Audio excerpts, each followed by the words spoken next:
Good morning, ladies and gentlemen. Welcome, welcome. Thank you so much for your time and your punctuality.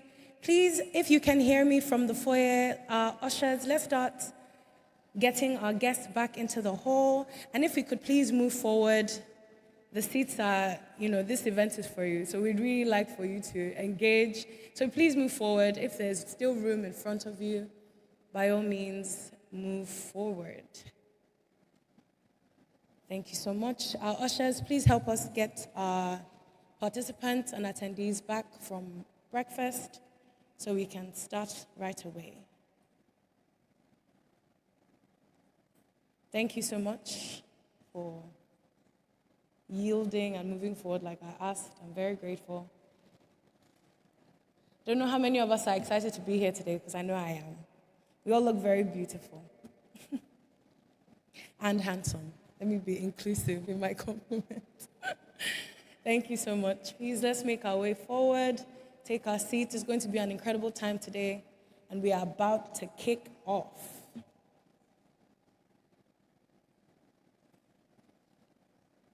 All right.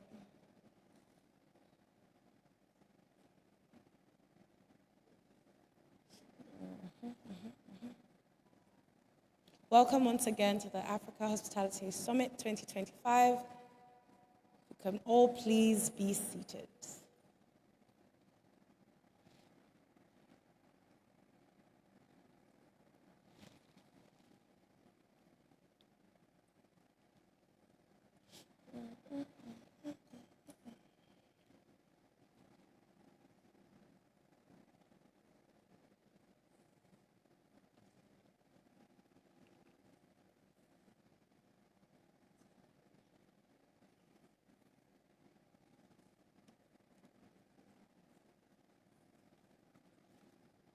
Welcome, welcome. If you're just entering the hall, before you came in, I asked that we please move forward if there are still seats in front of you. So please, I'd be grateful if you could do that. Thank you so much.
Welcome, let's have our seats.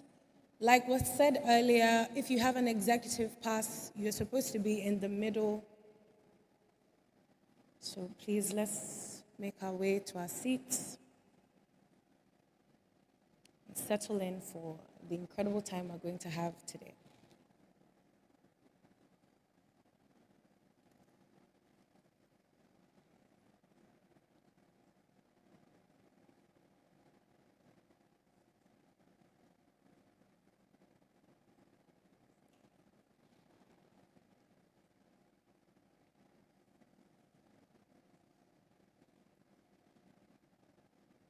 Also, an important safety announcement.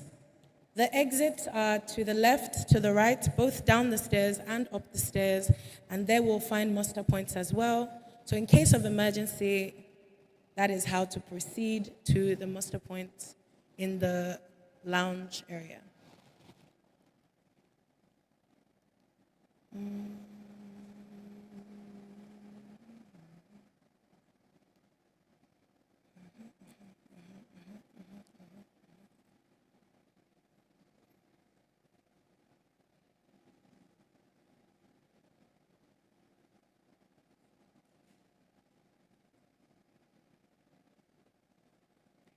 Thank you so much. Please let's make our way to our seats. And please make sure to close the gap. If there are seats in front of you, please move forward. The event is for you. We're here for you. So please take whatever seat is available in front of you. We are about to start shortly.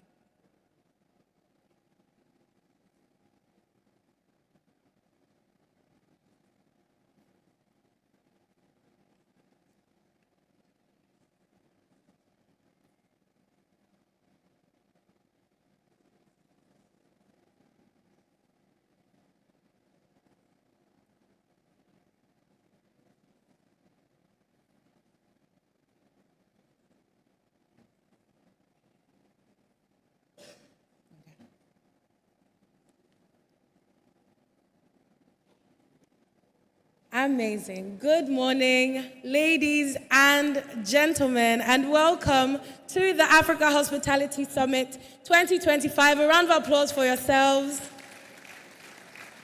Thank you so much. You really are the reason why we're here today. And here we're at the Lagos Business School. My name is Atta, and I'll be your host today. I'm delighted to be here for what promises to be an inspiring and forward-thinking event. Today we are gathered to explore a theme that is critical for the growth of our continent's hospitality sector, and that is reimagining the future of hospitality in Africa. This summit is not just a meeting of minds. In actual fact, it is a celebration of innovation, creativity, and leadership in hospitality across Africa. We are honored to have you with us, distinguished academics, accomplished hoteliers, government officials, industry leaders, and innovators, each bringing your unique expertise and thoughts to today's conversations. Today, you'll hear from pioneering entrepreneurs, thought leaders, and experts that are shaping the hospitality landscape across Africa. We encourage you to participate, to engage, and please, by all means, bring your own insights and thoughts into the dialogue. We know how much change can be effected when we come together, and today's event will shed light on the path to be charted in the hospitality industry, tailored to the unique needs of the continent. Ladies and gentlemen, with no further ado, I'll be inviting up for the welcome address a truly remarkable academic leader. As the Dean of the Lagos Business School, she has provided visionary leadership, championing international accreditations, strengthening global rankings, and driving the school's bold push towards digital transformation and inclusive finance. With experience and decades of experience, in fact, in the intersection of IT, financial services, and business strategy, she has significantly shaped research, policy, and practice, not just within the school, but across Africa's business landscape. Her work through the Sustainable and Inclusive Digital Financial Services Initiative has positioned Nigeria as a model for digital innovation and financial inclusion. Beyond her distinguished accomplishments, she has been a steadfast supporter of this initiative. Under her leadership, the Lagos Business School has embraced and hosted today's convening, reaffirming the commitment to strengthening hospitality education, research, and industry engagement across Africa. Ladies and gentlemen, with a warm round of applause, please join me in welcoming the Dean of the Lagos Business School, Professor Yinka David West. A round of applause for her. I know we can do better than that.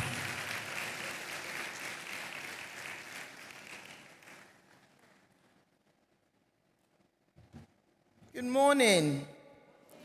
I think permit me for dressing a bit casually. It's Saturday, and normally Monday to Friday, we dress very formally, so please permit me. Good morning, hospitality leaders. Welcome to Lagos Business School, and welcome to this Africa Hospitality Summit 2025. I was just speaking to Belinda, and this is actually the first, so I want to say thank you for making this inaugural 2025 summit a good success. Thank you. It is my pleasure to welcome you to the Africa Hospitality Summit 2025, a gathering that brings leaders, innovators, and thinkers from across Africa to reflect on, challenge, and reimagine the future of the hospitality industry.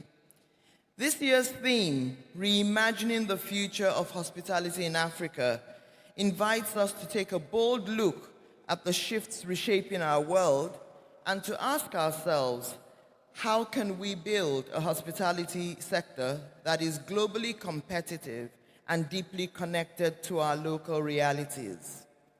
The hospitality sector stands at a defining moment, and I think at this time when a lot of people are talking about Dirty December, right? It also brings to the fore the relevance of the hospitality sector.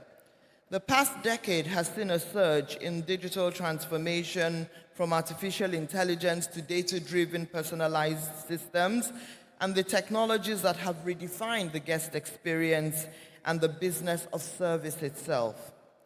Around the world, we have seen what is possible. Economies like Singapore and Dubai have demonstrated how hospitality can be commercialized into a powerful engine for national development, not simply by relying on natural resources, but by creating systems that deliver service excellence, cultural value, and economic transformation. Here in Africa, we possess something even more profound, a wealth of culture, diversity, creativity, and human warmth that lies at the heart of true hospitality.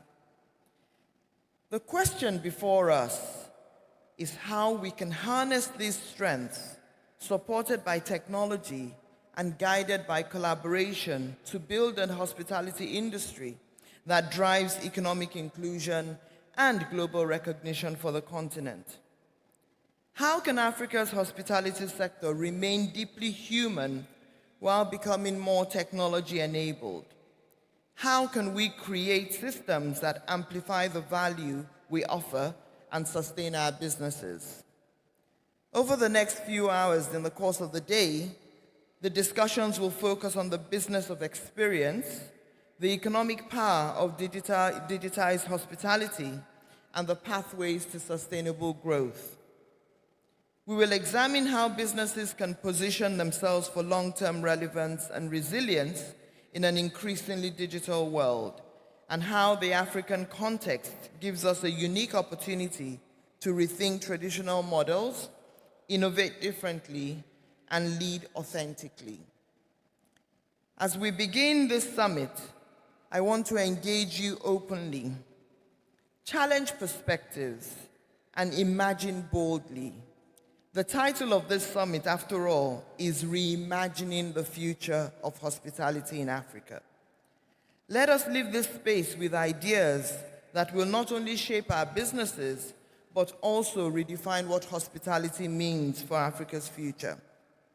On behalf of our hospitality initiative at Lagos Business School and all of us at Lagos Business School, we welcome you here once again to the Africa Hospitality Summit 2025, and we wish you all a productive and transformative deliberations. Thank you.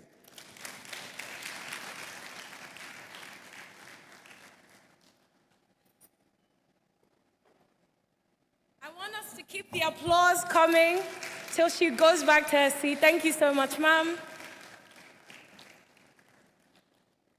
Thank you so much. Thank you so much, Professor David West. Ladies and gentlemen, it is now my privilege and pleasure to invite a leading academic and hospitality expert to the stage. And as I speak, I'll let you try to guess who I'm talking about. She is a faculty member in organizational behavior and HRM here at the Lagos Business School, and she holds a doctorate in business administration from the University of Southampton in the UK. Her research explores human behavior in business contexts with a special emphasis on tourism and hospitality. She has conducted extensive studies on gender, leadership, sustainable HR practices, and service excellence, all areas that are shaping the future of our sector.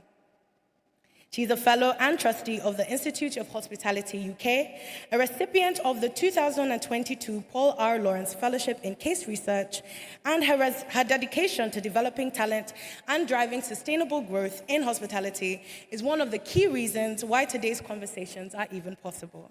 She has been one of the minds working tirelessly behind the scenes to bring this summit to life. Ladies and gentlemen, with a resounding round of applause, let's welcome the Academic Director of the LBS Hospitality Initiative, Dr. Belinda Nwosu. A round of applause for her. Thank you very much.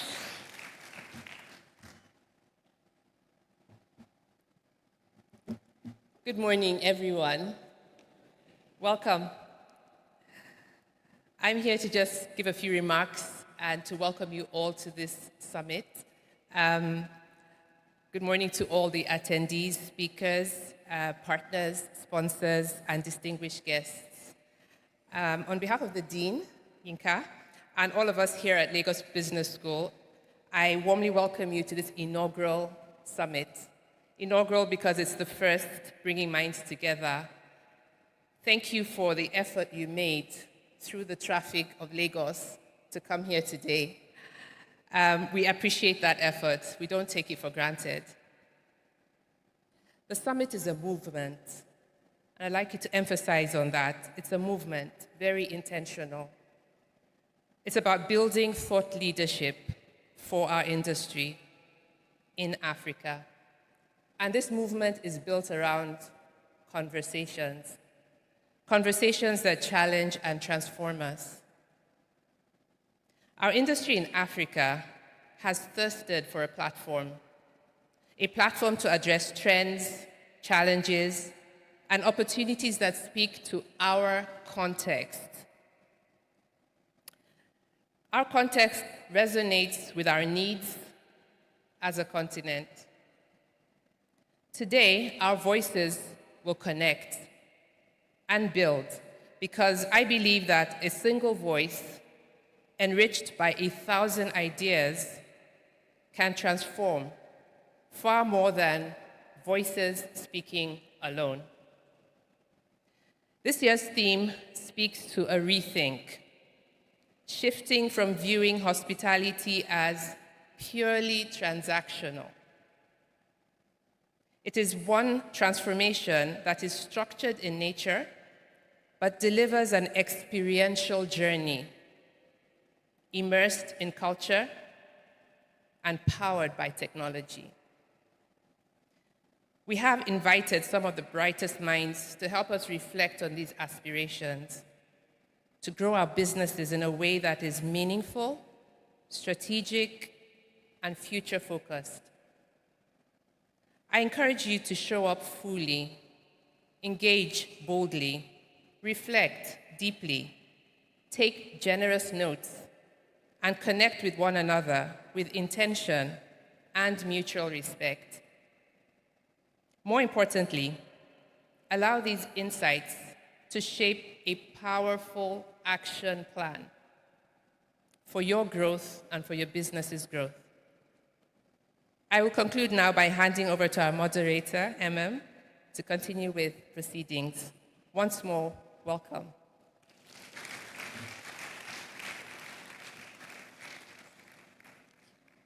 Thank you so much. A round of applause for Dr. Belinda as she returns to her seat. Thank you so much. Such an important conversation that we're having today, especially, like you mentioned, having it in the African context where the thoughts are relevant to our location geographically. At this juncture, I'd like to take one of our sponsors. We'll be highlighting them. That is driving meaningful impact in the hospitality space, Pod Hospitality. Their support has been instrumental to today's event, and so we'll take a moment to hear a short message from them.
Thank you so much. We'll be diving right into our agenda for the day with our first keynote address, and it is titled Building Africa by Building African Enterprises. I know that's something a lot of us here are interested in hearing about, and we've really brought the best of the best. Our first keynote speaker is indeed a trailblazer in African hospitality. He's the founder and executive chairman of Group Azalea Hotels, Africa's first homegrown hotel chain with a footprint spanning several West African countries.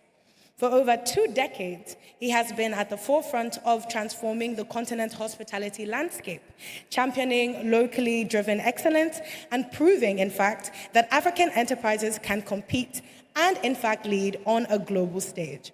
Under his visionary leadership, Azalea Hotels has become a catalyst for job creation, regional integration, and tourism development across the region. His contributions have earned him distinguished honors, and he has been named an officer of the National Order of Mali and has been recognized among June Afrique's top 100 African leaders. This morning, he will be speaking on that topic that sits at the heart of today's theme, Building Africa by Building African Enterprises.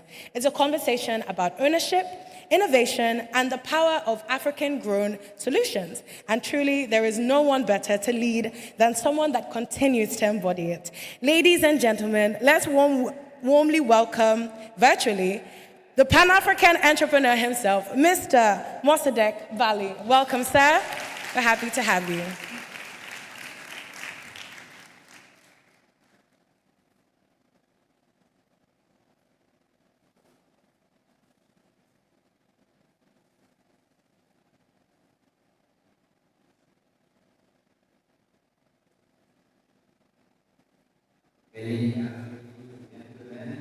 It's an honor to be with you today at the Africa Hospitality Summit, outlet online, especially the University's Ireland Conference on Lean at LagosBusinessSchool, a place that has produced some of Africa's finest minds in business, leadership, and innovation.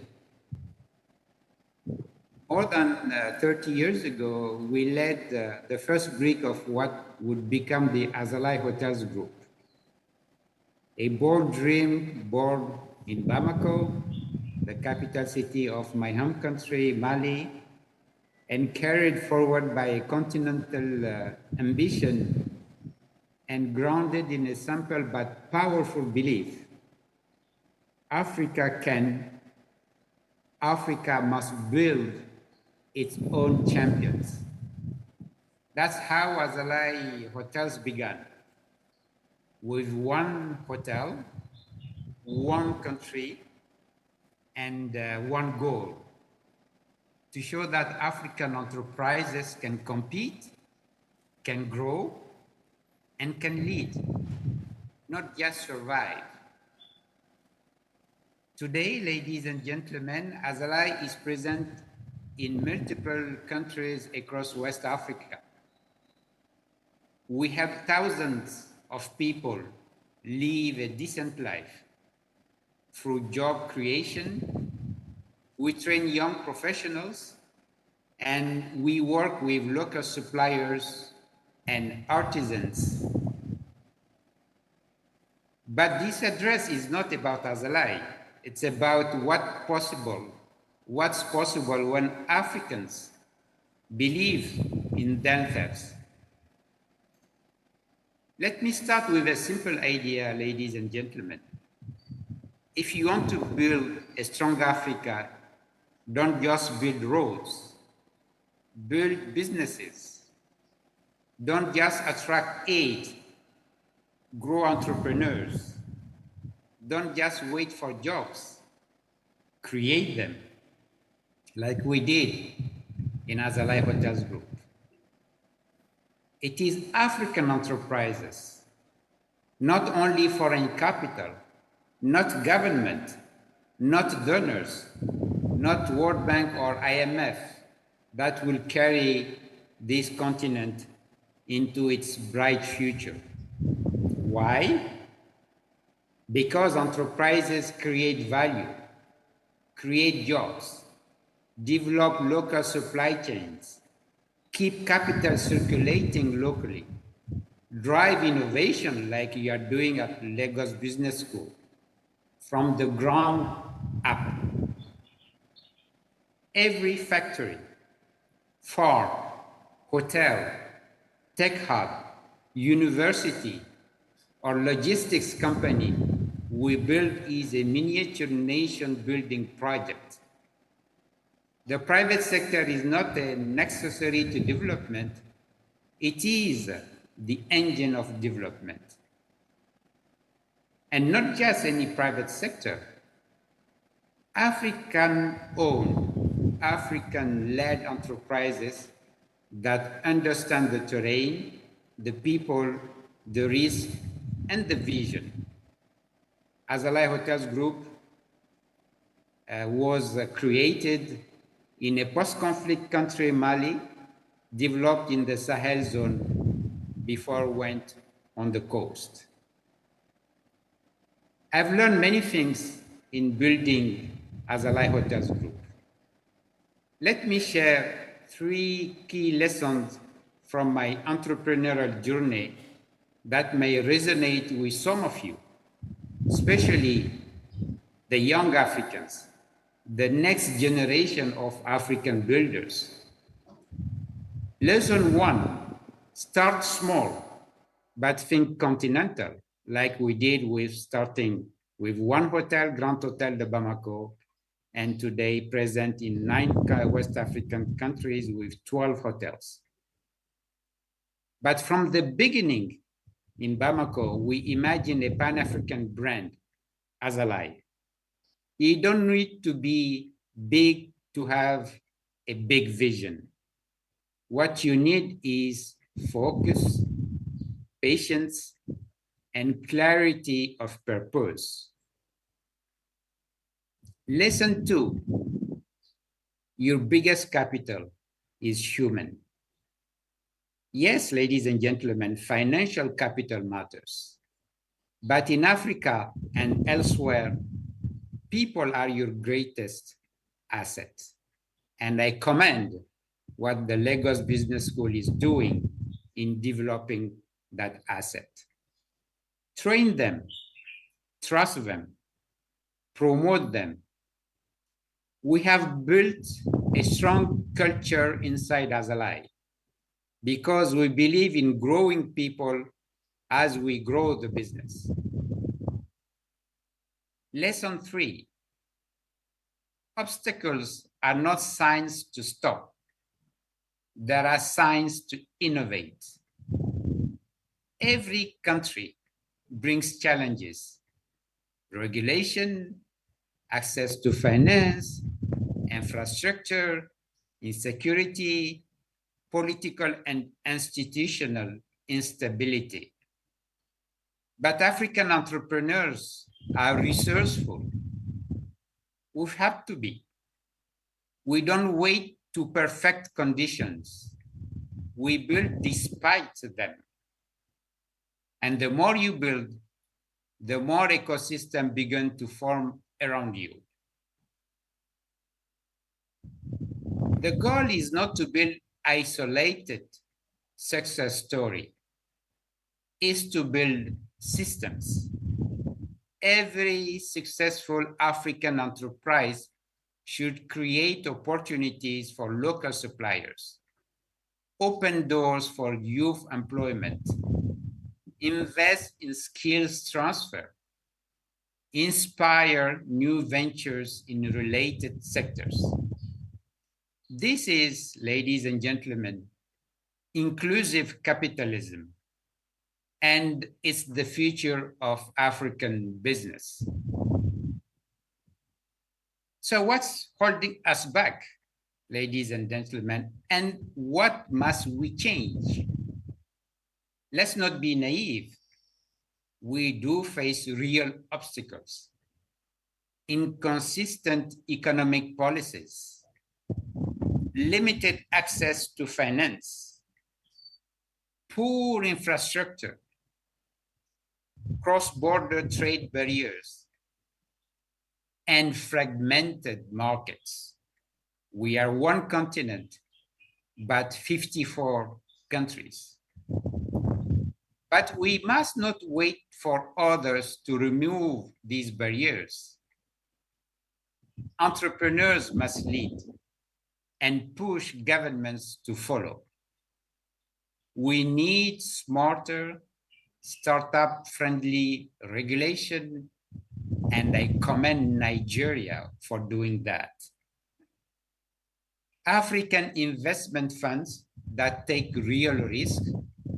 At Azalai Hotels Group, we have 3 private equity firms which invested in Azalai Hotels Group.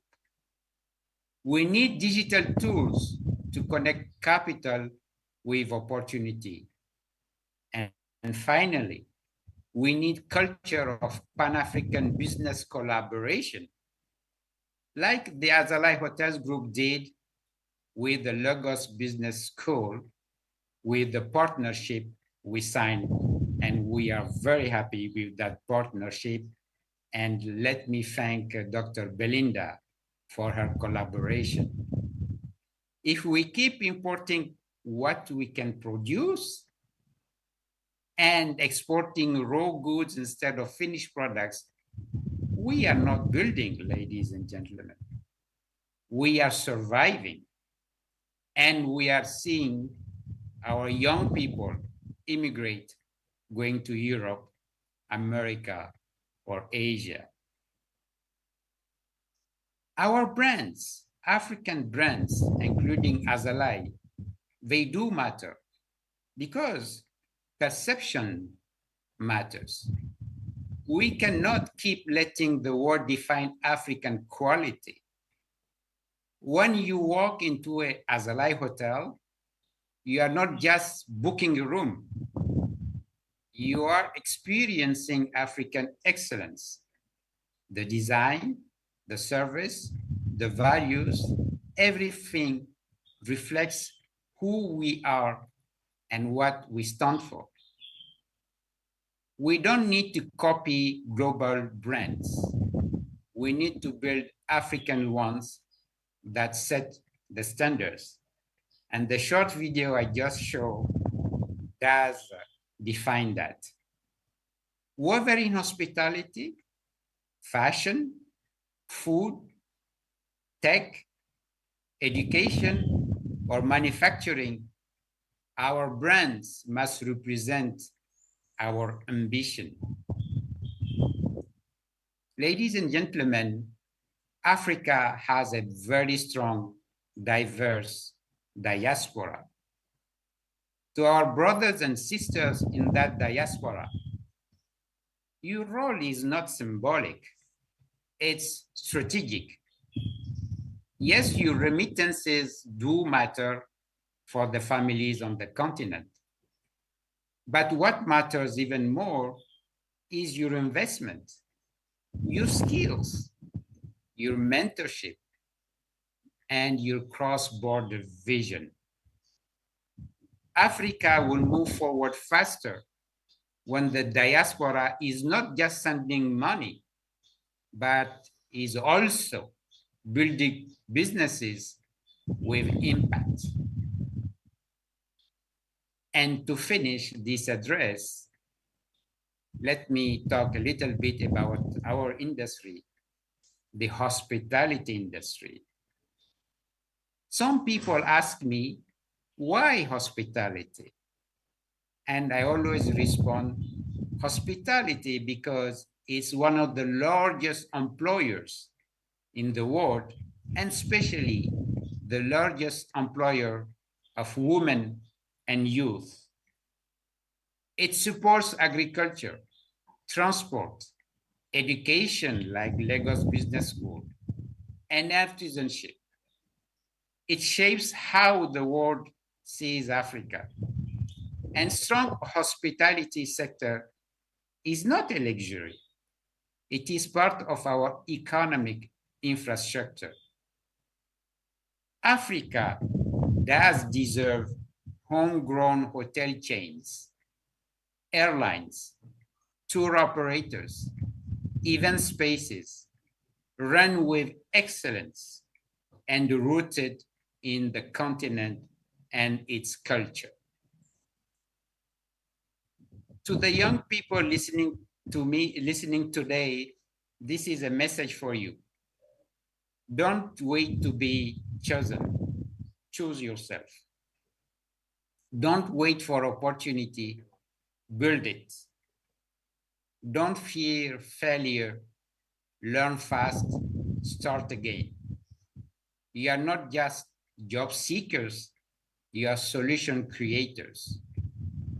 We need your ideas. We need your drive. And we need your belief that Africa is not a problem to solve, but a market to serve and a legacy to build. Madam Dean, Dr. Belinda, ladies and gentlemen, distinguished panelists and audience, this is a call to action. Africa's future is not a question of fate. It's a question of enterprise. We must build African business that scale, like Azalai Hotels has done in 30 years. We must strengthen local value chains, transform our production instead of exporting raw materials. We must invest in our people, especially young people. 1.4 billion Africans, 70% is young. So we must invest in our youth. Foster ecosystems. No more barriers between our countries. And protect and promote African ownership.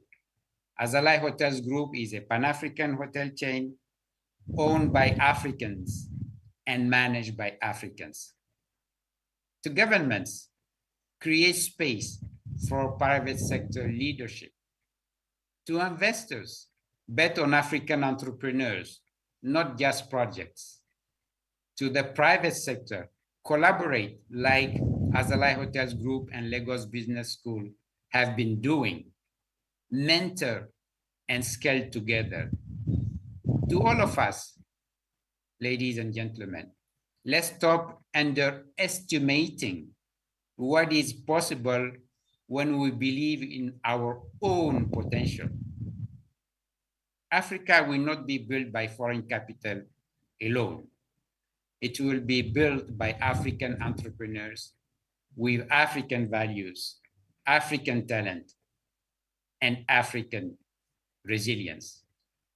So let's build it, and let's build it together. Thank you for listening to me.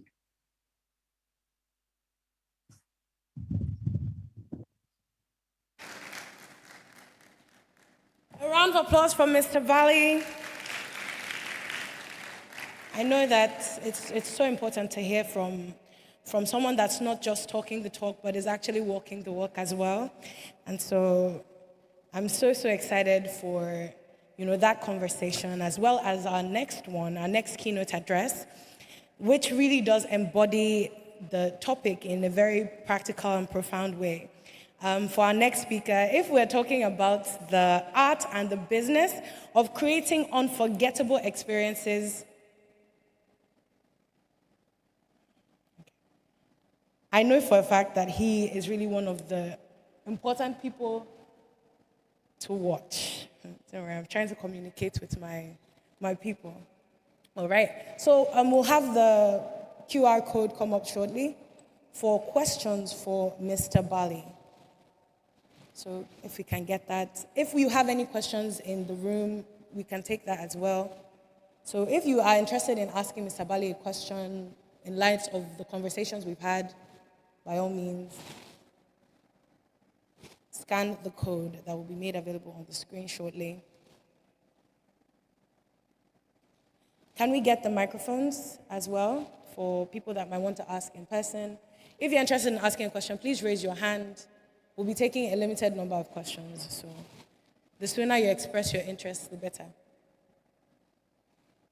Do we have any questions in the room? All right, we have a question up front.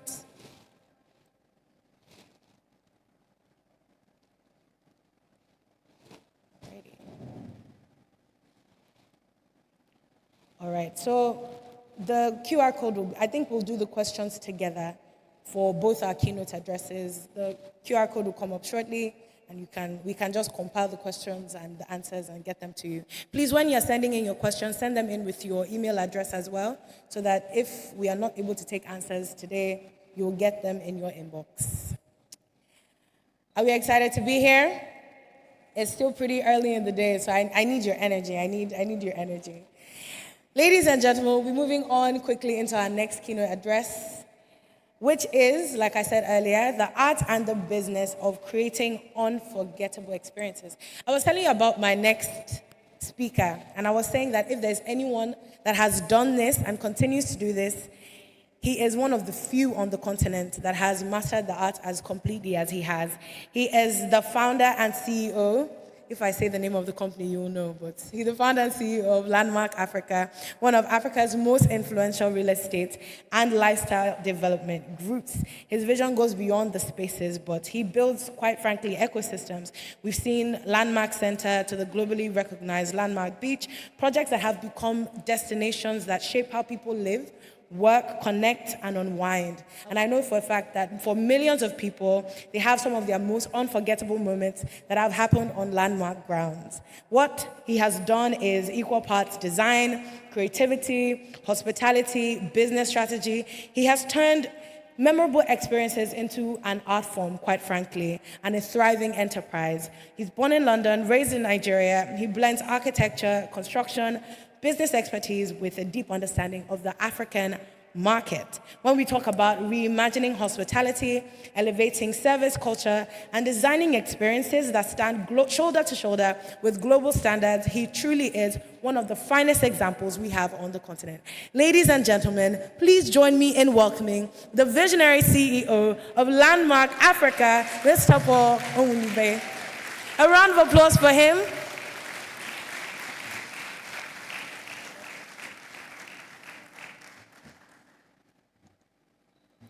Thank you for that introduction. I barely recognize myself. So thank you. It's an absolute pleasure to be here, and thanks for having me here. I love coming to Lagos Business School because the last time I spoke here, I made a mistake. I went to London Business School, and I said I'm proud that it shares the same name. Some of the work we've done here has been absolutely exceptional, and please invite me more times. So we're here to talk about hospitality, and we're here to talk about the practicality of it. How will Africa rise, and how will Africa tell its own story? And perhaps a good way to start is about telling the stories of others. But before I do that, I asked myself when I was preparing to speak here, I asked myself, what are the major enablers of hospitality? And I started thinking infrastructure, demographics, people, beauty, cleanliness, security. And the story goes on and on and on. And you think, well, if you were to name one, what is it? So over the last maybe 3.5, 4 decades, I've spent my time, creating and shaping spaces where people eat, drink, sleep, shop, work, play, buy. And I asked myself, what's the number one thing that makes hospitality hospitality? And I think it's about how people feel. Yes? It's about the experiences you create. It's not really about nice buildings. As a matter of fact, I can't even remember when I've gone into a hotel. I can't remember how the hotel looks like. When I'm walking out of the hotel, it's how I felt when I was in it, right? So I want to debunk a commonly held theory when it comes to Africa hospitality. People say, well, Africa, who's changing my slides? I know it's not me. What do I? Great. Okay, so I just put my hand when the slide changes. People say, well, how could Africa do well in hospitality? It's too far. It's unsafe. It's undeveloped. It has so many different problems. But let's check some of the facts. The biggest issue with Africa that people think I think infrastructure and security, safety. So of the 50 most violent cities in the world, only 2 are in Africa. And they're both in South Africa, which actually has the highest hospitality rates, right? The most violent cities, 17 of them, sorry, I have the stats here, 17 of them are in Mexico, followed by Venezuela, followed by United States, and followed by Brazil.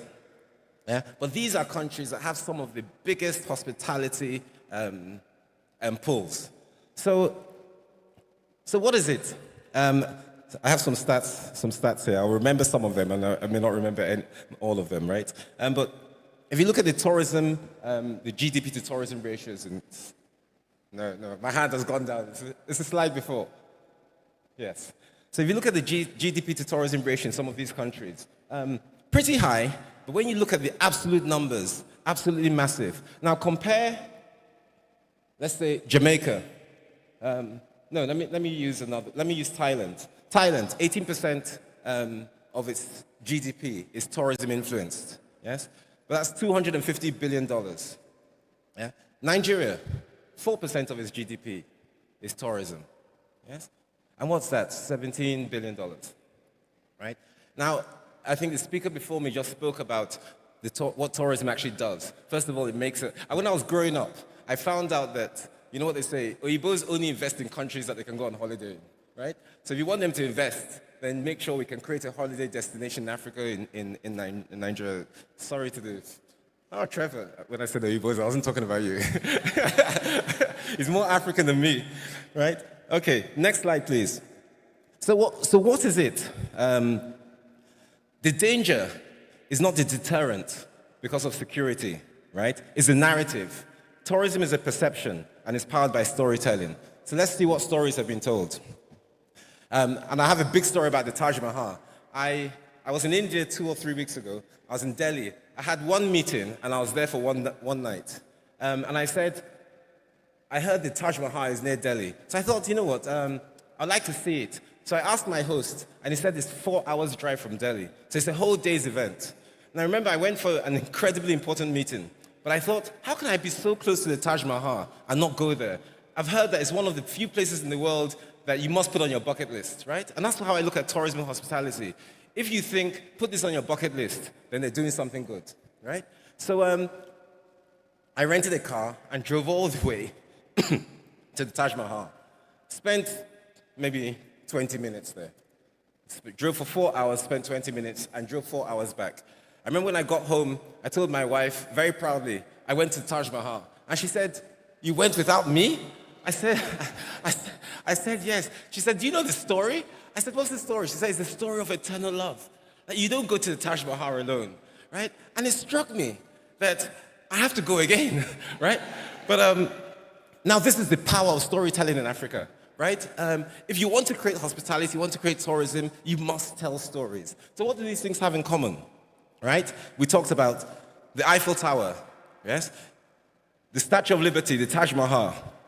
The Eiffel Tower represents, I'm sure you know the story of romance, right? And that's why the French feel they're romantic. The Statue of Liberty is about freedom. Americans are always talking about being free, even if they're not, right? Then the Taj Mahal, as I said, the story of eternal love, and I've learned that the hard way. So, you know, the truth is, Africa has more landmarks than most of these places. No pun intended, right? But you didn't get that? More landmarks. Right? But it's probably more grand than some of these places, right? But the stories are just not told. You know, so people say we need to create tourism in Africa. We need to reinvent tourism. No, we don't. We already have it. We just need to retell the story, right? We need to repackage a story, and we need to tell it, because it's a collection of stories. And that's the theme of what I want to speak about over the next 15 minutes.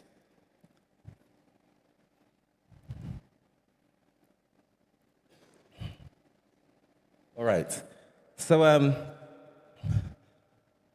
I've chosen a few countries to perhaps look at examples. You know what they say? They say success has clues, right?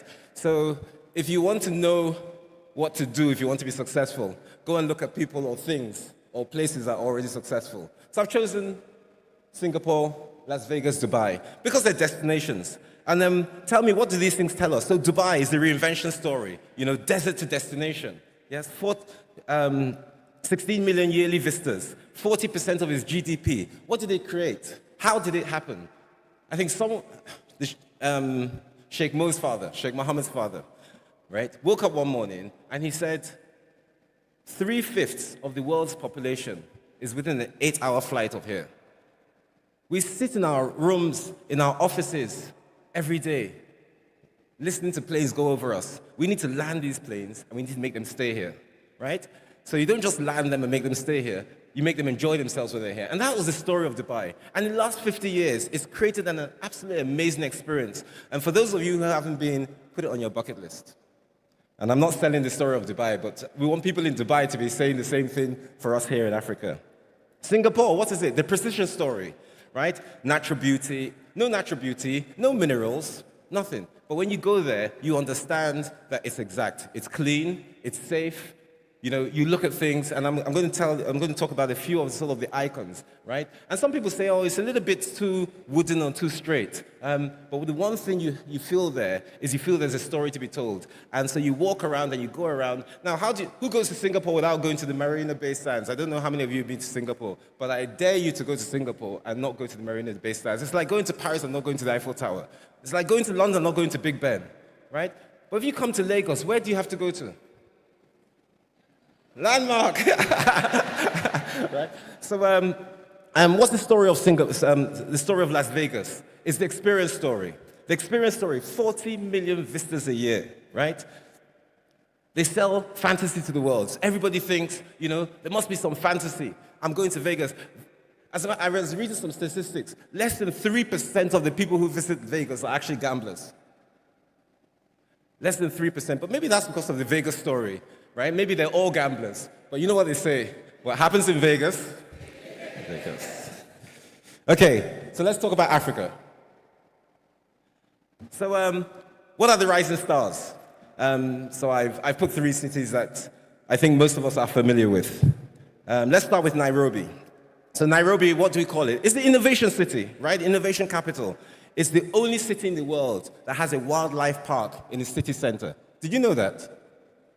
No, you're probably just thinking about it now. That's true. If you've been to Nairobi, you'll be saying to yourself, that's true, right?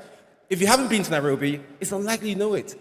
The story hasn't been told. Nairobi, 3.5 million visitors a year. Probably one of the most, Kenya, 3.5 million visitors a year. Probably one of the most beautiful places on planet Earth. Lagos. What's Lagos? The energy city of the world. It's lively, it's bustling, it's noisy, it's chaotic, right? But, what story do you tell about Lagos? Yes, it's lively, it's noisy. And most tourists or hospitality seekers, when they come to Lagos, the first story they tell is the story of Murtala Mohammed Airport. Yeah? Now, what a story. I hope nobody here is responsible for building it, right? But what a story. But so, Lagos is what, 30 to 40% of Nigeria's GDP, right? Nigeria, from a tourism perspective, 2.5 million visitors, foreign visitors a year. It's nothing. The population is 200 million. Yes, there's a lot of domestic movement, but the tourism industry is less than 4% of GDP. And as we said, tourism is the #1 employer in the world. 1 in every 10 people on planet Earth is employed in this industry. So if you want a country to grow, and you have the ability and you have stories to tell, then tourism is a big enabler and it's a big booster for it. Kigali, the clean capital, yes? Organized, ambitious. It's often called, I think it's the Zurich of Africa. So I went to Kigali and I asked myself, why is it called the Zurich of Africa? So I went to the museum, obviously. People talk about the genocide story, right? And it's a good story to tell. They talk about the baboons, but you go around and the city itself has been designed to make you feel comfortable, right? They've separated walking and cars. There are no street traders. Cars are not allowed to park on the road. It's relatively clean, and they have a 0 tolerance for bad behavior, right? Yes, they've put in some of the things, but what story has been told? I'm an Arsenal fan, and I don't know whether there are Arsenal fans here. Oh, wow, the whole hall, thankfully, right? But the reason I like Rwanda is because Arsenal wear Rwanda on their badge. So, Rwanda, can you imagine? Rwanda is the only country in the world that sponsors a Premier League football team. And you can imagine how expensive that would be, right? So they have their name. So obviously they're trying to tell a story, right? But for those of you who haven't been to Rwanda, you probably don't know what Rwanda stands for apart from the genocide. For those of you who have been to Rwanda, yes, you go to the Genocide Museum. Yes, you say it's clean, and you say it's a city that has something, but you still haven't heard the story. So next slide, please. So what stories can we actually tell? So let's get closer to home. Let's get to Nigeria, right? I mean, we have so many different natural things, man-made buildings, festivals, and that's what stories are told from history, festivals, natural elements, and man-made elements. So I've looked at some of the festivals. How do we tell our story? So we've got some of the most spectacular festivals here. So the Ojude Oba, everybody's heard of the Ojude Oba, spectacular Yoruba parade, yes, of royalty, horsemen, fashion, and heritage, right? It's been getting more and more popular, but it's an internal story. How many people come from outside the country and say, you know what, I'm coming for the Ojude Oba story. The New Yam Festival in the southeast, vibrant Igbo harvest, celebrating where the first yam, right, is, sort of blessed and broken by the community. Age-long, going on for ages, right? But how many people actually travel from outside? As a matter of fact, how many people leave the state to go to another state for the New Yam Festival? It's a very local story that needs to be told outside. The Calabar Carnival is in its 21st year of operation now, right? It's a month-long festival. It's probably the largest street festival in Africa, right? It's modeled on, I think it was modeled on one of the Caribbean carnivals, but sort of with epic cultural performances. I've been twice. Absolutely amazing. And I remember the second time I went, I thought to myself, why don't people travel from all over the world to come here? The story simply hasn't been told. The Dubai Festival. I haven't been to it, but I've watched it on TV. I've read about it. A dramatic procession of colorful horsemen, emirs, warriors, celebrating Northern royalty, courage. I mean, it's absolutely amazing when you see it on papers. But I haven't even been tempted to go, right? Even though I like the pictures. So if I'm not tempted and I'm Nigerian, what about the other Africans? And what about the people from the world? How do we tell this story and package it in a way that many people want to go and come? So, you look at, so when I look at it from a business perspective and I say, I want to start a hospitality business, I want to be in hospitality in a continent like Africa and in a country like Nigeria, and say in a city like Lagos, what are the strengths, weaknesses? What are the opportunities and threats? So we know them, so I'm not going to lecture you. I promised myself I wasn't going to do any lecturing here, even though I'm in a school of lecturing. So what are the weaknesses? The storytelling gaps, I've been talking about it. Service inconsistency. What are the opportunities to tell that story? I think it's the biggest opportunity. We have this whole diaspora tourism influx, right? And it's a story to tell. What do they call it? Dirty December, right? So Dirty December is something I've seen going for 6-7 years, right? I mean, my children live abroad. They come every year. The first time, my 2 children came alone. The second time, they came with 3 or 4 of their friends. Last year, there were 17 of them that turned up. Half of them had never been to Africa before. There's something, but I'm paid, so we're trying to cut down those numbers so we don't have to pay too much. But there's something to be told, right? But we need to make sure that the experiences are absolutely exceptional, right? So when these people who haven't been to Africa before go back, they say next year, you know what, you must be there. And you must do something else apart from go to a restaurant, go to a nightclub and party. You've got to have, absorb sort of the country and the beauty of it. So I remember a friend of mine in London walks up to me. He'd never been to Africa before. And he was going to Africa. He was being posted to Africa for, I think, a 6-month, he was a journalist, 6-month period. And he asked me for advice because I was Nigerian. So, and he was literally coming to Lagos and Abuja. So I said to him, it's okay. And he said, look, his family don't want him to go. His daughter went on hunger strike. She was afraid. To be fair, this was about 15 years ago. She went on hunger strike. Daddy, don't go. I'm afraid. Look at all the research they've done. And there was so much research, crime, this. And he was frightened. So he got all the insurance, got all the protection, spoke to a lot of people. Anyway, money always talks, right? So he got into a plane, came to Nigeria, spent 6 months. Initially, first month, second month, a bit frightened, gathered some steam, went to a few restaurants. After some time, started going out. Before he knew it, he was moving around without security, walking on the streets, jogging, right? Meeting people. By the time it was time for him to go, obviously he had the airport experience coming in, but, it is what it is. He had the airport experience. The last thing you see going out was the same airport experience. Pretty appalling, but he had a great time. So he got back, and he comes to me, and I said, how was it? How was it, John? He said, actually, great. He said, Nigeria is not as bad as people tell you before you go. But he says, it's never as good as they tell you before you come either, right? Because you do have experiences that will surprise you. Right? But that's an opportunity. That's an opportunity to tell a story, the rising middle class, the people who want to come in, to give them an experience, to tell other people to come back. And what are the threats? Again, it's the storytelling. The threats are about perception, the infrastructure gaps, the service inconsistency. Are you safe? Are you good? Will I come again?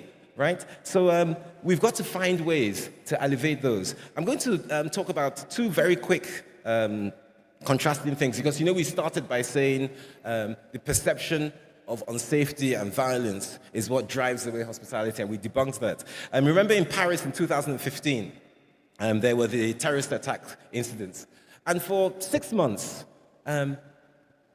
visitor numbers dropped incredibly, right? But by 2017, guest numbers started rising, right? France went out there and kept on telling their story to debunk these issues, right? Last year, France had 47.5 million visitors, right? A major security incident had a 6-month effect. Yes? And we have to live with minor security incidences all our lives, right? So we've got to find a way to get over that story. Thailand, in 2022, and there were, I don't know how much of you read about the things that happen in Thailand. Rape, death, people disappearing, right? And it happened to a few British people and Australian people, only in the space of 6 months. And it had some really bad press. Visitor numbers dropped, yeah? But by 2025, right? 3 years later, Thailand has 30 million visitors, right? They have a $250 billion tourism GDP, right? How have they created that? They've kept on telling stories. And people continue, and very few people say, well, I'm not going to Thailand, it's violent. I'm not going to Thailand. Last week, someone disappeared. So we've got to find ways to keep that up. So now, the storytelling economy. We know Shango. At least you recognize Shango. And those of you who watch Marvel, you certainly recognize Thor. Well, Shango, we all know what Shango is, the god of thunder and stuff. And the brand is not worth a penny. Not worth a penny. Nobody's made money from it. But we all know it, right? I'm not sure anybody outside Nigeria knows it. But if there are people in Nigeria that know it, there are 200 million people in Nigeria. And even if one, I was about to use a comparison, but it's not safe to do that. But even if one person, right, from in Nigeria tells a story, then 400 million people will know it tomorrow. And if each of those people tell that story, 800 million people will know it. And it's on and on and on, right? Now, Thor, did you know that the brand is worth $4 billion? And what is it? A Marvel comic book. Right? I'm sure half of you in this room probably don't even know who Thor is. He only exists on a comic book. But that story was told to us in our youth over and over and over again, right? Until we thought it was valuable, right? We were going to shops to buy comics, to buy books, to read an imaginary story. Remember the story of Father Christmas, right? I believed in it when I was a kid. The story of Tarzan. Tarzan was a white man in an African jungle, right? Doing more than the blacks in the jungle, right? Eating, killing. He was a superhero. In our country, we need to tell our own story, right? Okay.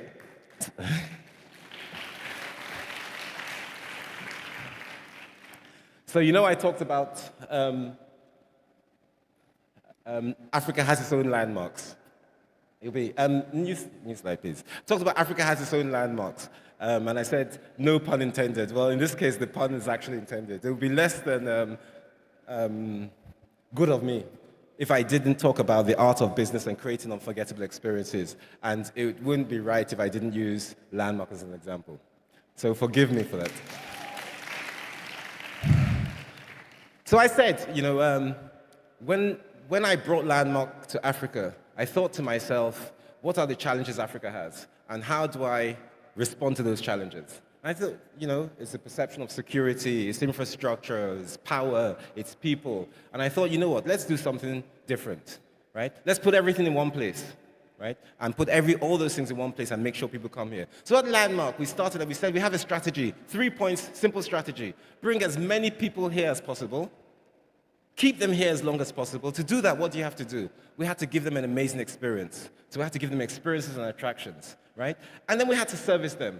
The third point in the strategy is make sure they go away and tell as many people as possible about us.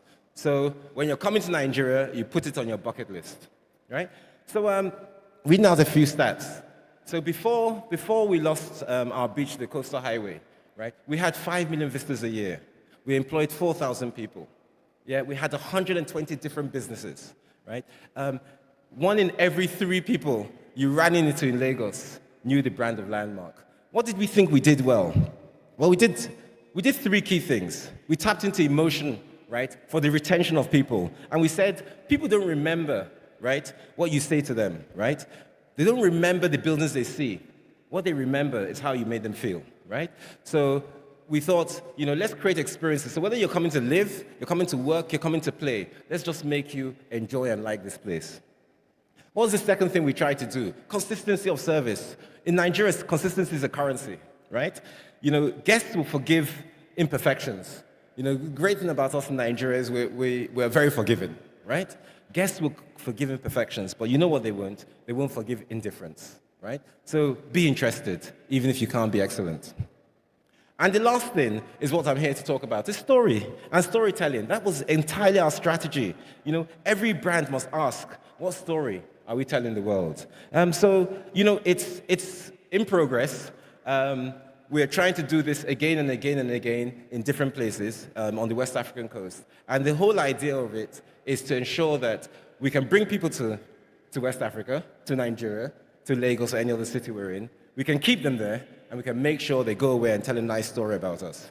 And when they tell a story about us, it's not a Landmark story. It's a Lagos story, it's a Nigeria story, and it's certainly an Africa story. So my next slide is something, I read Paul Graham's book. Has anybody read Paul Graham's book? And this is my ultimate slide, by the way. But I just thought it's something to share, because I thought to myself when reading the book, right? Paul Graham basically said, every city whispers a message.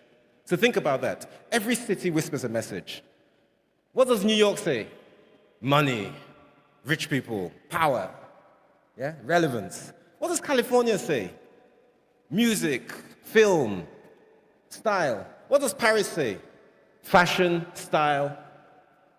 And what does Boston? What does Boston say?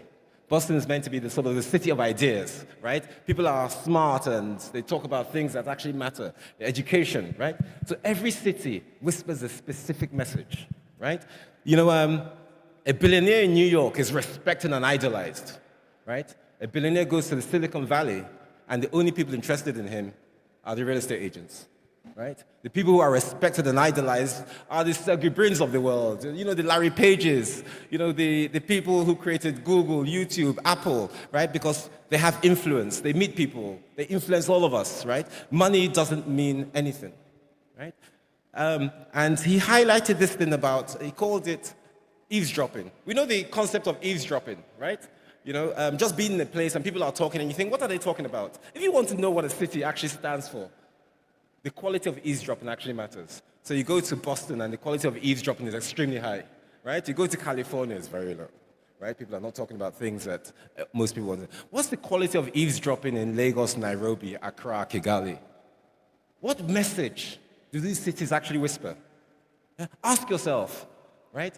Because if you don't tell the story that the message that these cities give, other people will tell the story for us. So, next slide, please. So, I'm going to draw to a close on that sort of basis, and I hope I've been able to not just provide some context, but I've tried to debunk that whole widely held thought that hospitality, and the guy wearing glasses, you're making me nervous. I hope you're not DSS. Yeah? So the guy, I've tried to debunk that thought that hospitality is all about safety and security and beautiful places. No, it's not. Remember what Frederick Forsyth said when he went to Enugu? He said, Enugu is the most beautiful city in the world. Yes? It's the most beautiful city in the world. But how many people know that? I go to Enugu every month now. I don't think it's the most beautiful city in the world, but he saw something that I didn't see. But nobody told, Frederick Forsyth told that story that I can't even tell, and I'm heavily invested there, right? So the truth is, if you don't tell your story, other people will tell that story for you. The African story doesn't need to be, the African tourism story doesn't need to be recreated. It doesn't need to be invented, right? It's there. We just need to reintroduce it. Ladies and gentlemen, thank you very much.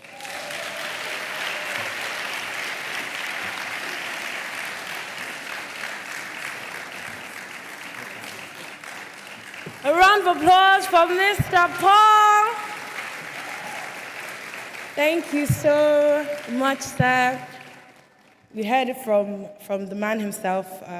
There's no one better to have discussed this conversation. So we'll be taking some questions from Mr. Paul right now in the room. So, all right, I can see 2 hands up over here, 3 hands up. I'm so sorry. We'll take 3 questions first, and then if we still have time, we'll go ahead. So who's with our microphone? So we have the lady over there in the second row. All right. No, this was the person that raised their hand first. Thank you so much. So the microphone is moving, and Mr. Paul will be answering their questions in the flesh, live and direct. What a privilege. Thank you, sir.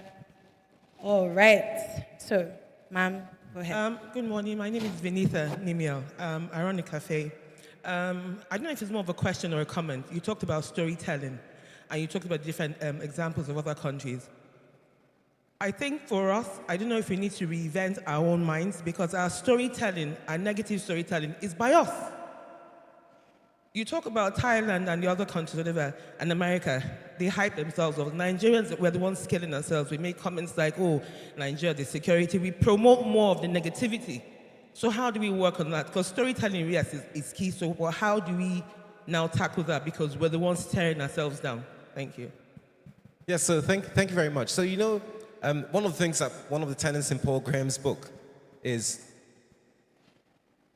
cities are literally stories, and the people who live in it are part of that story. So the good, the bad, and the ugly is always told. It's told everywhere, right? And if you go to America now, there's a lot of stuff that's being told. Right? The good, the bad, and the ugly is told everywhere. The important thing is the framing. It's like if you have, what do they say about a basket of rotten apples? Right? Of one bad, just infects the whole basket. So basically, I think one of the things that we have to do as a nation is figure out a way to tell the big, collective, attractive story, and then do what the Americans say, walk that talk, right? So it doesn't necessarily mean there won't be negative stories coming out. There will be negative stories all the time, but the positive stories overpower those negatives because of the influence, because of how you feel. You remember what we talked about? People listen to what you say, but they won't remember it. It's how they feel. So when people come to this country, how they feel when they go back. Look, my children, right now, they actually pay their own flights to come. Initially, I was forcing them to come to Nigeria. This 30 December, they felt the power of it, right? Now, how do we make sure that the little imperfections that happen, whether it's the airport or there's a policeman trying to shake them down on the street or it's losing your phone because someone stole it, how do you shake some of those things off, right? So the more positive things come through. I'm not afraid of people saying bad things.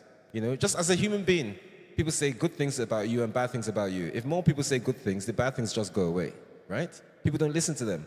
If more people say bad things about you, then you probably are bad, right? I think Nigeria and Nigerians, we can relax. It's okay. I've said good things about Nigeria, and at times I've been so angry I've said bad things, right? And it's okay, right? But we just need to make sure that there's more good than there's bad. And most of us wouldn't be here if it was that bad, right? Exactly. So, despite the challenges, someone like I have had, I say it's the same country, the same city, the same continent that gave me the opportunity to create what I created. So, and I know I can do it again and again and again. People can take away what you have, but they can't take away who you are, right? So. Yeah, good morning. I'm Soja Kekugbe. I'm a serial entrepreneur with a medical background. I just wanted to quite highlight a few comments you had made about, one was the value of Thor and the value of Shango. Quite interesting of West Africa. Apparently, if people don't know, most people don't know that Ouidah is the voodoo capital of the world. January last year, they had 500,000 visitors for their voodoo festival. Ouidah is probably smaller than Ajah in terms of size. They're expecting 1 million visitors this year. But telling the story, I visited a building that was almost finished. It's a restaurant, a guest house. It's an old colonial building, restaurant, guest house, and something else, about 4 things. I was so smitten by the building, I called a very senior architect here, and I said to her, Auntie Mo, we must come here next year. Next year. You must see this building. It's absolutely unimaginable. So that was me telling the story for Ouidah. So indeed, we have to be intentional about telling our stories. Nobody's going to tell it for us. Sad to say, the people who come to Nigeria are more exploitative in terms of investment. And we have to realize that.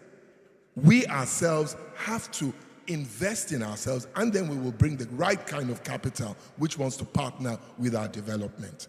Thank you very much. No, thank you. Great point made. And I know you very well, sir. You may not know me, but I know you, sir. And I've been there as well. And I agree with you. But here are the stats.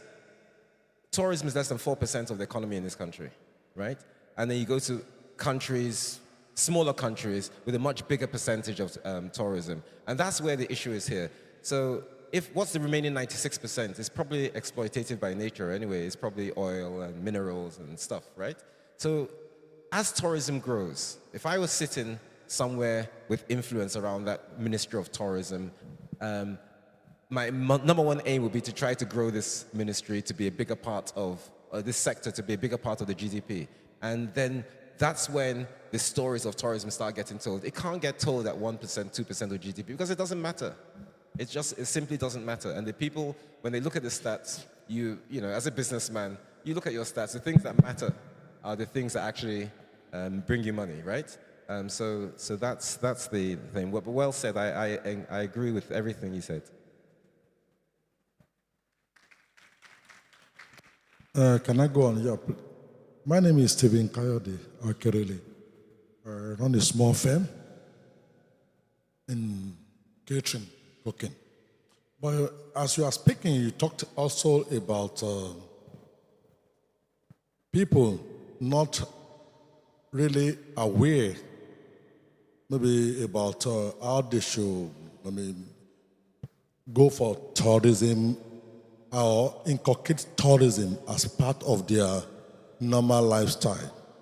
But you know, in line with what my brother just said earlier, he talks about exploitative nature of investors in Africa, and we are in Africa here. You know that it is possible that people tend to want to see what they can get. So when you look at people's incomes over time, our nature, maybe in this part of the world, are not really tend towards we want to really go enjoy ourselves or go visiting. You talk about Calabar Festival, talked about other things here in Africa. Majority of the working class that should ordinarily plan to say, I want to go and have fun, I want to go and see things. The nature of our lifestyle probably may not really give room for such. And even the inflow, the money that we are getting may not create time or room for us to say, we want to plan with what we are getting to be able to use it to have a small portion for what tourism and the likes. But I believe what should we be kind of telling our people, or how can we go around it so that if the inflow is better, perhaps people can start having a lifestyle change of creating a portion of what is coming in, if it's enough, to be able to really engage in such activities. I believe we can also explore that option. Perhaps it will help us to be able to balance that area whereby people can naturally on their own plan for tourism alongside their lifestyle. Because the hustle and bustle of the country and the nature of influence, which is not enough, might not necessarily help people to think in that direction. Thank you. Thank you. A very good point, and it's something everybody thinks about. You know, I always say, I think I'll say one thing about this, and I'll use a phrase. The hospitality, the tourism industry will not be built by the government. It will not even be built by companies. Yes? It won't be built by major industries and institutions. It's going to be built by ordinary people doing absolutely extraordinary things. And if you're ordinary and you're going to do an extraordinary thing, there's going to be sacrifice. Yes? I know there are a few entrepreneurs in the room.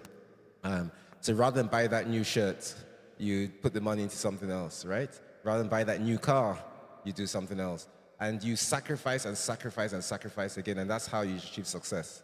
You know, I defy anybody to tell me that they're successful without sacrifice. And if people tell their stories, if entrepreneurs tell their stories, especially the successful ones, all you will hear is sacrifice. You won't even believe the level of sacrifice people have made just to get their heads above water. So, when you're trying to pursue an industry, that same sacrifice is required, but on a more national level, right? So when we get to the point where the country, the community, the industries, the companies, and the people are all sacrificing at equal measure, we'll get there, right? But it's a general shift. We need to do extraordinary things, and we need to play our part in governance as well. So, sir, my question, sorry, sir. So, you're an Arsenal fan, I'm an Arsenal fan. We're doing great things. So, I know you can take a master class in how to get from point A to where you are right now. Now, a lot of things have shaped your narrative. Even standing in this room right now, after what happened with Lagos State, with the federal government taking a chunk of it, and you are standing here, we applaud you, sir. Now, the question I would like to ask, when Arteta took over Arsenal, we saw the agenda, the 5-point agenda. If you now say he wanted to shift the story at the Emirates. Now, what's your 5-point agenda to shift the story about Nigeria? That's my question. In the hospitality space. Thank you, sir. So I think I read it out, so I'll do it again.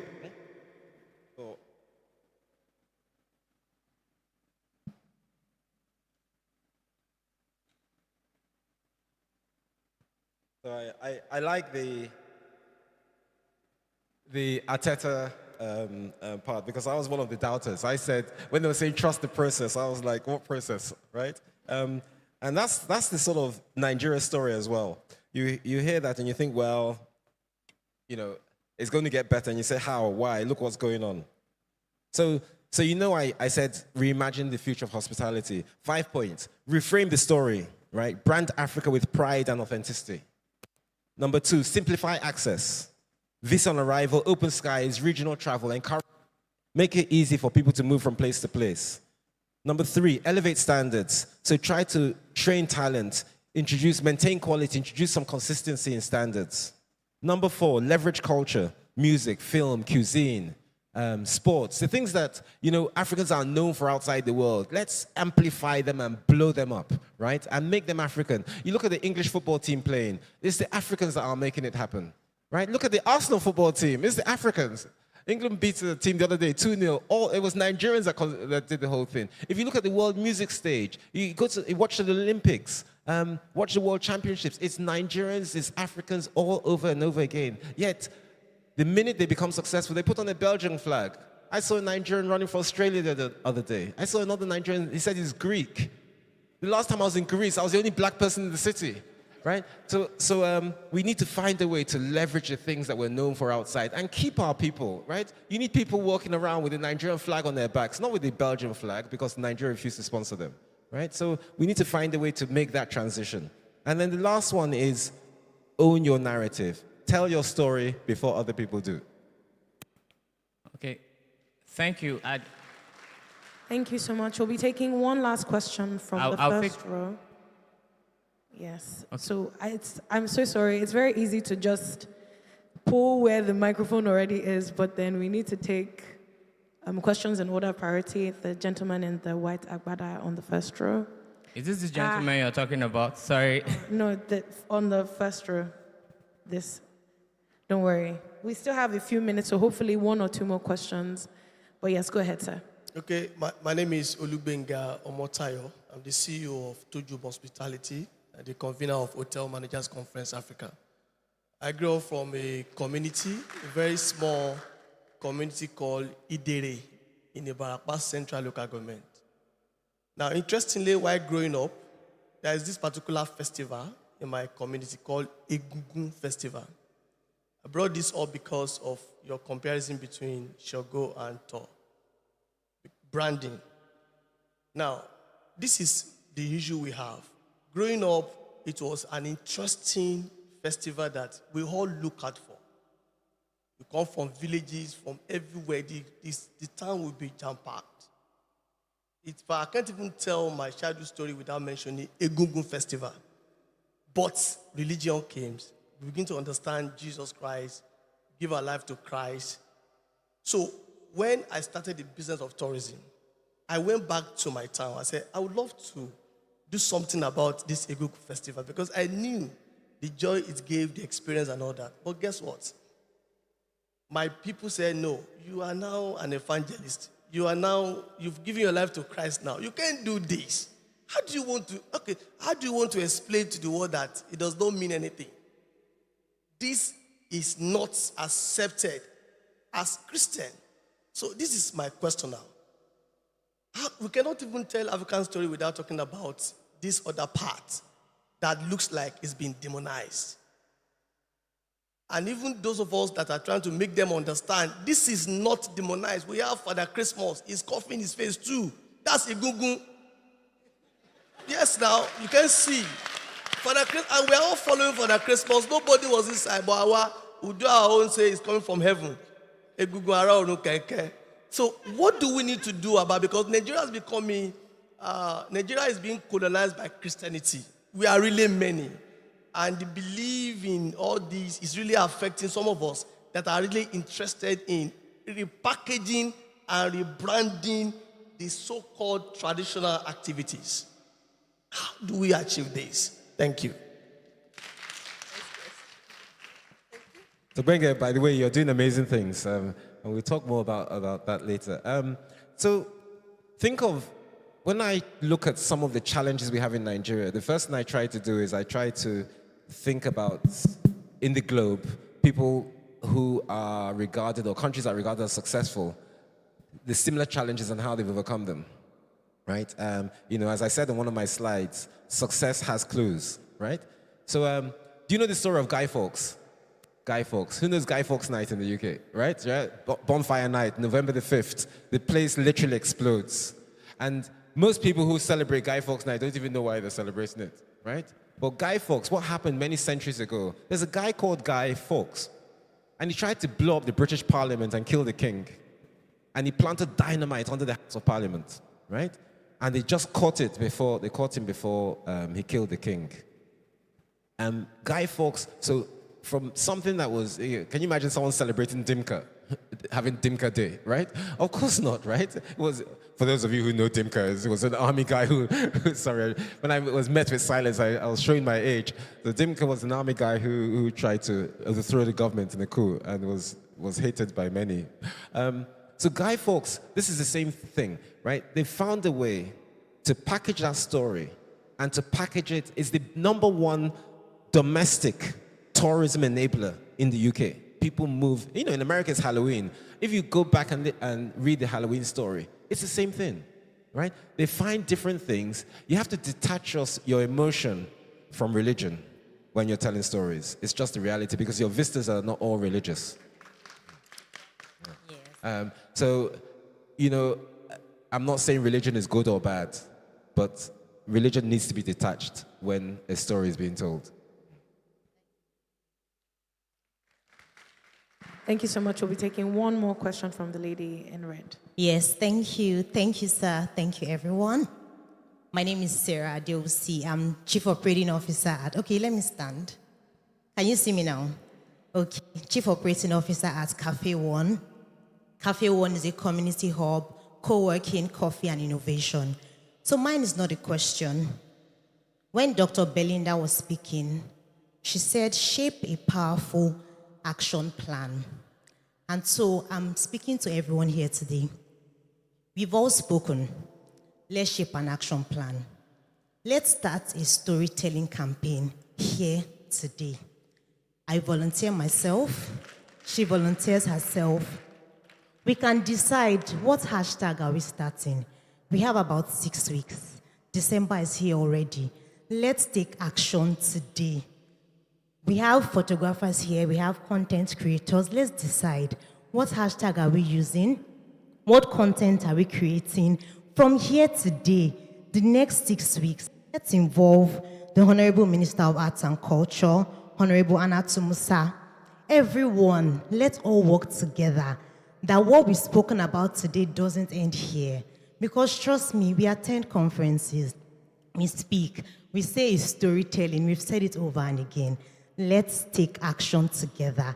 That the next time we are meeting, we can say we created this. Boston did it. They created the Boston story, and it has turned around. So let's take action together. I volunteer myself. Who is willing to volunteer? Thank you. I volunteer. Thank you so much, everyone. A round of applause for Mr. Paul Winbe. All right. Please stay, sir. At this juncture, I would like to invite up back to the stage the Academic Director of the LBS Hospitality Initiative, Dr. Belinda Wosu, who will be presenting a token of our gratitude to Mr. Paul.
A round of applause for Mr. Onwunibe as he returns to his seat.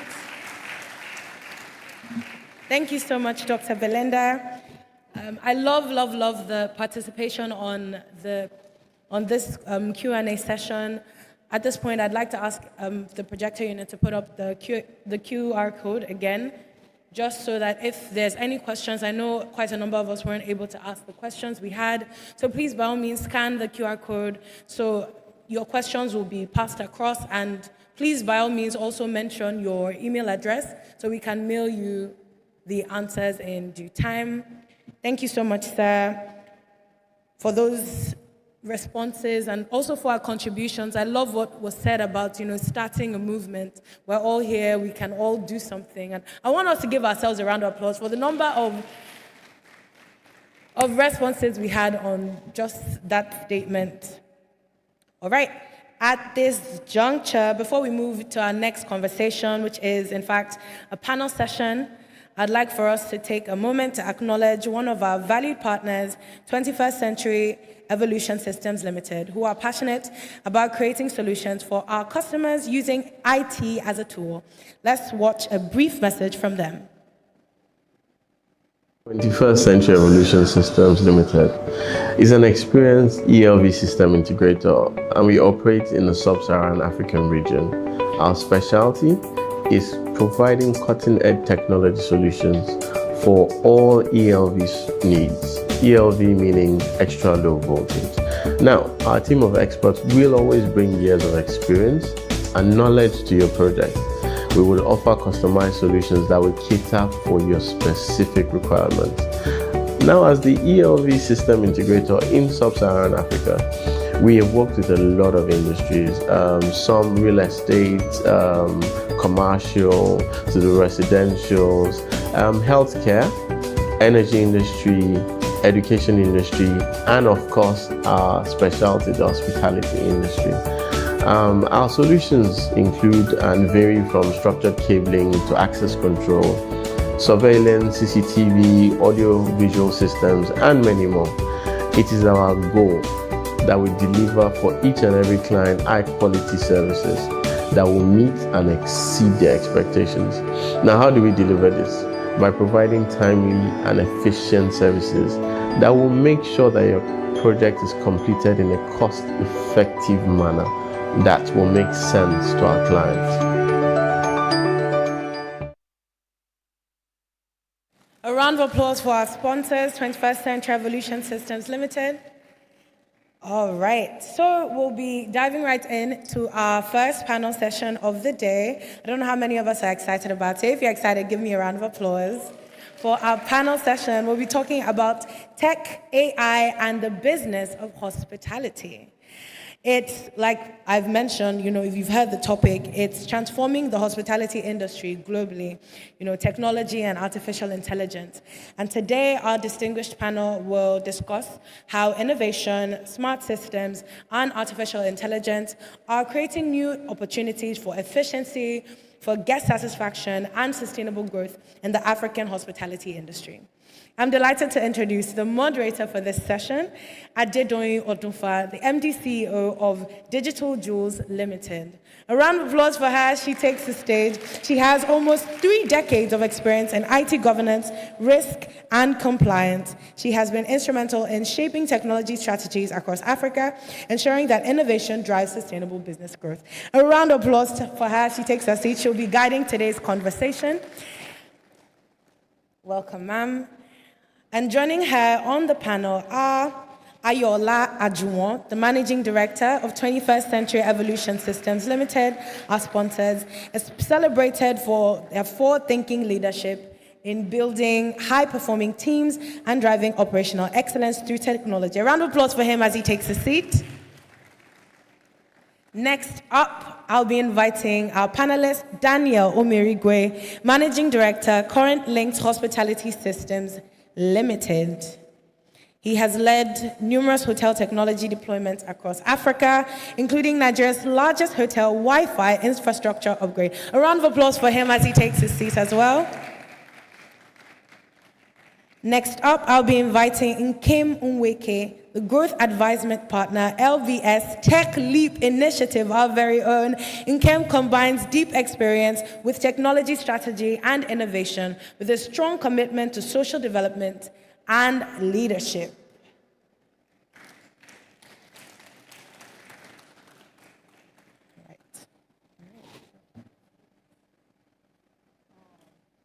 Unfortunately, he's in Casablanca, but he's with us in spirit. All right, ladies and gentlemen, please join me in welcoming our moderator and panelists as they explore tech, AI, and the business of hospitality. A round of applause for them.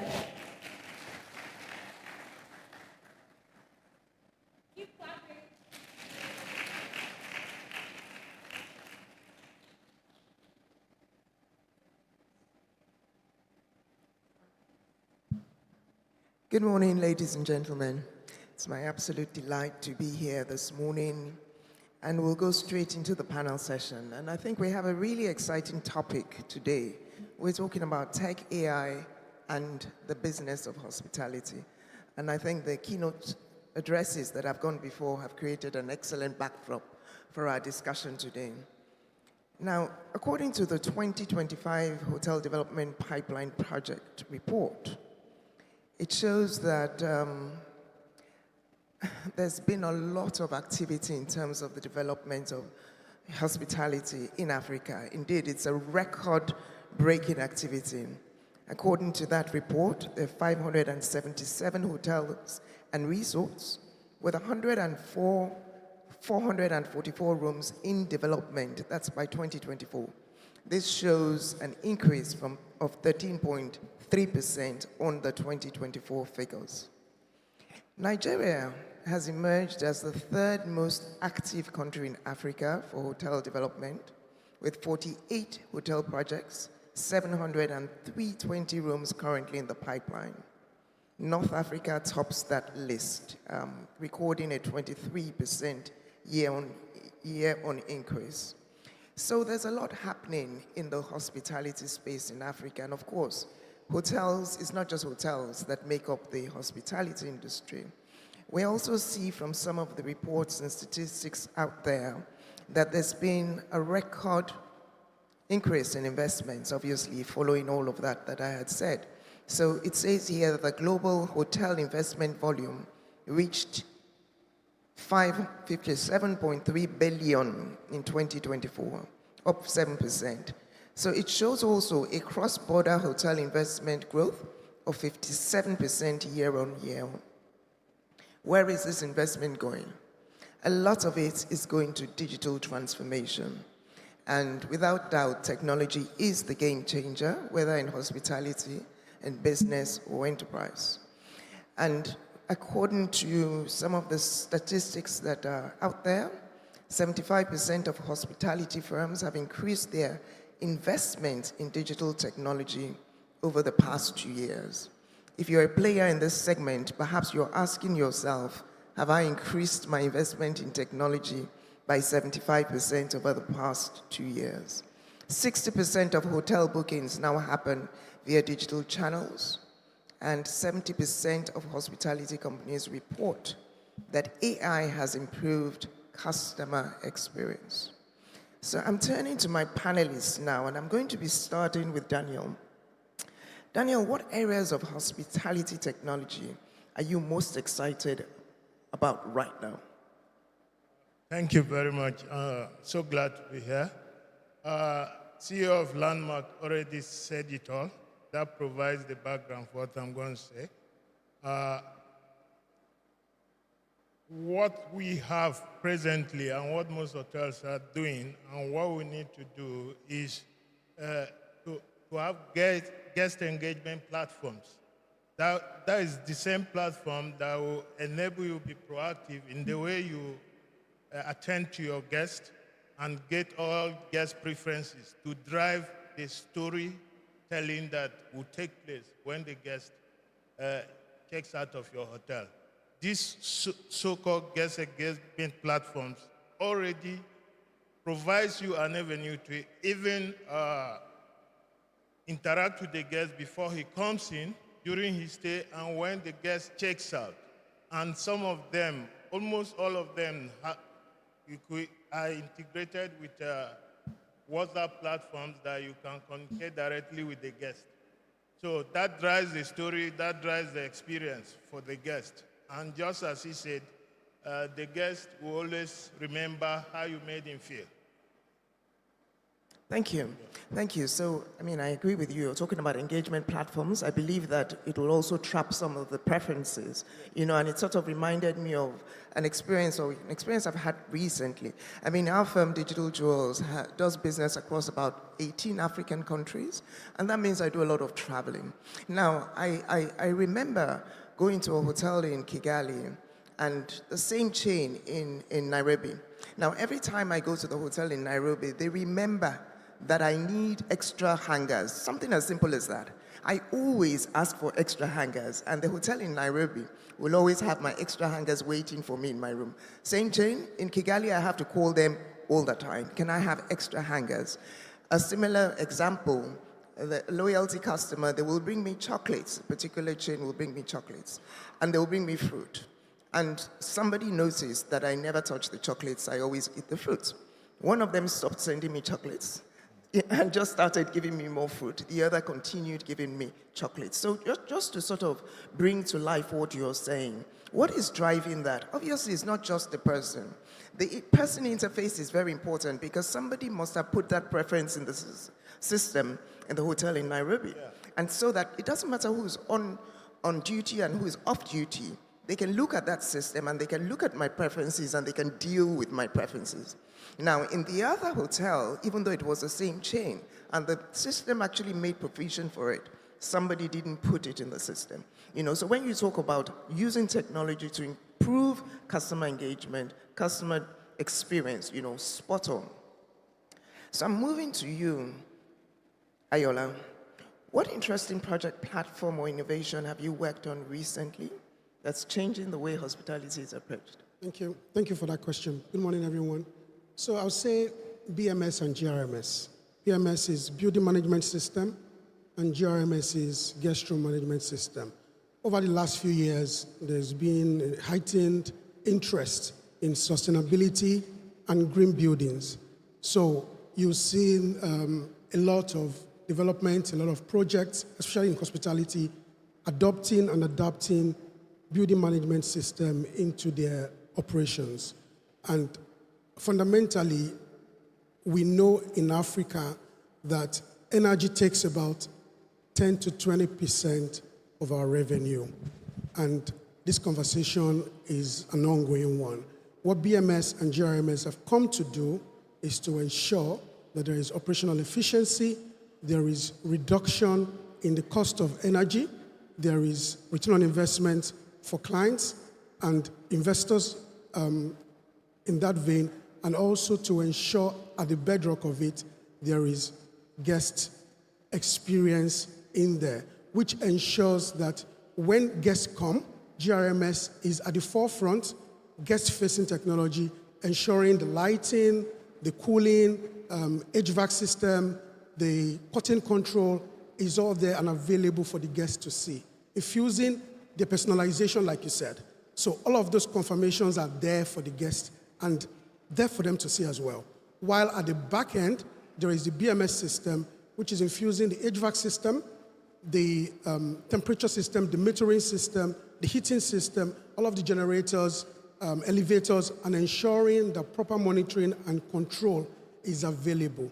Now, I don't know if many people in the room know, over the last few years as well, there's been a lot of grants available for green buildings, which means that if developers and hotel owners would invest in this technology, BMS and GRMS, they will easily be able to tap into these grants.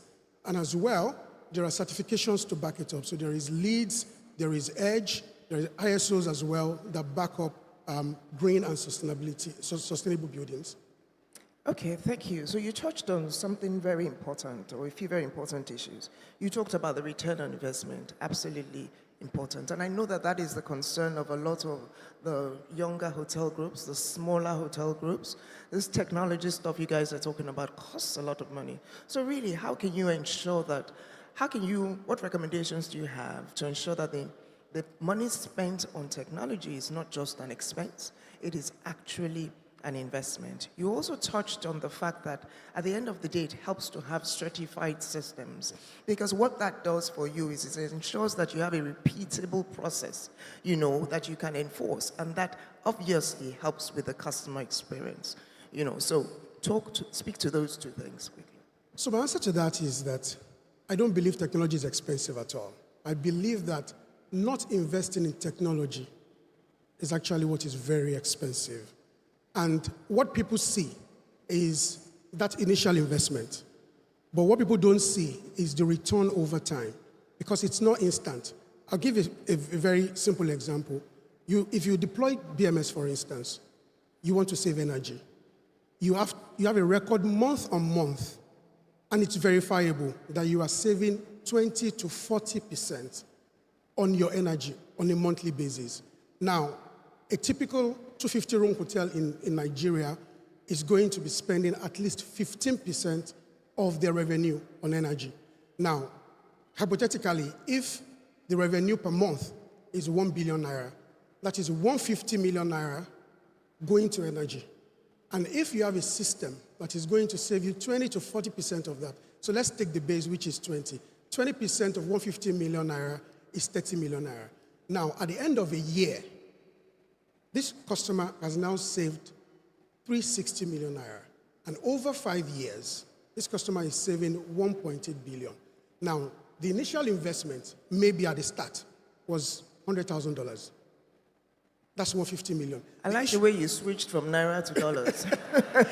Let's stay on the same currency. So let's stay on naira. The initial investment is 150 million, but look at it over 5 years. This client has now saved 1.8 billion naira. So for me, technology, when done well, an emphasis on doing it well, and that is what we push as an organization. We design, build, and maintain. That design phase is very, very critical. What we say is design is 80% of everything. And what you find is many people just jump into it, see the fine technology and the fine features, and don't really think about what they actually need. All right, so let me add, and I think he's touched on the points very, very effectively.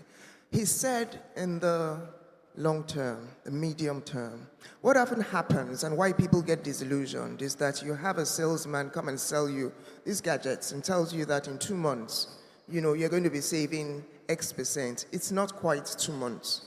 And the savings, the cost savings are not likely to come from eliminating people. That's not the way it works. So what am I saying? As business people, we need to understand the investments that we're making. When done well, as he says, those investments yield a high return. But please understand the investments that you're making and make sure that those investments are going to the areas that are most strategic to your business. There's no point spending a lot of money on just something that is not, is not pivotal to the success of your business. So please let's not worry, or let's not be dissuaded by the cost of technology investments. It does cost money, but you can't do without it. There is no other way to do business today. So it's either you go that way in an intelligent way and you get the investments, or you lose business and you lose opportunities. So I'm coming to you, Daniel, and we're now going to be talking about, artificial intelligence, which sometimes is a big elephant in the room. And it's clearly reshaping the business of hospitality. I think one of the most vivid pictures that comes to mind when we talk about artificial intelligence in hospitality is the Japanese hotel that has robots in the entire customer interface, from check-in to room service. Everything is manned by robots. But that's an extreme. That's not the norm. So how do we shift the narrative to see AI as a tool that enhances rather than eliminates the human side of hospitality? What examples can you share of AI making service delivery more personable, not less? Okay, thank you very much. First of all, AI has become ubiquitous in the sense that even on our phones, we have AI. When you use your face to unlock your phone before you use it, that is AI already, facial recognition. That is part of AI. Now, what really happens with AI is we can see AI as a personal assistant, as a memory taker, as a data bank. So when we have this software with AI embedded tools, they remind us of what we need to do. They remind you, for instance, of the guest preferences, the guest dietary needs and allergies, and they remind you of practically everything the guest does. That, for example, the AI tool embedded in guest engagement platforms, for instance, what it does is it kind of collapses the difference in the capability of your staffs based on their experience. When we didn't have that, is staffs that have a lot of experience, work for so many years, that practically know every guest by heart with their dietary needs and preferences. But AI will come, bridge the gap, empower your staff, and make them to be proactive in actually attending to your guests and creating those stories that we want to emphasize, always want to create. Example of now is there are some hotels that have what they call smart rooms, and they have IoT devices whereby you... IoT meaning Internet of Things? This is the IT. Always using... Sorry. Yes, please. Always using acronyms. Go on. It's, of course, there are AI-embedded devices, and what happens is you check into the hotel, for some of these hotels, for instance, you download their apps, and right on your phone, you can set up the preferences, the cooling temperature in your room, your TV channels, your preferences, and whatever you need within the room, such that the next time you come and you are checked in, because of proper integration, all your preferences are already preset from your last check-in. It comes in and set up automatically. That is what it does. Then you also have some hotels that have AI chatbots or AI concierge. I'm looking forward to having it, having it in Nigeria, have some chatbots or robots that can greet a guest at the foyer in whichever language the guest speaks. I'm sure it will come very soon. Thank you. Thank you. Okay, I read out some statistics earlier on showing that there's a wave of investment across Africa of hotel chains. And I see this very vividly. I visit Nairobi or Kigali or Addis or Lusaka or Kampala one month. And in 3 months I come and new hotels have just sprung up seemingly overnight, obviously not overnight. And this has been a consistent trend that I've noticed over the past few years. So I'm coming to you, Ayola. I'm sure you see this as well. How are the indigenous hotel chains, how are they responding? What do you think that the international chains are doing right? And what do you think that, what is the unique value proposition that the indigenous chains can put on the table to ensure that they succeed in this? Thank you. So I'll say when we compare international brands to the local brands, the major points is the affinity for technology. International brands have come to realize, from even the first speaker today, everything we'll be talking about is guest experience. But technology is the differentiator. There is no guest experience without technology. And what you find with the international brands is standards. They have created technology standards which they've ensured are pushed through across their brands. So what you find is that if you go to a brand, for instance, today, that is an international brand, say for instance, you go into a Marriott, it says, if I've gone into a Marriott in Ikeja and I go into a Marriott in Ghana or in Abu Dhabi, it says, welcome back, Ayola, because the uniformity is there and they've pushed the standards through. In Africa, although the adoption is getting increased, albeit slowly, there is still that look away from technology. As a matter of fact, I use this example a lot of times. There are so many investors and owners who see technology as a nice to have and not a need to have. And it also shows through during the conceptualization of what they are trying to do. And you find out that they only remember technology towards the end of the project. And what we push and what we preach is that technology should be part of the conversation from the start. The very moment you reach out to the architects, to the builders, you need to start talking about technology and infusing it into the design. To speak to what we can do as Africans to change the narrative as well, we're big on the culture, and I think that we need to infuse our culture in our technology. One major advantage we have over the international brands is the timeline for decision making. For an international brand to adopt a technology standard, it would take them weeks and weeks and weeks of approvals, of going through, of testing and all that. But with local brands, because the hierarchy is so short, it's easy to go from point A to B and put in the standard. For us as an organization, we have also created what we call the minimum standard for hospitality, which we are churning out to our clients because many clients don't even think about it. One other conversation that we cannot leave out is the government's aspect of things. There is need for enforcement and compliance because technology is not only bringing the experience, it's also safeguarding people. It's also ensuring that fire life and safety is taken seriously. And what you find is that we are always very reactive. So when there is a fire, everybody is checking.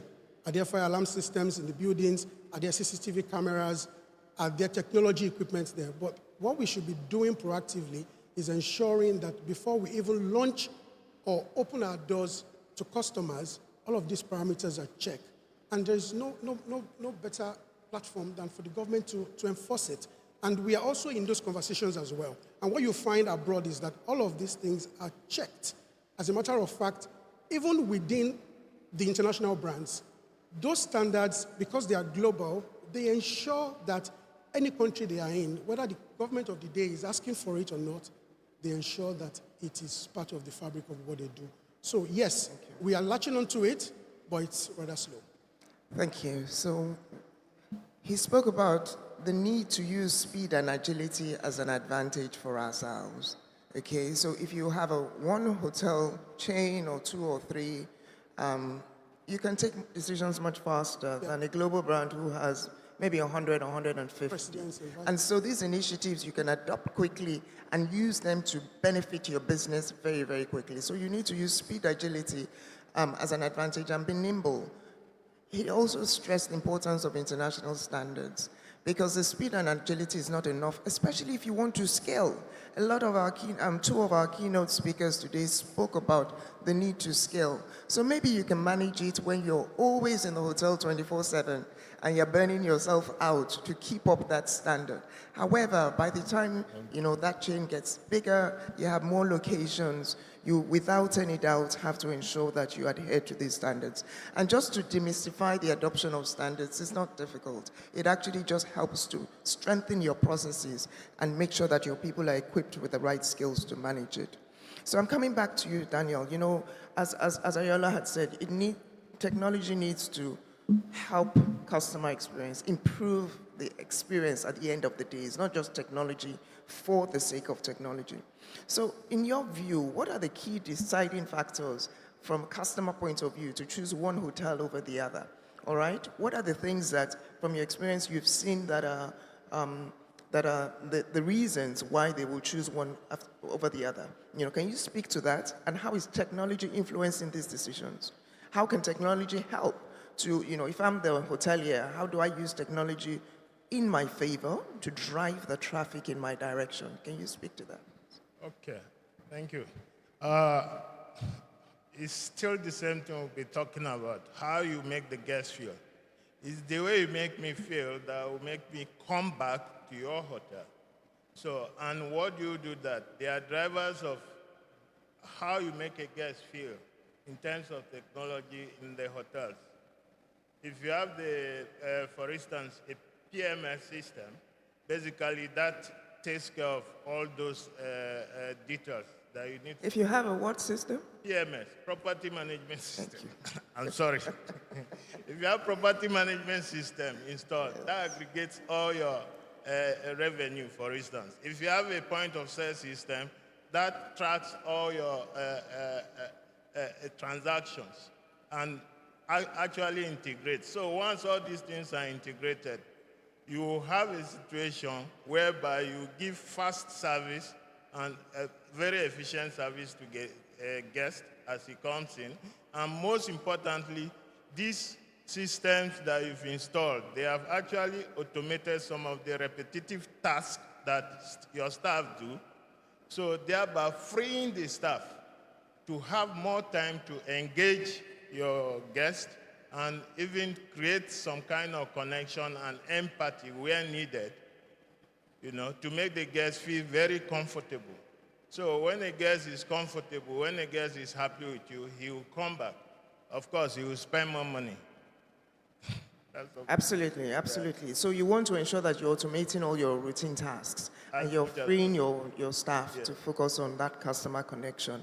Very important. We're going to be opening up the panel for questions from the audience in a few minutes. So please note your questions.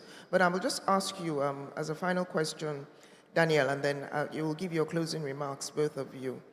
So in your view, how can we help people see that this whole digital transformation initiative, how can we help them see that it's not just about expensive software, about tools?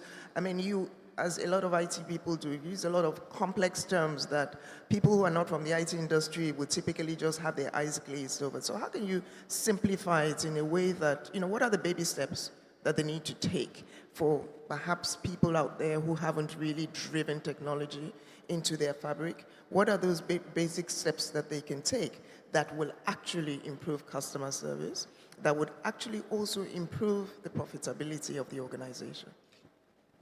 That's for me, right? Okay, so thank you for that question. So part of what we preach is there are so many areas of technology advancement within the hospitality space. And especially for existing or brownfields, who didn't plan for it before, we take it one step at a time.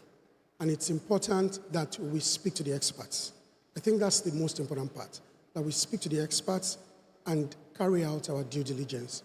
We preach that there is no point deploying systems when there is no interoperability between these systems. So if I was a customer, for instance, who requires all of this technology, I'm deciding with my expert which is the scale of preference and how do we go about it. Let's not also forget that in deploying technology, we must always have scalability at the back of our minds. It's because, like everybody believes, technology is expensive. So if technology is expensive, no problem. Let's start small and scale as we go. So first point is to ensure we speak to experts. Second point is to ensure that we make a scale of preference. And when we are making scale of preferences, fire, life, and safety for me comes first, because we need to ensure that the security and safety of lives and property is very, very critical at what we do. And next part is to then take it forward to ensure that the actual system we are deploying is scalable, because technology also evolves. 5 years ago, we didn't have the same technology we have now. As a matter of fact, I would like to quickly pick on CCTV or surveillance, as we call it.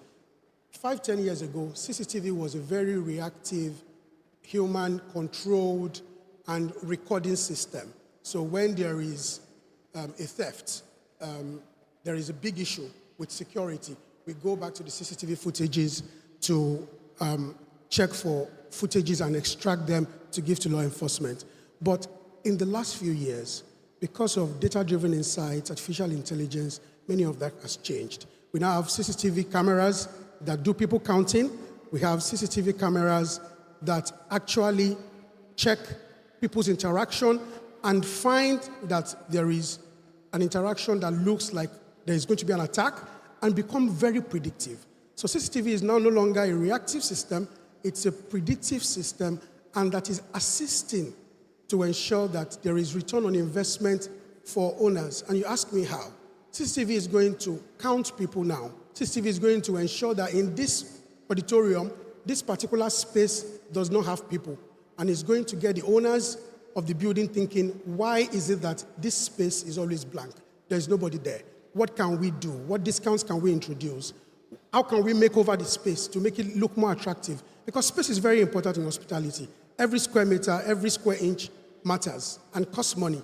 So with all of this insight from CCTV, we are able to make informed decisions, even as it relates to human resources and rota. Even to that kind of detail, where we are saying, for instance, because we have our CCTV system has learned and is able to tell us what the availability and the foot traffic is into our space.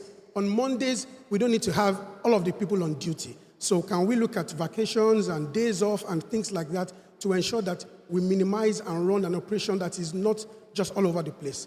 And then on Fridays and Saturdays, for instance, we have a high influx of people. The system already detects that and is assisting owners and builders to now realize that this system is not only there for reaction, it's there to assist in making decisions that speak to return on investment, operational efficiency, and cost saving. Just to round it up, CCTV now as well cuts through the time it takes to even do the search and going through the footage that we used to do. We've had scenarios in the past 10 years where just to get a footage out, people are staying hours and hours going through footages for days. But now with key features, blue jacket, red head warmer, you are able to make a search of a footage and find your culprit in minutes or even in seconds. Thank you. So I think that's a good example of an investment in technology that clearly you can link to a return in your organization. So Daniel, what is the single definitive piece of technology that you expect to transform the hospitality landscape in the next 3 to 5 years in Africa? I think for us, from the trend, is migration of on-premise systems to cloud-based systems.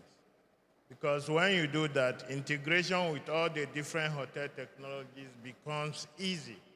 So you have a property management system to be easy for you to integrate to your point of sale system. With the property management system, you might say it's expensive, but just as he said, you start on a small scale. We have property management systems that even run on Android pads. You can even run some of them on, most of them can be run, especially the cloud-based, and there are so many of them. Okay. So, and when you get such, you scale from there, for instance. So you can scale from the property management system, then when you can, as you drive in the business, you get a channel manager, you will be able to make your bookings because that channel manager comes with a web service that probably will allow you, for instance, to get your reservations via your website, or better still, you can get... I said one. Yeah. You've given us about 5. But I think that the root cause of what you've said is cloud computing. Allows you to get up faster. You can start the business today and you can have a system. You don't need to invest in your own servers and all of that on-prem. Also, the cost is reduced, and then you also have the management done for you. Thank you very much. I think we're running out of time. It's now time to take questions from the audience. Thank you so much. A round of applause to our masterful moderator and incredible panelists. Thank you so much. At this juncture, we'll be opening up the floor for questions. All right, I see a lady over there, another lady over there. Just a couple questions in the next 12 to 13 minutes. This is your chance to learn how cutting-edge technology and artificial intelligence can transform hospitality operations and guest experiences in your space. Can we get the microphones over here? I promise you I'm coming, but she raised her hand first. So can we get the microphone over there first for the first question? Hello, everybody. My name is Kende Daniel. Okay. Can you hear me? Yeah, go ahead. You weren't the one I was motioning to, but hello, go ahead. Yeah. Oh, okay. Hi, my name is Kende Daniel. I run a hospital or catering business for about 40 years now. And talking about systems, talking about processes, talking about what's it called now? Standards? Sorry? Standards. Standards, that's good. That's one thing that's so dear to my heart. Now, I'm going to say something that is very sensitive to the room, and it's about food safety, health and safety. You talk about hotels. It's not only hotels, you have restaurants, you have kitchens that cook food for industries, etc., etc.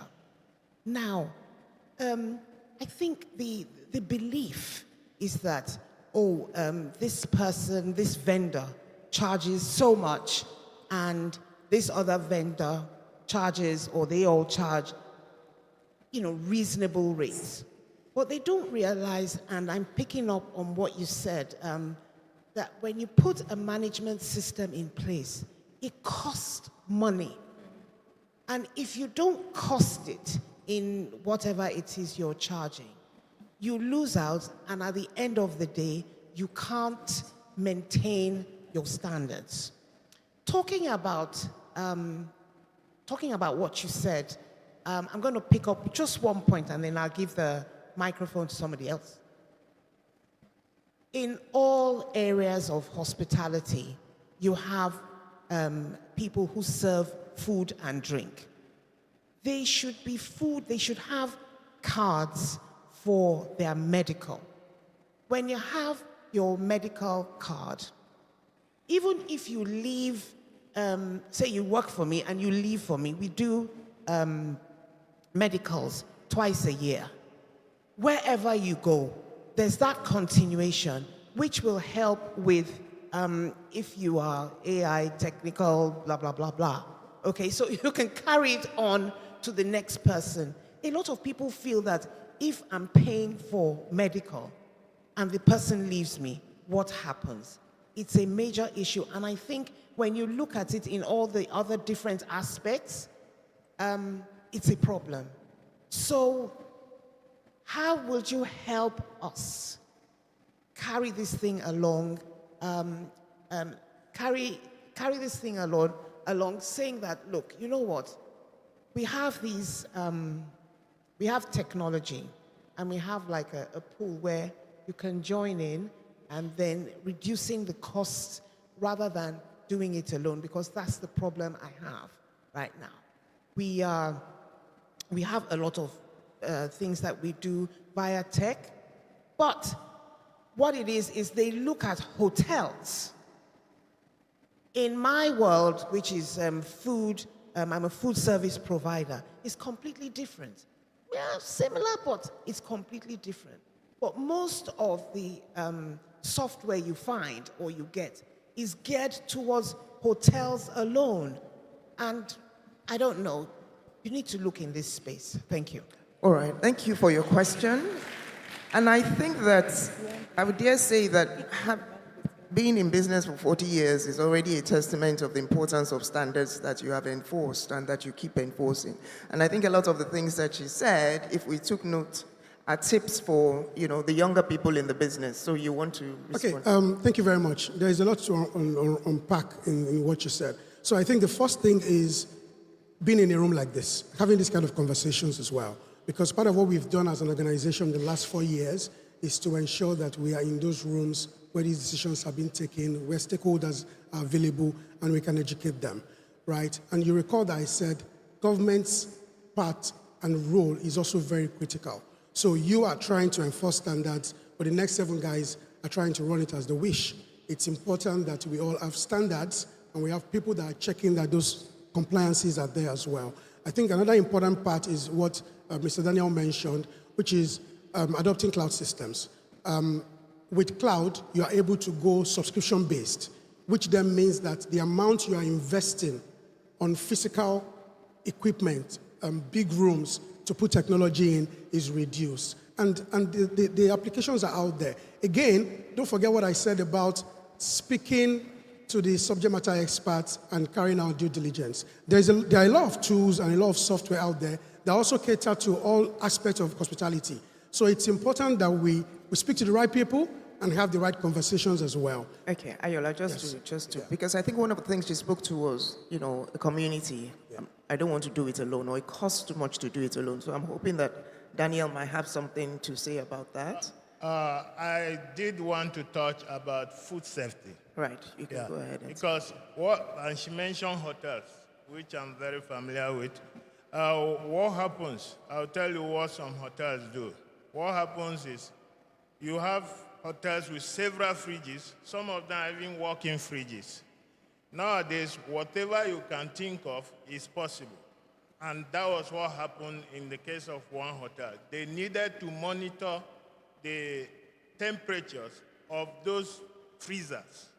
And what did they do? They got thermometers that they could install in those freezers.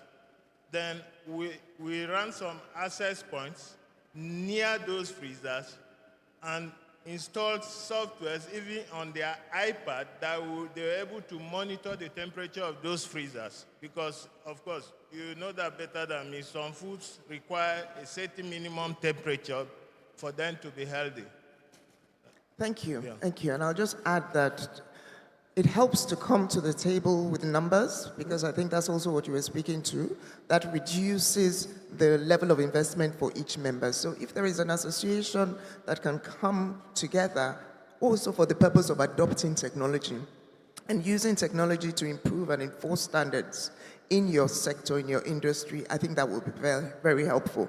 The players, I'm sure if they come to you with, with a critical mass, there is clearly a much more effective approach. All right, do we have time? Thank you so much. Our next question from over there. Hello? Yeah. Hello, good afternoon. Thank you so much for all your insights. My name is Kenechi Chidolue, and I am a second-generation hotelier, I would say, from Chelsea Hotels. I had to write this down because our moderator warned me not to take too much time. But my question is about the talent gap and how that intersects with tech and AI in the hospitality business. So I find that it's already challenging enough to find staff who are skilled with basic documentation, processes, handling guests, and doing that consistently each time. And while there are so many wonderful innovations in technology and different ways that AI is being applied in hospitality, hotels specifically, how can we bridge the gap between advanced tools and a workforce that might not be fully prepared to use them yet? How do you train someone to consistently apply these AI tools and these very amazing innovations in PMSs when they're barely keeping up with documenting proper processes on paper, for example? And this is not just peculiar to hospitality. This is a skills gap issue that we in Nigeria... Sorry, can you still hear me? Yes. So my question is, do you, as tech, experts, have any practical frameworks for, while you're putting it in place, what we can do to better train or infuse these systems with a Nigerian context? Okay, so I'll try and answer that. Part of what we do as an organization was we identified the gap, and like I said, in the last 2 years, we've started a program every quarter to laser focus on one technology, invite everybody in hospitality, where we are training and actively engaging them to ensure that they are well informed and they're able to take that back and use. So it's in two parts. It's training them on the new trends and also training them for the future in case they deploy those kind of systems. I believe from what the keynote speaker said, nobody's going to do it for us. We have to do it for ourselves. And many of these things are now things that we are currently or actively teaching in school. So it's down to players like us to ensure that we gather people in a room. At the moment, we are doing it quarterly, and I'm happy to extend invites to you and other people in the room for the next year. There are going to be 4 sessions, usually at the end of each quarter, speaking to all of this. Okay, and talking about training, what you do normally in hotels, what you can do is to have, for each department or section, have what we call a trainer that will be training his colleagues within that department. Because basically, the trainer can be anybody. It could be a concierge guy who happens to be very intelligent. He could be training his superiors. It doesn't matter. He becomes a super user, and he becomes the go-to for anybody that wants to do anything within that section. Yes, and I'd just like to add, training obviously is a cost you cannot avoid, but you have to do it intelligently. And then the short-term goal has to be to train people to use the systems. And then, the truth is you do have to ensure that you have systems that can deal with the mundane things. That helps you to ensure continuity. We have to take advantage of AI and what it offers today. So the training approach they've talked about, I'm sure will help. But your medium to long-term goal has to be to embed some functionality within the system that doesn't require human beings to do, so that the human beings that you have are focused on a different level of engagement. Thank you so much. A round of applause for our moderator and speakers. Unfortunately, we are unable to take any more questions. However, the QR code will be put up on the screen so that we can send in our questions. Be sure to add your email address as well so that we know where to address the responses to your questions. At this juncture, I'd like to invite up Dr. Belinda Nwosu. A round of applause for Dr. Belinda. As she comes up, she'll be presenting our panelist and moderator with some gifts, and we'll be taking photos as well.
Thank you so much to our moderator and panelists. A round of applause to them as they return to their seats. Thank you, Dr. Belinda.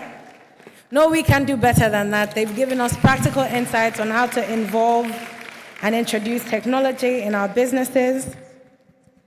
Amazing. At this juncture, I'd like for us to extend our gratitude to our sponsors, Freddie Hirsch Nigeria, for their support. Their commitment to providing leading innovation in food technology, expert solutions in flavor enhancement, food safety, and nutrition has been pivotal in advancing service quality and operational excellence. We'll now take a moment to hear a short message from them.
round of applause for Freddie Hurst, Nigeria.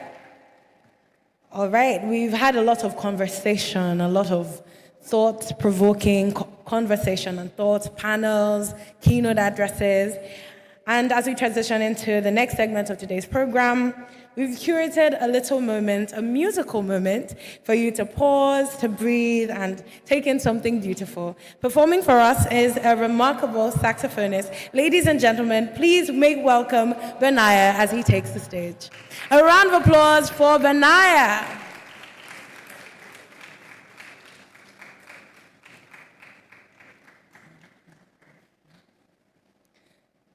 Keep it coming, keep it coming. He's right here. Thank you so much.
I know we can do better than that for Benaya. Thank you so much. That was so beautiful.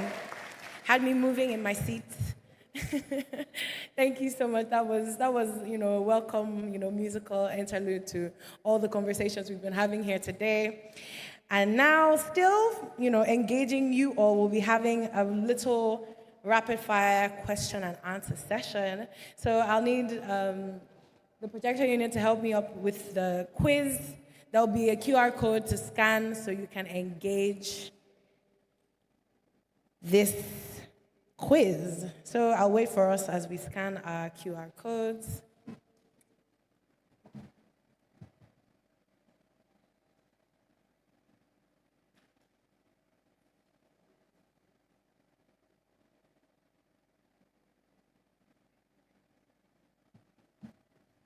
So as we're scanning the QR code, know that there will be a winner of the quiz. And we are going to share with you the first ever LBS Hospitality Initiative case study of the Ibom Air experience that we all followed a few months ago. So we've done a case study on that. We've done our analytics, and we have powerful insights. So the winner will get a copy of that report, and the rest of you would have to buy it. Thank you. Good luck. May the best hand win. This is fascinating. This is the first event I've ever been to where the prize was a case study, and we're all so excited about it. So I hope we're ready. Are we ready to dive into this quiz? Because I see that Dr. Belinda's announcement has given some of us some reason, some motivation. All right, I think we're all done scanning. Okay, a couple people left.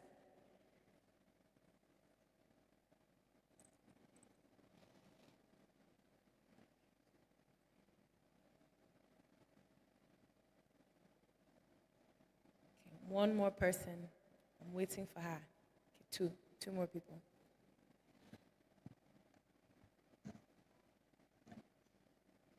All right, let's get this quiz started.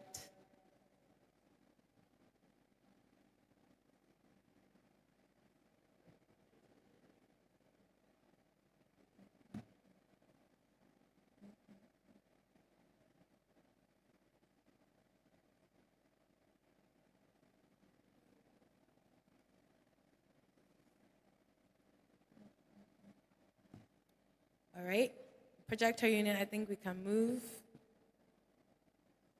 think we've all scanned the QR code.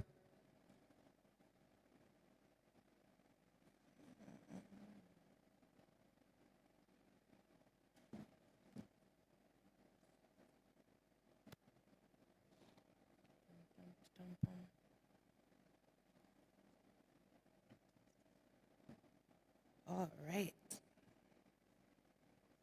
I know there's no music, but you can imagine the Who Wants to Be a Millionaire tune in your head. Let's get the ball rolling.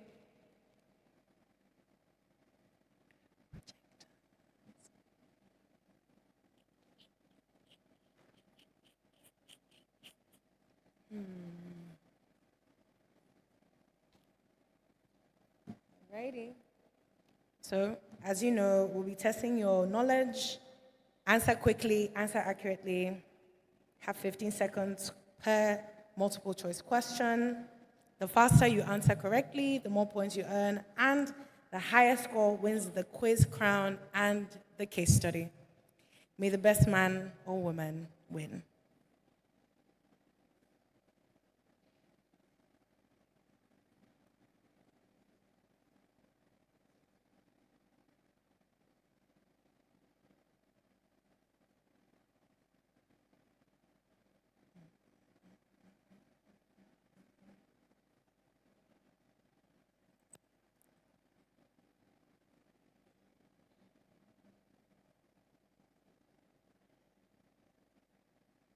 Which continent has the fastest growing tourism market in the world?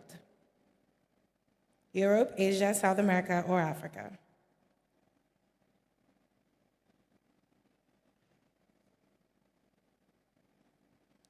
In our bid to answer quickly, let's answer correctly as well. I wonder what the answer is.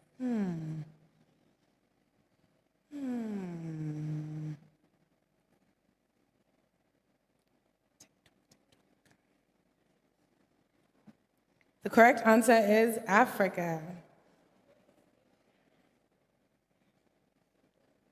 It's Africa. Sorry to disappoint all the Asians. Right, question 2.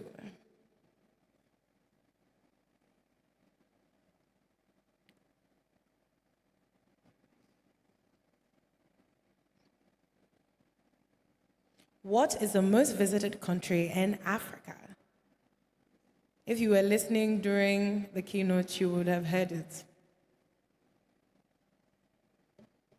South Africa, Kenya, Morocco, or Egypt?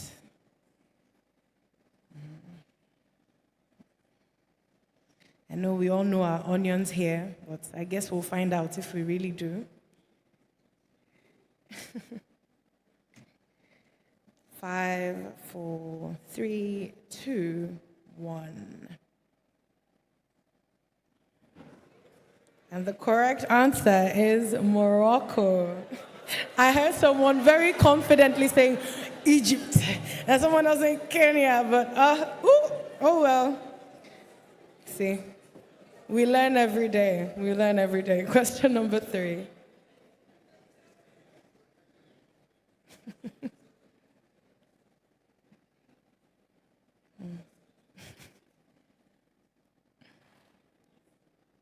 Which global hospitality sector employs the most people? Events and conferences, hotels, restaurants and food service, or airlines?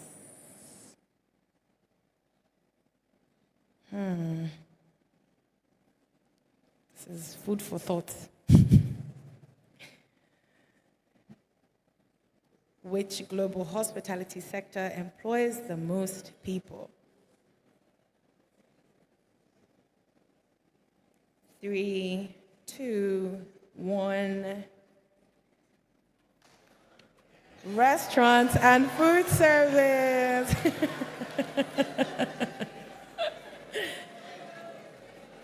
All right, we have some jubilation going on in the room for that one, so I guess let's go to the next question.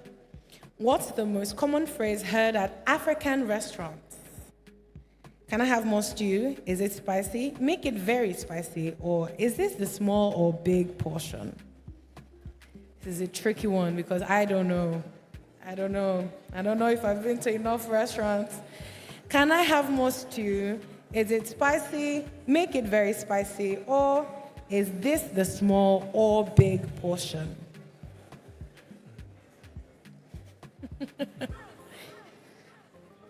And the answer is,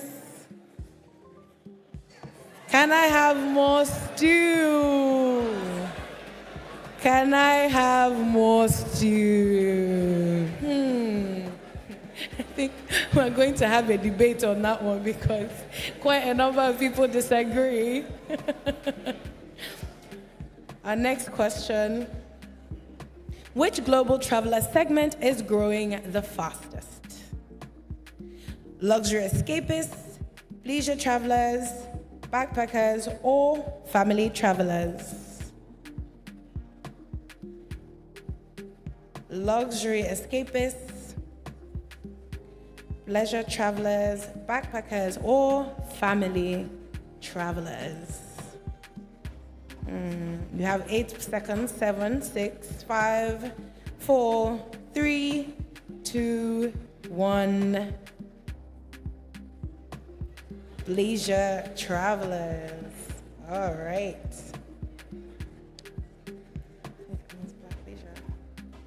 And the winner is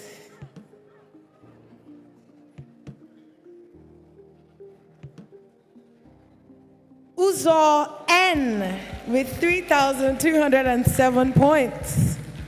Uzor?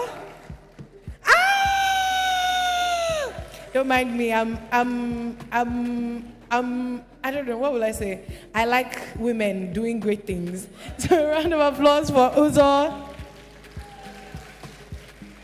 Well done. You overcame the odds and you won. Our ushers will get your prize over to you shortly. A round of applause for Uzo. Amazing. We are so grateful for your participation on the Q&A segment, as well as to our panelists, our speakers, and of course to you, our incredible audience.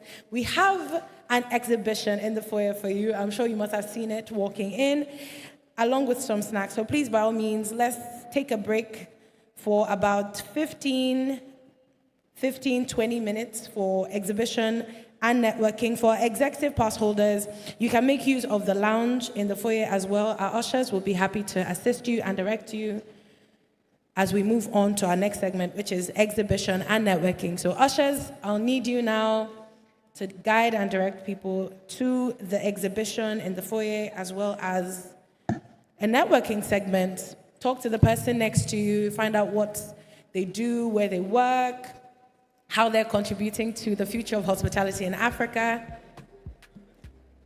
And yeah, it would be such a shame to come to this kind of event and leave without connections, without networking. So we can do that now. We can do that right away. Ushers, please lead my incredible guests and attendees to the foyer for the exhibition.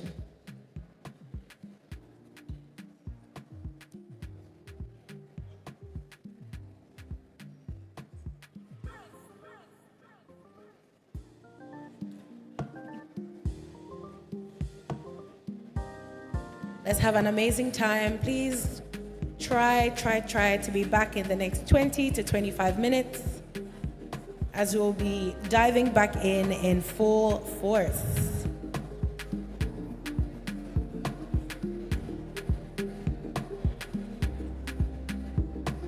All right.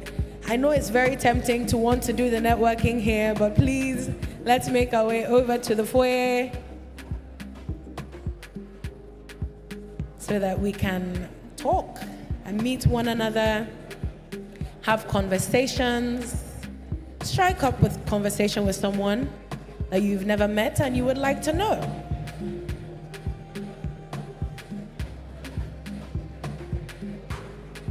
Executive pass holders, be sure to use the lounge as well. Our ushers will be happy to direct you.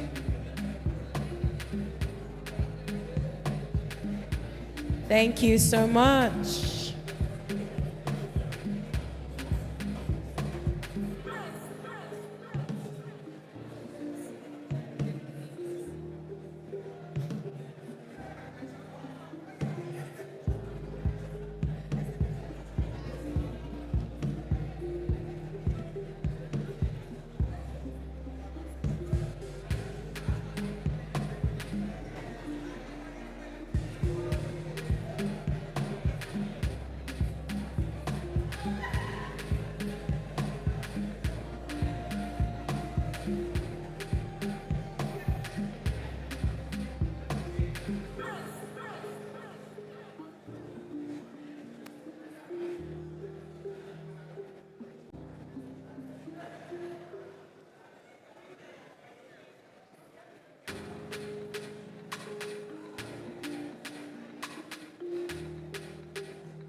All right, ladies and gentlemen, let's make our way back to our seats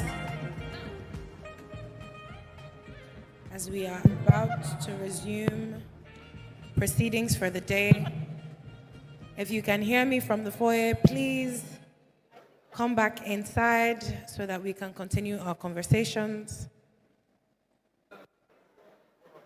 For the Africa Hospitality Summit 2025. Ladies and gentlemen, I hope we enjoyed our little exhibition and networking break. But we'll be diving right back into the order of affairs for the day.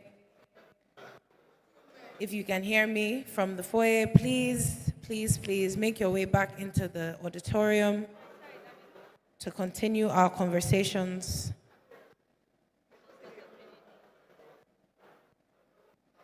Thank you very much.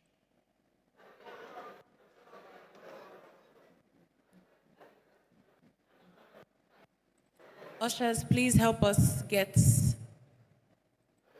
our attendees back into the hall.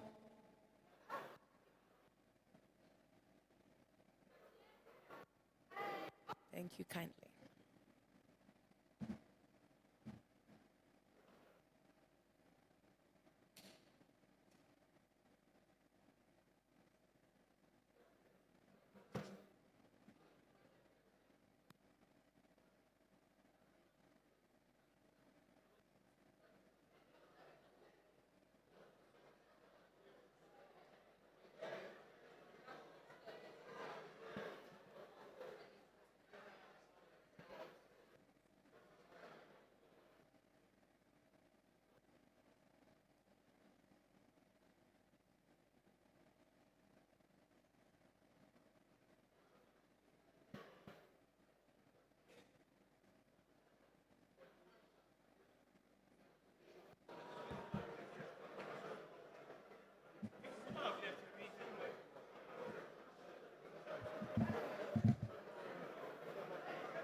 Hello.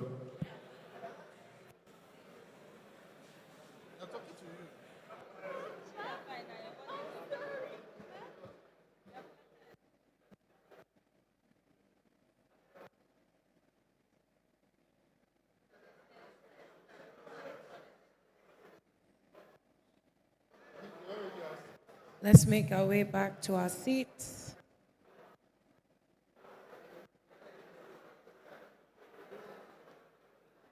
Ushers, please help us get our attendees back into the hall so that we can continue our conversations for the day.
Welcome back, everyone, from our exhibition and networking session.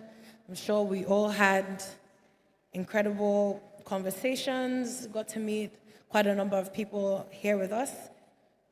I saw ice cream, I saw ofada, and I really hope we maximized those offerings. All right, we'll be diving right back into our agenda for today.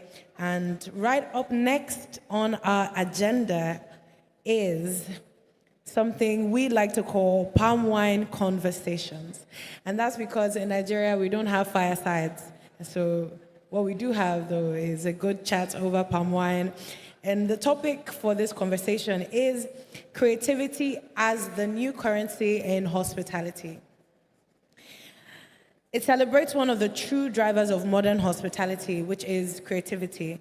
And this conversation will explore how innovative ideas, culturally, wow, can't speak today, how culturally resonant experiences, artistic vision are shaping guest engagement and redefining the future of hospitality in Africa. This conversation is going to be relaxed, engaging, and really thought-provoking. We'll be designed to spark ideas, among us in the industry, spark ideas, inspire action.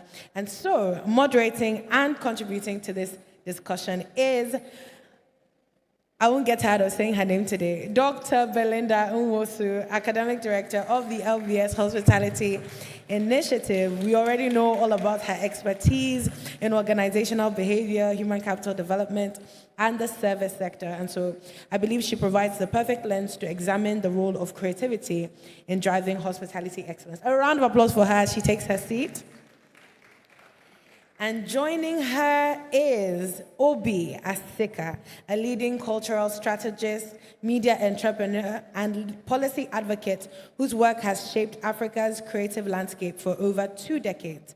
He's the founder and CEO of Storm 360 that has helped to develop Nigeria's modern music industry and launch iconic artists. He has served as the Senior Special Assistant to the President on Social Investment and serves currently as the Director General, National Council for Arts and Culture, Nigeria. Ladies and gentlemen, a round of applause for Mr. Obi Asika as he takes the stage. We are truly delighted to have him here with us and to have these 2 distinguished thought leaders with us as they share their perspectives on how creativity is reshaping the African hospitality industry. Join me in giving them a warm round of applause. All right, Dr. Belinda, take it away. Thank you very much, MM. Obi, maestro. We have him in the room. Let's take advantage of the opportunity. So, needless to say, you have a broad experience across arts and culture. In our conversation 2 days ago, you told me there are like 50 sectors represented under the Nigeria Council for Arts and Culture, right? Yeah. Well, in terms of the creative economy, I mean, depending how you define it, the UN definitions maybe 10 years ago had about 22 to 26 sectors, but it's much bigger now. I mean, we've been doing mapping, but there are different numbers between 49 and 56. Because architecture, there are a lot of things that people wouldn't think about that are actually in the creative economy. Could you just reel through some of them? I was shocked at performing arts, so music, film, theater, dance. You think about animation, esports, gaming. You think about software engineering, architecture, design, fashion, hair and beauty. That's quite a lot, isn't it? That's a lot. Let me see if you missed any. And there's many more. Hospitality, right? Not necessarily tourism, because I think tourism is a byproduct, or culture is one of the big implements into tourism. So more like culinary arts and Culinary arts is massive. The food culture. 100%. 100%. I hope these are some of the ideas that are already forming in your minds. Just 50 sectors under the creative economy. And I think one of the things that has been preempted in the conversation we've had so far with the keynotes and with the panelists is storytelling. We're not going to get tired of that. Imagine how many stories can emerge from all of these sectors put together. Hospitality as we live it primarily in our context and many other contexts, is perceived as transactional. I pay for a service, I get the product or the service, and then I, move on. We're here to change that narrative, that hospitality is more structured, more importantly, experiential. Now, we want to embed the storytelling, the creative economy, and how do I do it? How do I go about it? So let's start with this, Obi. Storytelling. How can we make it concrete? We've heard a lot about that. How can we make it concrete for our businesses?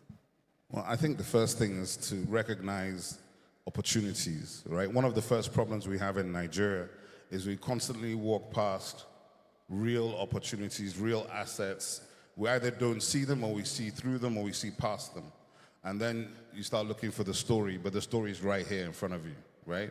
I'll give you an example. Where we're sitting here today, if you were to go further up the road towards Ekbe, and if you go from Ekbe to Ijebu, right? There's a road, there's a big 4-5 lane highway that was done between Lagos State and Ogun State. Just as you're leaving Ekbe at the top of the hill, there's a valley on your left, a rainforest. That place is called Eredo. In 1999, I first heard of the place. I've driven past it 100 times. Anybody who's from the east, who drives to the east, the last 25 years, you've been driving through the Lekki axis to cut the traffic, and you go that way, you get to Ijebu. The junction with Ijebu is literally opposite. You turn right, and you're heading towards Ekbe. Not Ekbe, to Ore, and then Benin, and then, east. But guess what? Eredo right there. So I walk into my flat in London in 1999. My late mother, anything about Nigeria that was happening anywhere in the world, she would cut it out of a newspaper and keep it. And I just arrived that morning. I walk in, I'm having breakfast with her. She goes, pick up that newspaper. It's a typical thing. I pick up the paper. She goes, what do you see on the cover? And I'm like, so I see this headline. I said, this doesn't make any sense. And the headline says, the Queen of Sheba's final resting place is in Ijebu.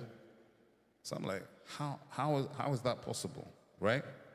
And what it was, I further went on to read the story. The University of Bournemouth had a team of excavators and archaeologists working in Eredo. And it turns out in Eredo, right there, which is less than 30 minutes from here, is an ancient city that was built in the 11th century. It's 100 kilometers squared. The walls are 70 meters high in the 11th century. So I don't know the technology. Visible from space. And it was built by a lady called Bilkisu Sumbo. It's known as Sumbo's Eredo. If you put it on your phone right now, it's going to come up. Guess what? Bilkisu is one of the names of the Queen of Sheba. So if it was a Nigerian just saying it randomly, the reaction would be different. This is a university from the UK bringing significant academic rigor to tell a particular story. But we're sitting here 25 years later.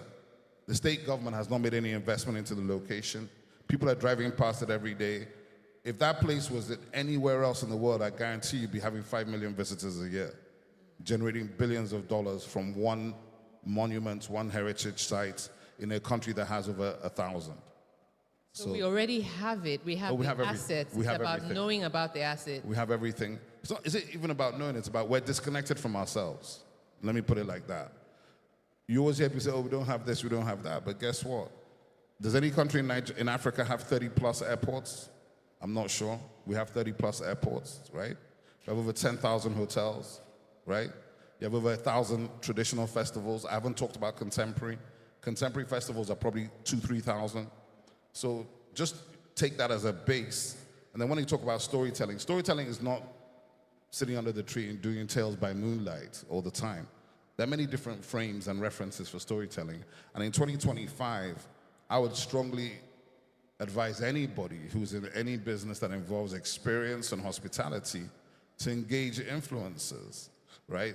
There's millions of these young kids going around the country showing places that, frankly, Nigerians have not seen themselves to Nigerians for the first time and storyfying the experience, right? And then once you begin to see that, it makes other people travel. Other people go domestic. During COVID, there's a friend of mine, Beth here, she had been to 50 countries. So her whole life was travel. So she was getting very upset. I can't travel. I said, have you traveled in Nigeria? She says, no. Where's there to go? I said, okay, start in Enugu. No, seriously, start in Enugu. Now she's been to about every state in Nigeria in the last 4 years. And I see what she posts, and it's incredible. Because what happens is we spend too much time diminishing ourselves. But you are sitting in one of the original places of civilization. One of the most ancient civilizations is here. And even if you're not interested in history, heritage, and culture, it's all around you all the time. It's now up to you if you want to reimagine it, repurpose it, and then tell the story a different way from your perspective. So when you're asking about how do you tell the story, find your nexus. Where's the hotel? It could be a guest house. Let's talk about a hotel in the East, for example. Let's just in a village in the East. Which village? What's the culture in the village? What's the food in the village? What is it that they're doing? What's the experience when you come to the hotel? If I come there, am I going to be getting a traditional or Hafia thing because I'm in Abia State? Or, do you understand? It's context, culture, and then connection. So the story is just for emotional connection. And once people want to experience whatever that thing is, they will come there, but it's a skill. So I think all organizations at this point in time have to be storytellers. If you want to look at some of the organizations that are the biggest and best storytellers of the last 40 years, you wouldn't do badly to start with Nike. If you look at Nike, Nike's entire business is based on the aspiration of it is possible, just do it. That single line has propelled them to $1 trillion business. Yeah? But they keep bringing it back, bring you back to the key thing, just do it. Don't talk about it, do it. I hear you, Obi. Intentionality, number one. Storyfy what exists around you already. So we actually have it for free. It's there. We are loaded. Many people would beg and pray. You have 1,600 kilometers or 1,400 kilometers of beachfront with less than 100 kilometers of it developed. What am I missing? Beachfront everywhere in the world is prime real estate, especially for hotels and hospitality, right? So Nigeria's issue is not logistics, it's not facilities, it's perception. And that perception is driven principally by Nigerians. The negative perception. Well, it's driven by Nigerians. Like, you have to change the way you talk about yourself, the way you imagine yourself, the way you present yourself to attract what you want to attract. Whether it's investment, whether it's tourists, whether it's people. Almost all the people that come to Nigeria at this point in time, they're not really coming as tourists, they're coming for business. But that's also because we have not taken what we have as a people and pushed it out, right? So there's 1 billion untold stories in Nigeria. I mean, Nigeria has something like 500 cultural expressions. We started indexing these things. Every state has 20 to 50 festivals. Every state. Every state in Nigeria. Some are not documented, some are not necessarily massive. But look, the Kano Durbar is 2.5 million people. Have you seen it? Do you understand? That's what I'm saying. Have you experienced it? Have you seen the wonder of all these horses dressed up? The thing about it is, we are very complacent people. That's what I think. I think you said lazy when we had our discussion. That was it. we I'm are on purely stage. lazy. I'm on stage. Sorry, complacent. Yes, tell us about that. Speak to us about that. How do we break out of that? I think it's first of all about appreciating yourself. If you don't see value in yourself, who's going to see value in you, right? So you have to first see value in yourself, and see value in yourself is also about your environment. So I'll give you an example. There's a place called Ledger near Nsukka. It's a small little village. It's about half an hour drive from Enugu. Ledger, I first heard of Ledger maybe 15 years ago. I can't remember. And I know you heard about it. I heard about it because the Japanese designer Yohji Yamamoto came to do, which I found really strange. Why is this global designer doing a fashion shoot in Nsukka? This is like 2007. And it turned out it was because of Ledger. And Ledger is a little village, and if you go on like LEJJA, you will see that on the surface right there in Ledger, it's all black surface everywhere. You know why? It's one of the first places on earth that iron ore was manipulated by man, right? And it's right here in Nigeria. Never heard of it. This is what I'm saying. So we don't educate ourselves about ourselves, so how do you expect anybody else to know what you have? Do you understand? So I think the first thing about Nigeria is for even Nigerians to know Nigerians. We don't know anything about our country. We know very little about each other, and we make a lot of assumptions, and most of those assumptions tend to be negative, based on social chatter, based on all that stuff. But guess what? When I was growing up in the 80s, I remember in the middle of the Beirut wars, people were going on holiday to go jet skiing. Of course. Nobody. I mean, if you were to talk about the real numbers, and I don't want to mention certain places, there are cities in America that have more murders in a year than the entire West Africa. Yes, we heard about, anyway, I shouldn't mention the names of the cities. I'm not going to say any names, but it's just a fact. That's very interesting that we do not know more about ourselves, so we can project that. I know that we have history taken out of the curriculum, for example. It's back now. It's back now. Yeah, no more excuses. You were not involved. You were not involved in that. Okay, so know about our history, know about ourselves. I had a conversation recently with someone, and I told her that I'm a product of the Biafran War. And she asked me, how is that? And I explained. And she said she had never heard of that. And this is not somebody who is not well versed. Mm-hmm. So I think one of the things we need to do or think about in this industry and sector is, what do we need to be talking about? What do we need to be educating ourselves about that is already available? Yeah. But I'd like to bring in this slant. International hospitality is frequently used as the benchmark. We have to be like that, whatever that is. You know, we're always aspiring to be something else than what we are.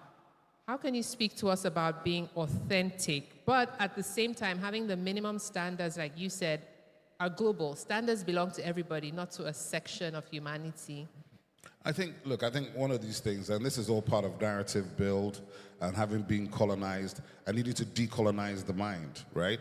So you have a situation where, I mean, when I tell people that Africans literally almost invented luxury, they look at me like I'm mad, but I say it's a fact.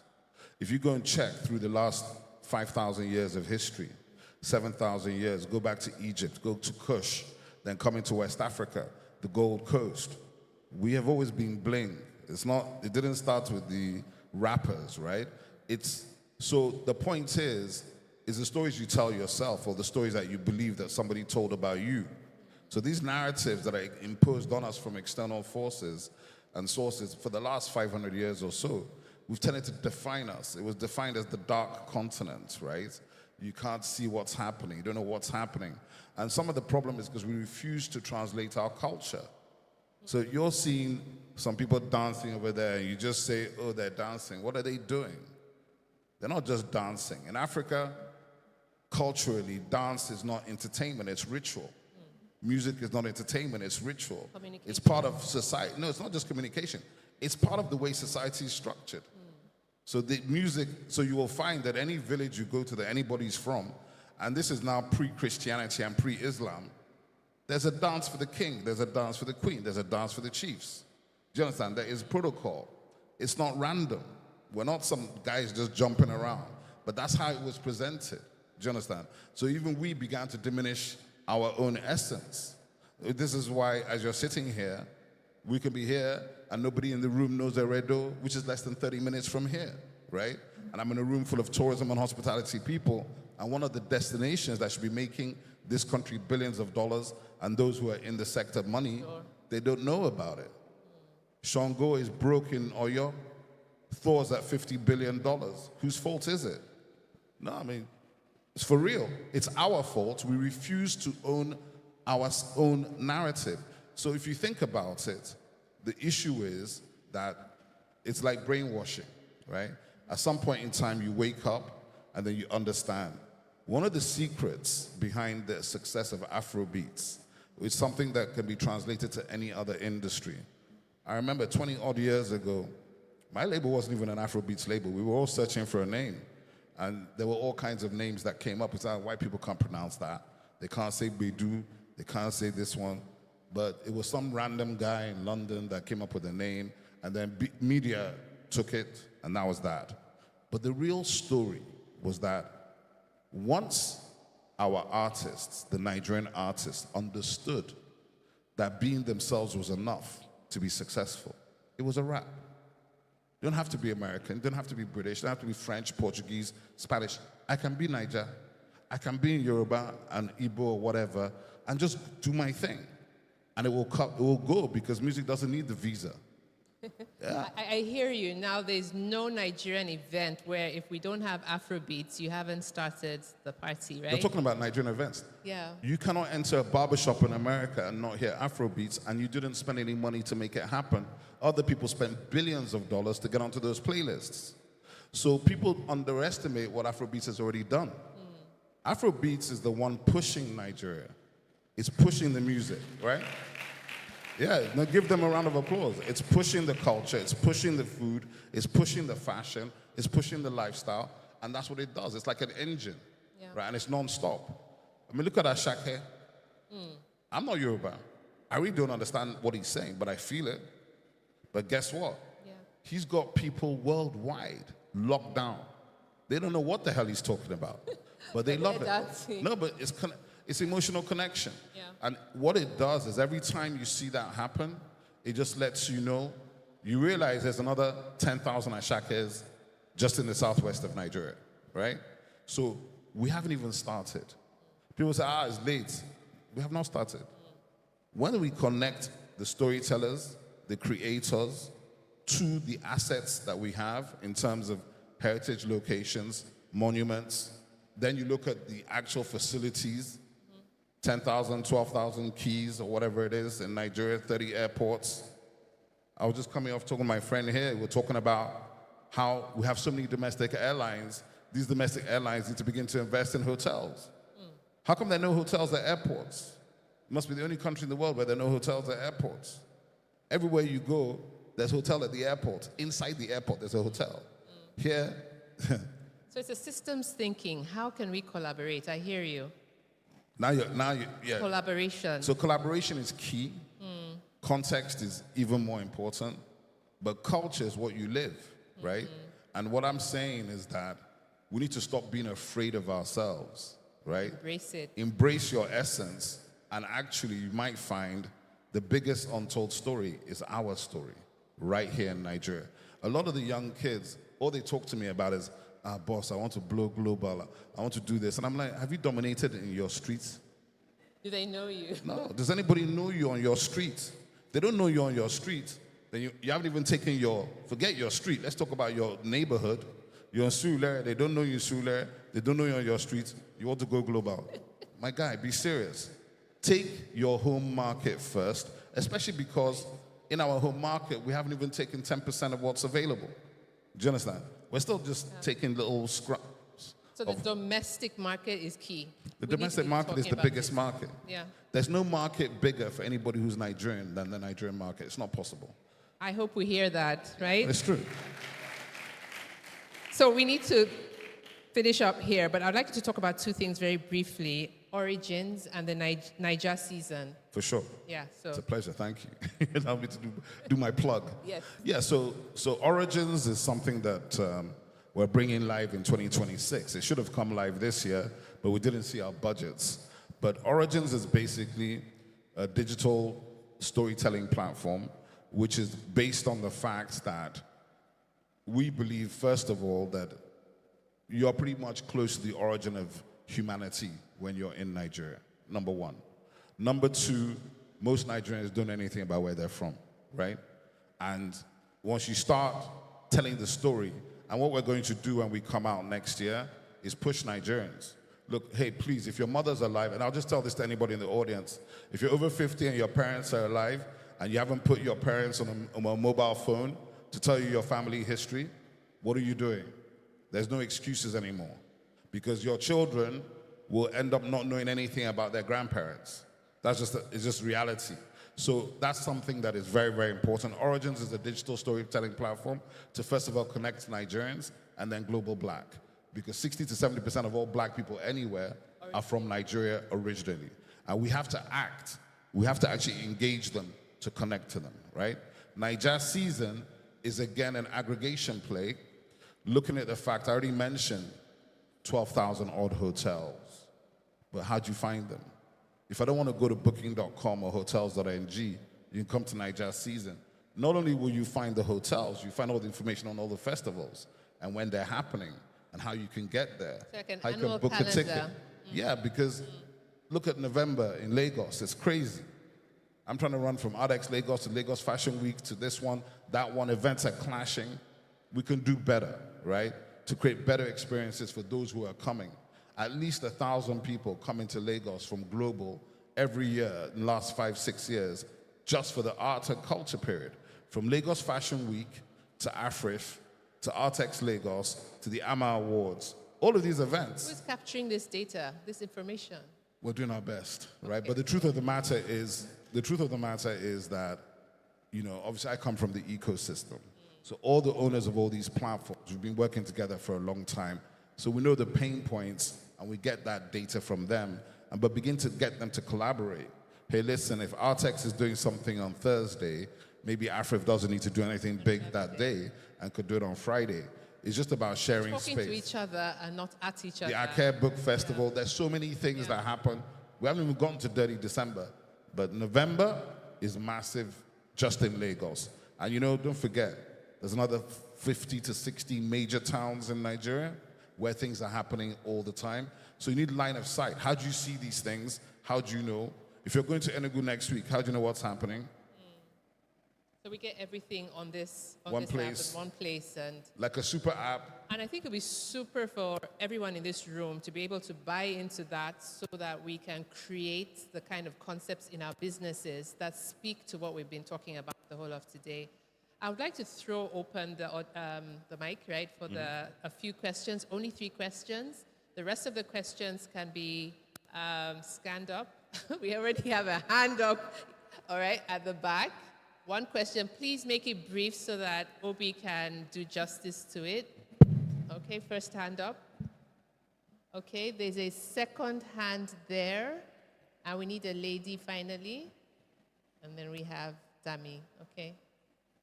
Okay, shoot. Thank you very much for the very insightful session. I'm over here, sir, over here.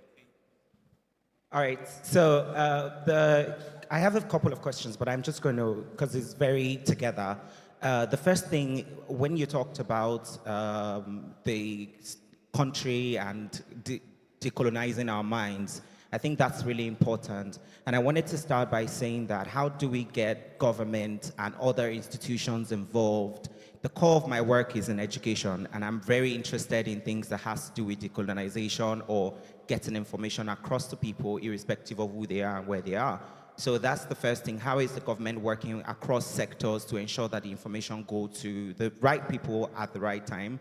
The main one question that I have is around how do we decentralize tourism or hospitality in the country? Because the idea of 30 December, of course, was birthed in Lagos, and we know how Lagos is. But how do we ensure that other cities, other states in the country also feels the impact? The question on the Mentimeter earlier was asking about, the answer was Morocco. But if you look at Morocco, people go to Morocco for many reasons. You go to Marrakesh for culture, you go to Rabat for different things, Tangier, and all those different places for different reasons. How do we build across the country without overwhelming a particular city? Thank you. Thanks a lot. Well, first things first. I mean, I'm here, so you can engage me in terms of how you engage government. I think the thing to understand is this, is that, I mean, look, listen, I mean, I'm new to government myself. Government is massive. It's like I mean, you don't even, you know, and one of the frustrations of government, which is real, is that you might be doing your work over here and some person will just come from a different place who's not connected to your work and do something that just upsets everything and everybody. So we have to manage these things, right? But in terms of what you're talking about, I think one of the most important things is to use technology, right? Technology enables you to platform things and move it beyond a specific location or specific conversation across a much wider space. So I'm a big fan of aggregation, of working with groups that can sort of aggregate. So if I put it into a place with 2,000 members, I know those 2,000 are going to hit 20,000, the 20,000 will hit 100,000, and then we're viral. Do you understand? And I think you've got to keep pushing your specific agenda, because decolonization is actually critical for everybody in Africa to free their minds so they can actually be who they're supposed to be. On the second side, in terms of Dirty December expansion, that's what Niger season is, right? It's the expansion. Dirty December is not something that was created by Lagos state government. It was created by entrepreneurs in Lagos. I was amongst them. There are many that, if I begin to reel out to you, I mean, Rhythm Unplugged is 20 years now. It's like Calabar Carnival is 21 years. There's a lot of different things and elements that happen until the moment when government wakes up and goes, oh. You're here. Do you understand? So, yes, if you were Igbo, you would know that for 50 years or 40 years or 100 years, the Igbos, once it's December 15th, they're gone. They've gone east. It's homecoming. And if you know what happens there, it's pure party. From December 10th to January 10th, they're not doing anything except eating, drinking, and celebrating, right? But they have to do a better job of showing what they're doing and telling that story so other people want to come and experience it. And that's part of what's been missing. So all over Nigeria, Christmas, I mean, Calabar Carnival was something I just mentioned. I was privileged to put it in 2008 and 2010. And I can tell you, right, there's no music festival bigger than that in the world, because on November 30th, the state actually puts all civil servants on holiday. So from December 1st to January 1st, nobody's working except to do with the Calabar Carnival. The carnival itself is only 2 days. It's only 26th and 27th. They have Children's Carnival, and it's a 12-kilometer walk. There might be about 60,000 people. That stadium is only supposed to take 20,000. But by the time you're done with it, it might be 60,000 in the stadium in Calabar. Uyo has been doing stuff. Rivers has been doing stuff. The East does pockets of stuff. That's more to do with individuals in their homes and big events of that nature. But the truth of the matter is, and that's part of why we're trying to do Niger season, is to help promoters, to give them platforms where they can amplify in a more focused way what they're doing. I mean, I'm in Abuja at the moment. I'm based in Abuja. I'm sure nobody here knows that Abuja has 500 restaurants and lounges. For a place that, if you're not, they say, Abuja is dry. It's not true. Abuja has 500 restaurants and lounges, has a serious nightlife, ongoing.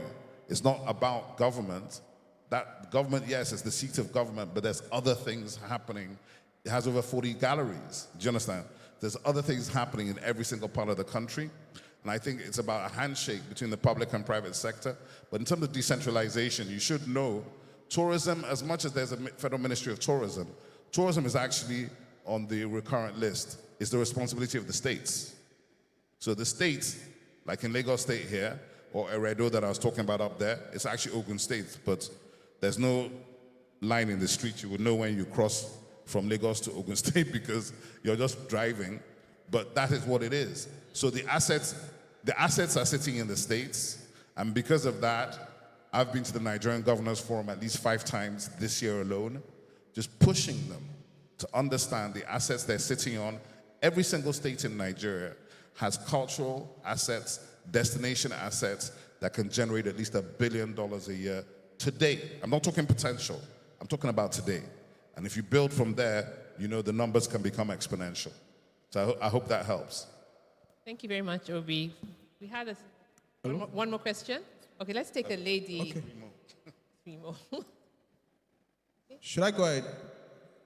Okay, my name is Damilola Dafrede.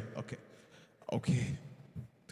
All right, I'll take that again. My name is Dafrede Damilola. I am an AI research engineer, and basically, early this year, I had the opportunity to go to Bauchi, and it was quite interesting, like seeing 80 sub-ethnic group that was undocumented. It was crazy. I was like, wow, who's telling the stories, right? And it occurred to me because I went there as an evangelist. I had to take pictures. We needed to create an LLM whereby, somebody comes there and say, I'm searching for groups, and you could have those information. My question, you mentioned something about origin and what you're building at the top. We are sitting we're far away from what you're doing, right? So I'm looking at what partnership. I currently work at a research company in Canada and also in Nigeria, and it's a whole lot of work in terms of being very, secrecy. You are very careful relating to people in that spaces. They have a lot of nuances culturally and also religiously. And it's beautiful. They have beautiful stories there, honestly, even in fact, marriage and all that. And you're like, wow, what do I do with this thing I'm building from the scratch? Like going from one community besides preaching the gospel. And yeah, so sir, what do you think? Because I'm really curious about, making this big. Yeah, come and join the team. That's what I think. I mean, the reality is this, right? I think that we set up something called the Council for Creative Technology Futures in August. Specifically, Chief, you're blocking me talking to the guy. You need to. This guy's on the stairways so he can see me while I'm talking to him. Thanks. The cameraman. Yeah, so literally, hit me up after this thing. I'll put you in touch with the council. Thank you, sir. One of the things that has happened in Nigeria, I think that is to our advantage as opposed to maybe 25 years ago, 30 years ago. When the internet first came, not a lot of Nigerians had proficiency with the Web 2.0 in that stage. But now with AI and augmented reality and virtual reality, we literally have thousands. I have a bunch of people that are working on LLMs, on local languages, local accents, culture. Last night, I was at an event in Abuja where some young guys in Abuja showed me the virtual museum they had done in virtual reality. And this was a Hausa, Yoruba, and Igbo and Edo experience. It was brilliant. And we know that the aspect that was missing was the storytelling, right? It was great, it was nice, but they haven't gotten to that stage where they understand how to tell the story. So I said to them, listen, I need to put you guys with natural storytellers. You guys are tech, that's fine, but it's like any platform. If you don't animate the platform with content, it's dead, right? So always remember that all the platforms you see in the world, all these digital platforms, without the content from the content creators, there's nothing happening on the platforms, right? Except you're doing a financial transaction.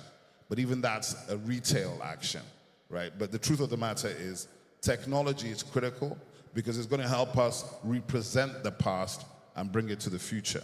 So whether you're talking about in CBD, whether you're talking about Hausa culture, Bauchi, the deserts, part of what you're talking about, in Bauchi alone, there's significant stuff to do. And it's like that in every state in Nigeria. So yeah, just come to us. Thank you so much. I'm really honored. Thank you. We really have no more time, but we are asking you to scan the QR code, throw your questions there. We'll get them to Obi and get you your answers. Obi, one sound bite you want us to take away from today? I think the takeaway is this, is that the minute that we understand the essence, not to run away from our essence as Nigerians and Africans, then we win. Because everything you're talking about is about experience. Hospitality is an experience. You talked about luxury and the Western standards of luxury. Yes, do that, but use African elements. Use the arts, use the crafts, use the boards, use the fabric. Why can't if you go to the Saxon, go and look at the Saxon Hotel online in Johannesburg. That is the place where Mandela first stayed when he came out of prison and wrote his autobiography. And I remember like 25 years ago, I was there with business partners, and we were even complaining when we were going there because we didn't know the place. A bunch of bush Nigerians. We wanted to be in some place in the mall so we could be near the mall. This place was a private estate. When we got to the place, first of all, I'm looking at the grounds, the peacocks, all the stuff, and I'm like, my God, this place is stunning. Then we get into the actual hotel building, get into the foyer, and there's a double landing, like dynasty staircase. But guess what? All of the art, everything in that hotel was West African, 90% Nigerian. Ibeji, Igbo masquerades, Nok, Igbo Uku. And I'm like, look at it. And it was the highest level that it can be on the planet when you talk about luxury.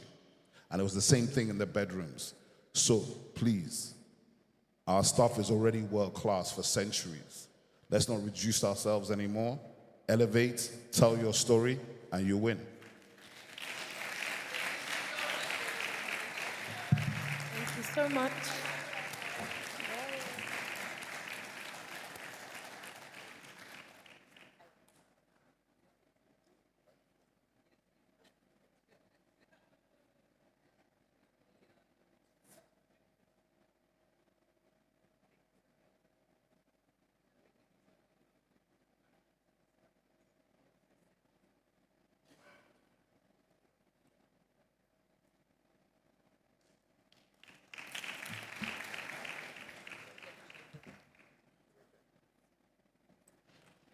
Awesome. A round of applause for Dr. Belinda and Mr. Obi as they return to their seats.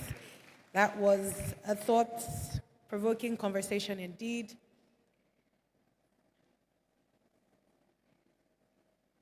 Amazing.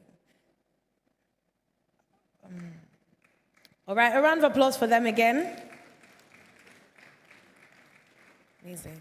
You can tell something is about to go down, seeing as there's some movement happening on the stage. You can see we're clearing the stage for a very special performance, and I believe you're going to enjoy it. We've already had one musical moment, but why not make it two?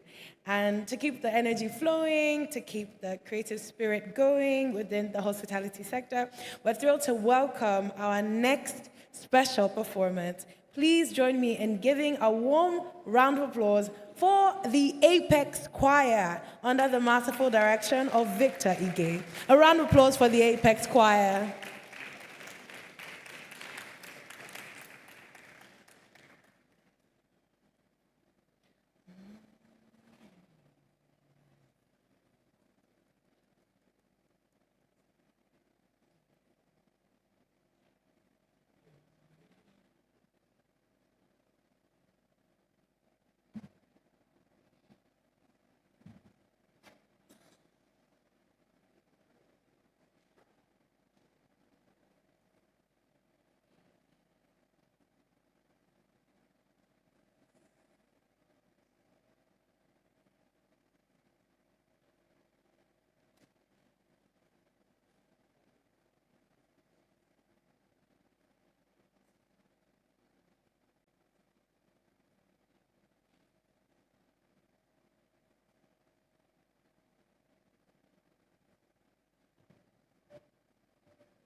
Baba yetu yetu liye mbinguni yetu yetu, amina. Baba yetu yetu liye jina lako litukuzwe.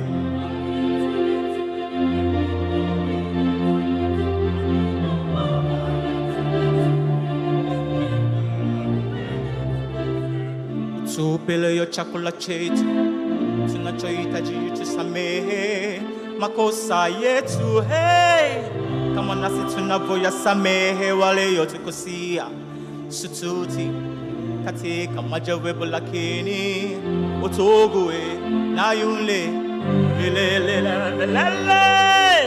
Baba yetu yetu liye mbinguni yetu yetu, amina.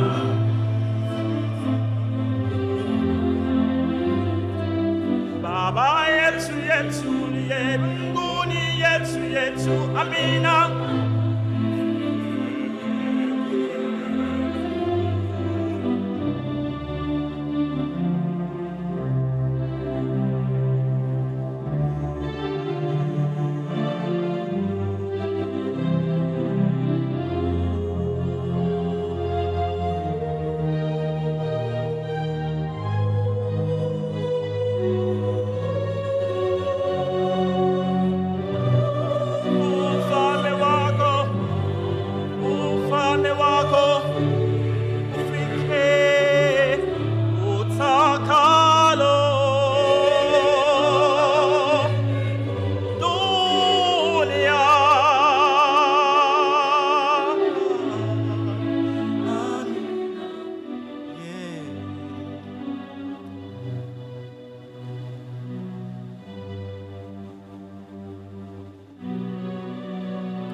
Chakula chetu tunachohitaji, utusamehe makosa yetu, kama nasi tunavyoyasamehe wale waliotukosea, usitutie katika majaribu, lakini utuokoe na yule milele.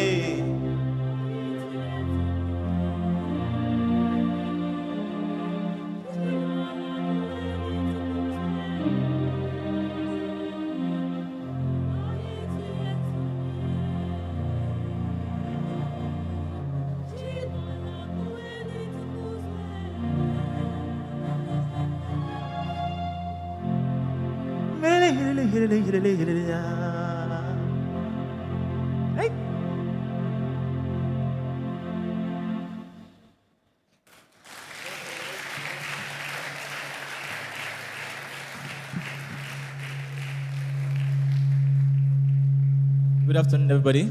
Our next song is Hallelujah Chimley.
Hallelujah, chimle, Jehovah chimimena, bibi murmure chimle, akamaturu ni mama.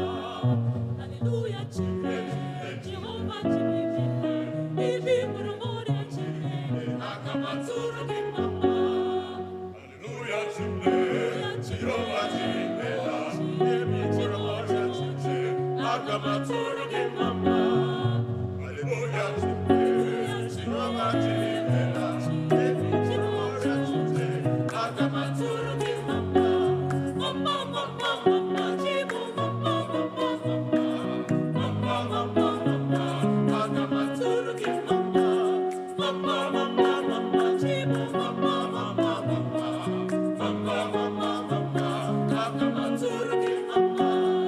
Hallelujah, chimney, Jehovah chimney, give me for a warrior chimney, Akamaturu give mama.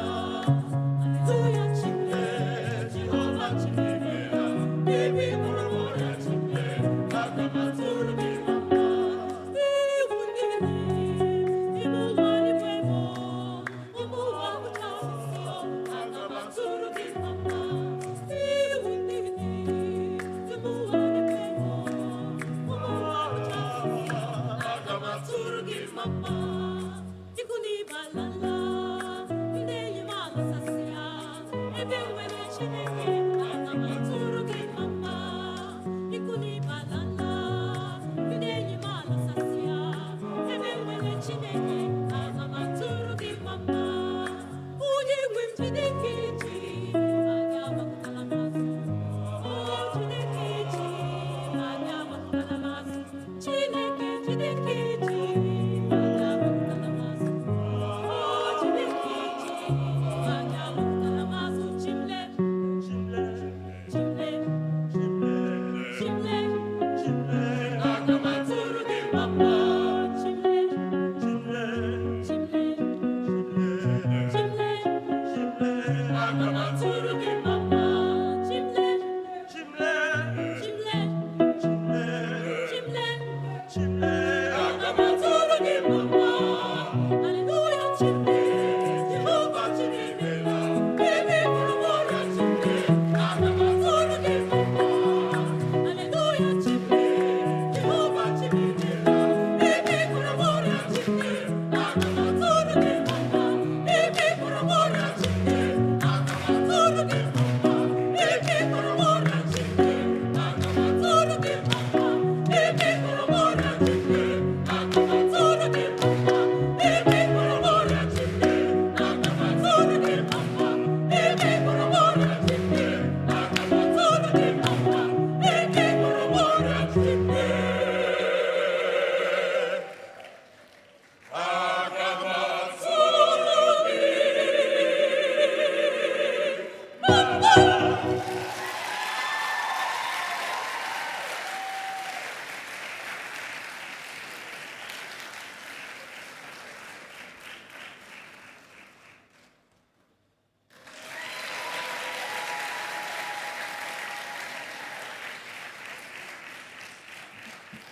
A resounding round of applause for the Apex Choir.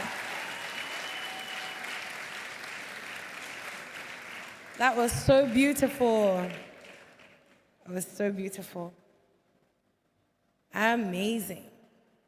Thank you so much, Apex Choir, under the direction of Victor Ige. That was, I'm almost crying, guys. You just can't see it.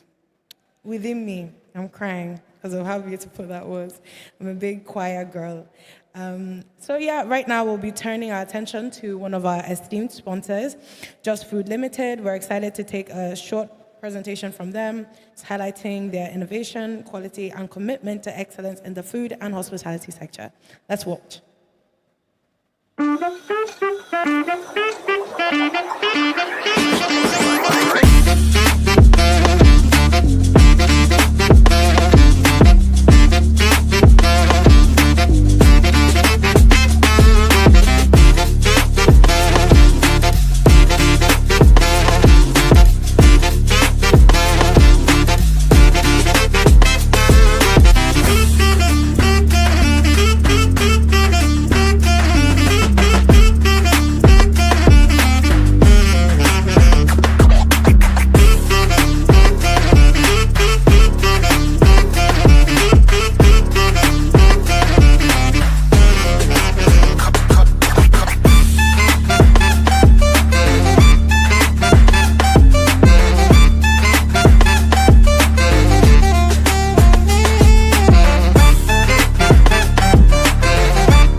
A round of applause for them again.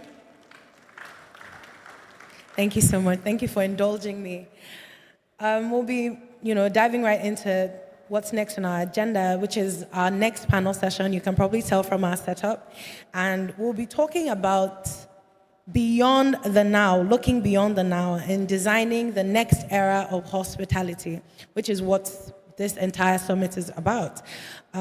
This panel would explore with a forward look, strategies that can and will shape Africa's hospitality landscape in the coming years, which is what we're here for, building for the future.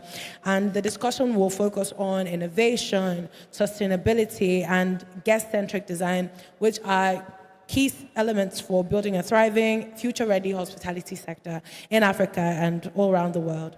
Moderating this session is Ifeanyi Asiodu, Senior Advisory Consultant at Ankara and Luster Hotel Development and Advisory. With his expertise in asset strategy, real estate, and sustainable hospitality development, Ifeanyi is perfectly positioned to guide this conversation and bring out insights from our distinguished panelists. Ladies and gentlemen, a round of applause for him as he takes the stage. I know we can do better than that. Thank you very much, sir.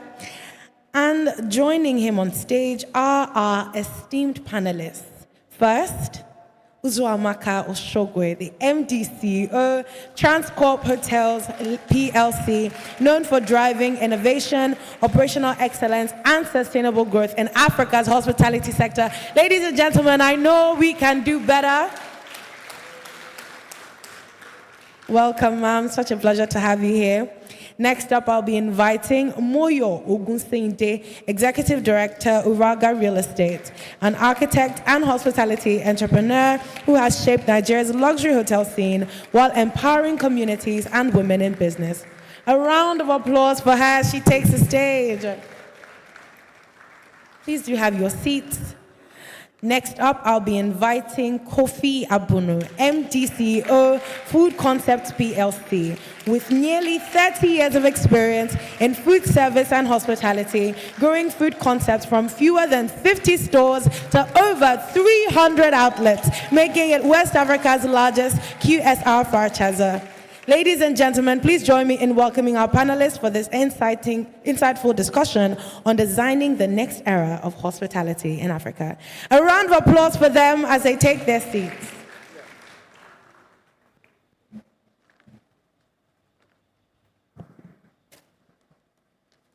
Thank you. Good afternoon. I just need to check. Good afternoon, ladies and gentlemen. Welcome to this session. We're doing Beyond the Now. This is about designing the new era of hospitality. Before we kick off, I first just want to do a show of hands. I know you're all at your phones, but could we have hands up for those of you that own your own business in hospitality? Okay, this will help the panel get ready for the questions that are going to come for the business people. And then also, are there any of you that are employed in hospitality, hoping to be their own business owners soon? Could we have a show of hands? Fantastic. So I think the panel, you're going to get some interesting questions later. Unfortunately, we can only have 3 questions when we get to the Q&A. But LBS has kindly provided a format by which you can all ask your questions, and the best questions will also be published, I think. They'll be put online. So please don't feel offended that your amazing question cannot be posed or answered. So, panel, welcome. Before we dive into the questions that I know you're asking for, I feel it's really important that we define, or at least give an explanation into what hospitality is and what it means to each of you. So I think I'll start at the far end and work closer to me. So, Mr. Kofi Obunu, could you give us an explanation on what you think hospitality means? And do you have a microphone? I thought you were going to do ladies first. No, we're going to tease. Look, we're now in the work era, so don't be offended that you're going first. Thank you very much, and definitely a pleasure to be here. Hospitality basically has evolved. I think there was a session one time that Belinda held. There was a lady that said hospitality was in every business, not just in the entertainment or restaurant or hotel business. That even if you're running an IT company, from the receptionist and how they greet you and how they accept you, etc. So for us in our business, basically is kind of move beyond just serving food, right? It's about trust for your that the customer has with you, the experience that they have. We find that hospitality basically starts way before you open your doors to the customer and still continues way after you've closed your doors to the customer. So, it's basically, in short, just about trust. For us, consistency and being able to adapt to the changing times that we're in. All right, thank you. Very insightful. And Ms. Uzo Oshogwe, please, could you give us your insights into what you feel hospitality means to yourself? Okay, so hello, everyone. For me, hospitality is actually more than service. It's actually more than accommodation. It's about leaving your guests with memorable experiences. So when they walk into your hotel or whatever business, like he said, it could even be an IT firm, how do they feel when they walk out? So one of the things you must make sure you do as a hospitality business is to ensure that your customer or your guest walks out with a skip in their step. That means you've done something that has excited them. You've made them feel like they're special. You've made them, like for example, in Transcorp Hilton, Abuja, we have 670 keys. That's over 900 rooms. A couple of days we were about 99% occupancy. So how do you ensure that each person that walked into that room felt seen and valued? That means you have not just walked in and nobody noticed you. And what helps you do that? It's about that human touch. And then wrapping everything up with technology. Because for you to make somebody feel like I'm actually the most valued person in this place, you must know the person. So it's about intuitive service. That means being able to figure out what this guy or what this lady wants. What can I do that will make him feel like he's the only person in this hotel? So that's hospitality to me. So it's about memorable events and using innovation to gather the data that you need to serve him better. And it's also coming into a space and being able to get everything that you actually want. So I come into your hotel to do business, but then have I catered to other needs? Is there a spa to take care of you? Is there good food to make you feel, that you've enjoyed good cuisine? Or can I just pop downstairs and have a quick drink? So it's wrapping everything in one and making the person feel special. So that's hospitality to me. Thank you. All right, thank you for that. And now over to you, Moya. So I love the question you asked when you first started. Like, how many people are in hospitality, because hospitality is so varied. And I come to think about hospitality as the experience economy. If we think about it like that anyone, and the experience economy is so varied. You have your experience from the minute you wake up. The minute you wake up, the minute you get ready, you leave your home, you're in a car, you're in a restaurant, you're a hairdresser, you're traveling. It's really about life, experience economy. So hospitality really is about how we experience life, human, intuitive, and frictionless experience of life. And as professionals in that industry, we just have to see beyond just the hotels, but the whole facet of life, of how we experience life. All right, thank you. I think that's also important. Well, please give a round of applause for the first.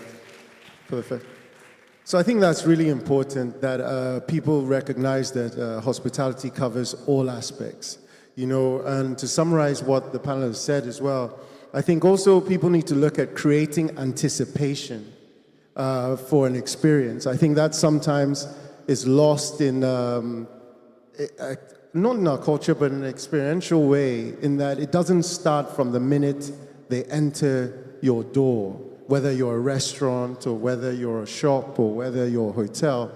It starts before, when they're thinking about, do I want to go to this hotel? Do I want to go to this restaurant? Do I want to eat at your restaurant? Do I want to go to your event? So I think it's important we look at creating the anticipation, delivering service, and I think the service has to be defined properly so that you get a uniform experience across the brand. And also, we must also think about installing memories. When they leave, how is that memory kept with them? With technology now, it's very easy to make sure you have a connection with your patrons throughout the process. So thank you very much. Now, we're going for individual hotspot questions now. We're going to start with Uzo, please, if you don't mind. I'd really like you to tell us what you think the trends are. What should we be looking out for in the landscape? And what do you think are the opportunities based on these trends that you've identified? Okay, I know we've been talking about technology, AI, innovation. I'll start from there. So that's a trend that any business, whether it's hospitality or whatever, you cannot but embrace innovative thinking. And this is actually, it's not just the system, it's actually your people. As a business owner or as a business leader, how receptive are you of innovative ideas from even the littlest person in your company? So it's broader than just talking about AI. Everybody's all about AI. But how do you break it down so that the person at the concierge can actually use that tool to actually increase an experience from any guest that walks in? For us in hospitality, it's about digitalization. So it's about, now the trend is about contactless. People are so busy, they don't want to stand in front of the reception and wait for you to check them in. They want to book in and ensure that they have seamless entry into their hotel. So check-in is contactless. So that is something that is a trend that anybody in this business must embrace. Think about it, you can even bring it down to Airbnb. You travel, you've already booked, you've gone on booking.com or you've gone into Airbnb platform and you've booked a room. Do you want to get to the room and wait for somebody from Alliance & Co. to let you in? No. You want to be able to be given a code and you walk in there and you type in your code and walk into your room. So those are I don't want to see people's faces first thing in the morning. In some cases, you've had a difficult trip and you just want to walk into your room. So that's embracing innovation. No business can survive, actually, without it. The second one I will talk about is the going trend of flexible working, for example. You know, at first, when this home working came on board, people in real estate, because my previous life, yes, was in real estate, you're thinking, what am I going to do? Am I going to shut down my offices? As a hotel, we looked at working spaces. So somebody comes into your hotel, maybe for leisure, and you have space for him to actually walk in and do work. In that way, he's able to spend a longer time that he probably anticipated if that facility wasn't in your hotel. So you need to actually look at the broader needs of people and put it into your business. So flexible working is not all bad news for hoteliers or for people people in the work that sell real estate spaces, probably commercial spaces. You can now actually look at ways you can co-invent. Think of ways to reinvent yourself. So that is another trend. What's another trend? Sustainability is all about conscious travelers. People now want to know how you do business. There's so much plastic in your hotel. What do you do about recycling? What long-term plans do you have about maybe bottling so that you can have bottles? That's what we are thinking of doing. Because even though, yes, we recycle plastic, we're now thinking beyond that and say, how can we even prevent, the number of plastics that we have to recycle? And then we're looking at bottling, and that's bottling both still and sparkling. So that will actually help save our planet for our children. So that, I think that's the third one I've talked about. Okay. So those are the kind of trends that you cannot but embrace. So it's about sustainability.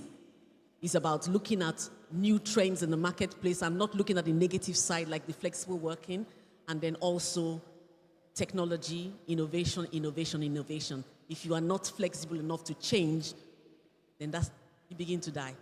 I'm sorry to use that word. Thank you. Sorry. Just to ask you a question on what you said, please give her a round of applause. Now, I'm just wondering, as you see with the trends, we've spoken today about storytelling, so the reason to amplify our culture. Is there something you're seeing different happening in terms of the cultural aspect of the people that stay in your hotels? And based on culture, is there a danger or a threat, let me use that word, that the culture could clash as you become more international? How do you ensure that the culture is seamlessly transferred to the rest of your patrons than maybe causing a bit of friction in terms of, because we like our music loud, we like to enjoy, we like to dance. People coming from different cultures may say, I want a quiet hotel. How do you deal with that opportunity or threat? You just hit a nail on the head.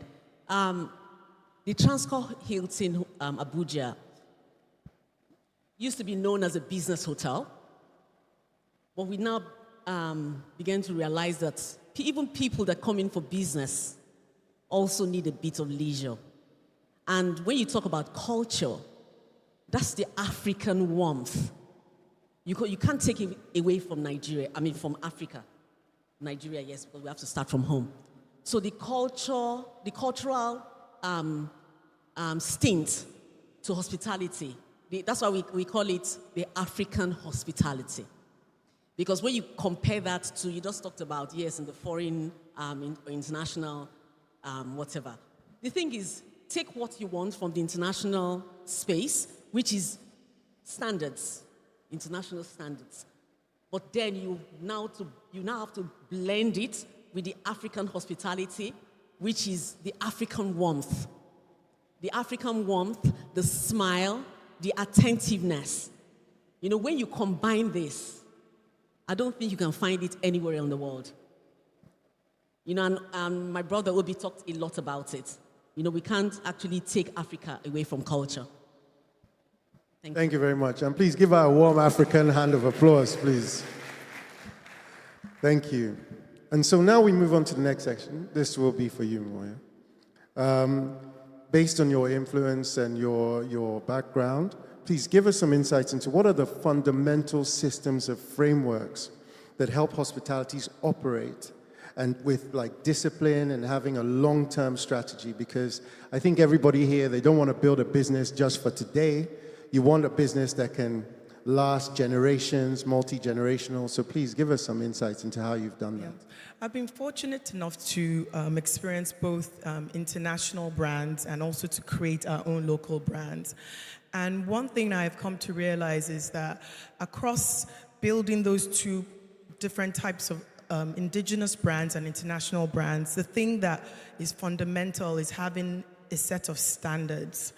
I believe standards, there's nothing like African standards or no, it's just best practice. Standards are things that help us have benchmark quality. And I think it's important that, we don't see ourselves as, local players. And those are the things that have helped, us, Radisson and other brands have been involved with, like Upbeat in a family entertainment center, to be able to scale. First of all, setting the standard we want. The standard, for instance, for Radisson is design-led. Operational excellence is there, and service delivery. So it has a design ethos that is kind of minimal.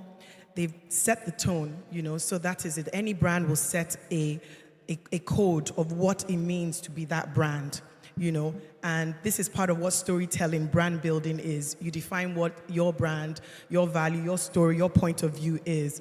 Upbeat is family, fun. It is community building. It is, so we define that regardless of an international or an indigenous brand.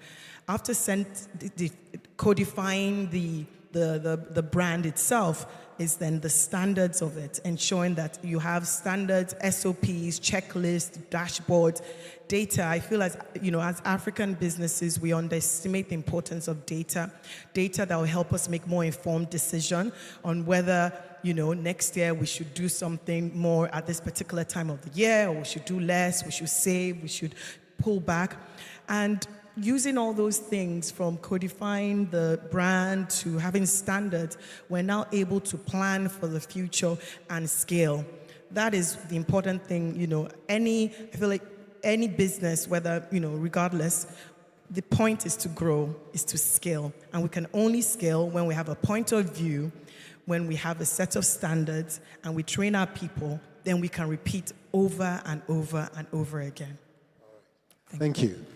And I think there's one, before you drop your mic, there's one thing that I think she should clarify as well. You put in a brand there, Upbeat. Yes. I'm not sure all the people attending here have jumped around on the trampolines with their children. And I think it would be very good for you to differentiate the experience of framework between running Radisson and running a children's focused brand. I'll link it up together. I mean, I'm trained as an architect, so I see things as it's all creating visions and experiences. So personally, I'm an architect of experiences, connecting people to opportunities and ways of living differently. So whether it is for families and children and corporates to enjoy themselves and have a different experience that is all about relaxation, wellness, to creating another experience for corporates and leisure travelers, it's still about connecting them to, a sense of being in another place. So regardless, it's really about creating a framework.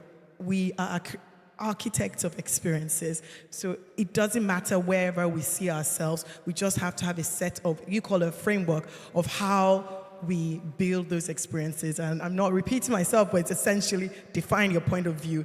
You can be wherever, but where do you want to be?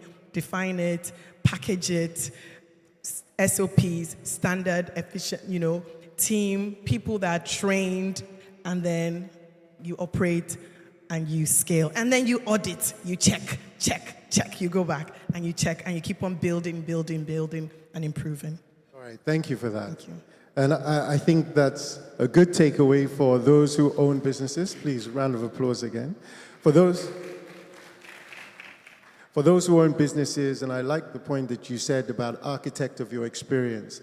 And I think no matter how big or small your business is, project yourself into the future of your business. Don't get caught up into the immediate and short term. Always have aspirations as to what do you want to be, what kind of clients do you want to serve, And that will help guide you and keep you on track to getting to the promised land and making the impact that you want to do in the hospitality business. So thank you again. Now, Mr. Kofi at the end. So this is now probably more of a business question in terms of agility. So agility is often mistaken for reaction. Someone will say, oh, I have an agile business. You go into their office, there's nothing agile about it. They are waiting for something to happen and then react. So in responding to crisis and trends, but for real agility, it's built into how your business works and operates from the beginning. Could you tell us how your organization, especially with the logistics you must have to deal with, how have you built agility into your systems and delivering a sort of improved customer experience as well? Hello. Okay, so you've kind of answered part of the question. One, it's got to be built into your systems. And let me use the prime example for us. When I realized that agility, we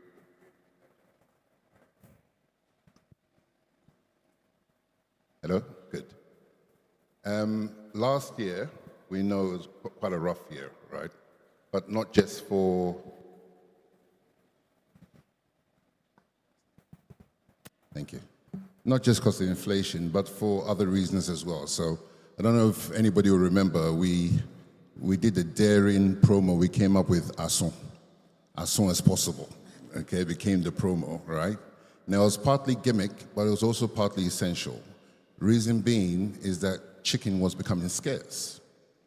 And Chicken Republic, being a one-protein brand, needed something else. So we had to come up with a temporary gimmick to fill up the gap, okay? And use that same as a comedic kind of like promo to keep the brand top of mind as well. So we came up with as soon as possible. Now,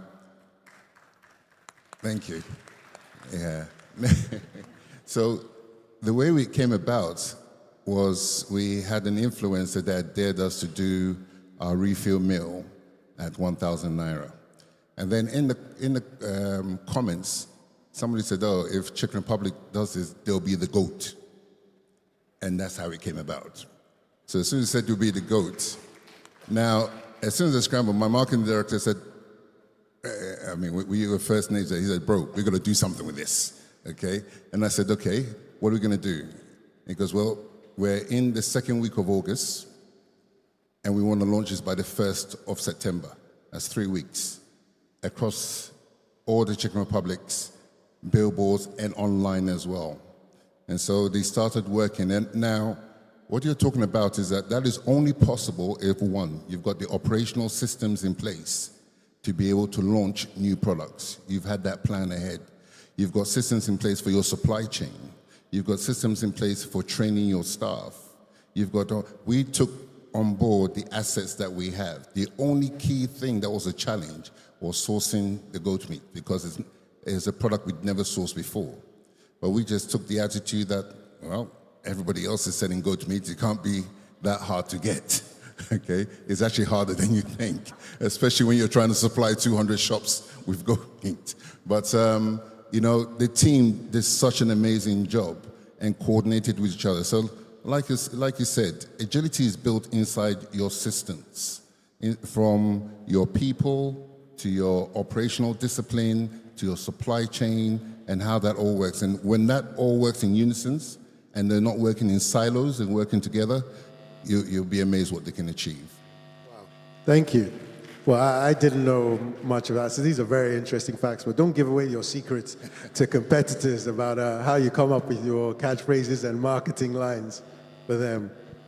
So I think that's really good and really important, and I think that brings us on again to you, Uzo, where we're now saying, and I think this is one as well for all the entrepreneurs here, in that how can we encourage entrepreneurs in this sector to build multi-generational brands and services that can be handed down, scaled, or even publicly listed. I think people are all different levels of the journey now. How do you think they could do that? Okay. So that's a really, really, really great question. And I think it starts with the mindset, because somebody starts a new business and all they are thinking about is, am I going to survive this? So it's being able to change that survival mindset to one of sustainability. So you start once you're able to change that mindset, everything you do, you start thinking long term. So starting with finances, as an entrepreneur, you must think about the type of finances you need to kick off your business. And if you're already thinking long term, then the type of finance you're looking at is patience finance, not commercial loans. That's like dead on arrival. So once you have patient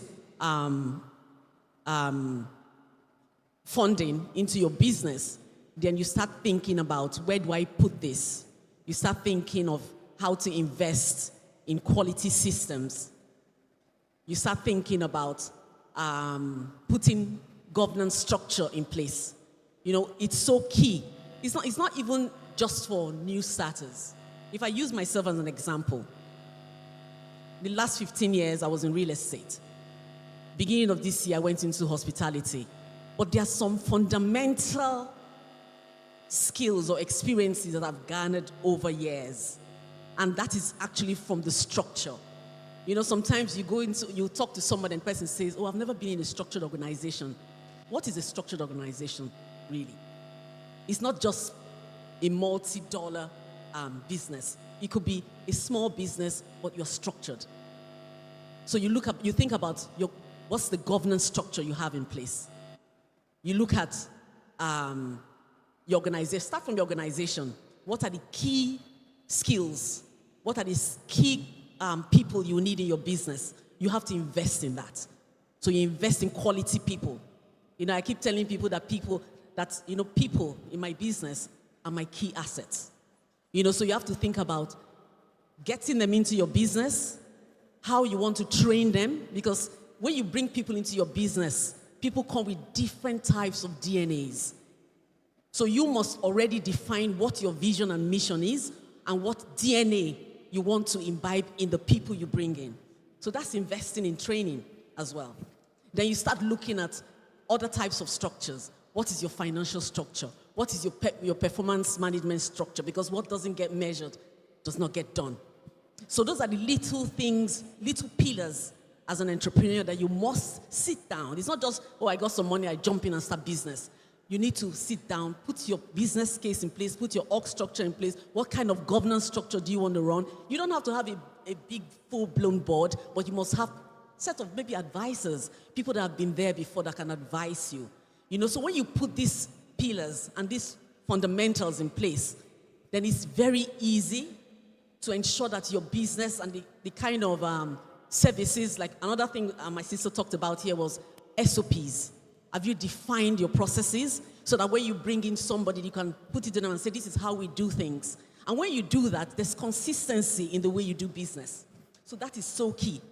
And then once you've done that, so you have your people, you have some money in place, you've bought systems. It doesn't have to be big blown systems.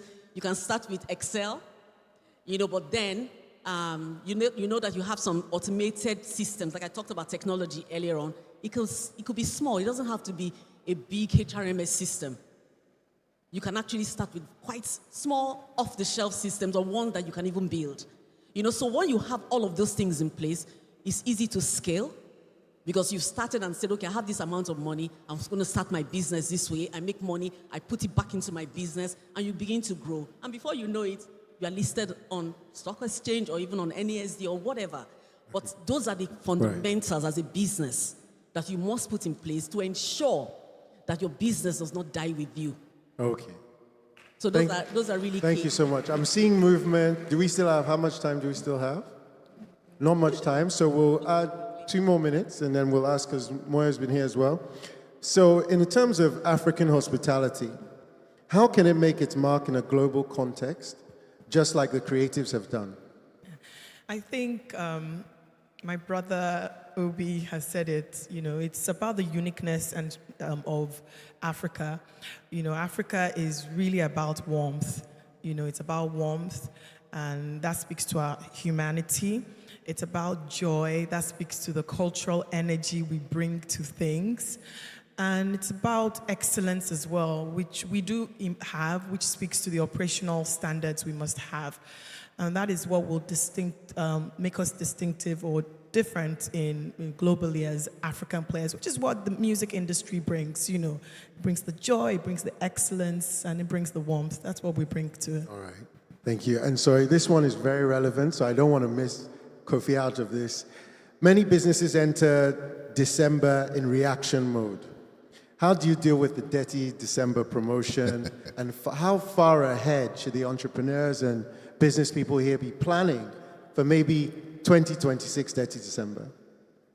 So, December, for us, December is seasonal in our industry, right? It's the peak season of the year. So you're already prepared for it. Dirty December just takes it to another level. It's just happens to be one of those times when everybody decides they're hungry at the same time. So, you're now waiting to see how you're going to serve. But we start planning, it's part of our strategy from the previous year when we're planning for the year. And then when we get to end of H1, we now start digging deep in terms of supply chain. 12 months before? Yeah, definitely 12 months before. So we start looking at supply chain, making sure, so we've already secured our stock for December. Okay, our people, okay, understand who's going to be on call in terms of management and so on, because it is the Christmas holidays as well. And, start understand the capacity at the store level. All our maintenance team go into action to make sure everything's, so we can make it as smooth as possible. So for, not just for the customer, for our team as well. Because if your team is stressed during that time, they're going to drop the ball, they're going to make mistake. They make mistake, customer has a bad experience. So it's important that we incentivize them, we get them ready, and make sure that they've got everything they need to support them for that period.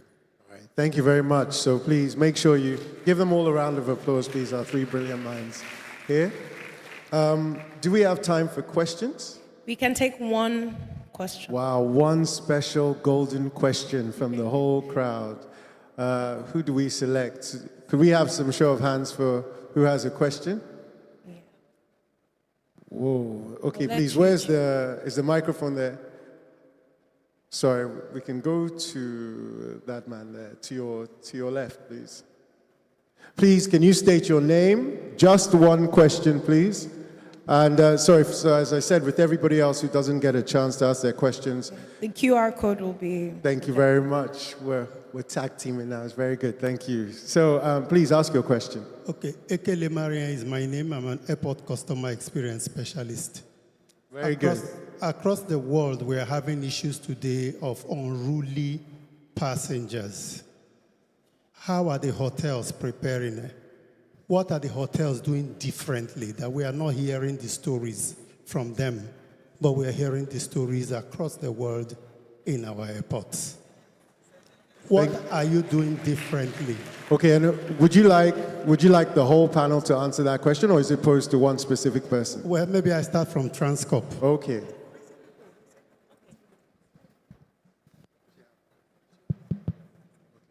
Okay, that question. In Transcorp Hilton Abuja, we're not just a hotel. We are a hotel in Abuja where we have a different type of customer. Our customers are... Yeah, she got it. I don't want to sound... We have customers...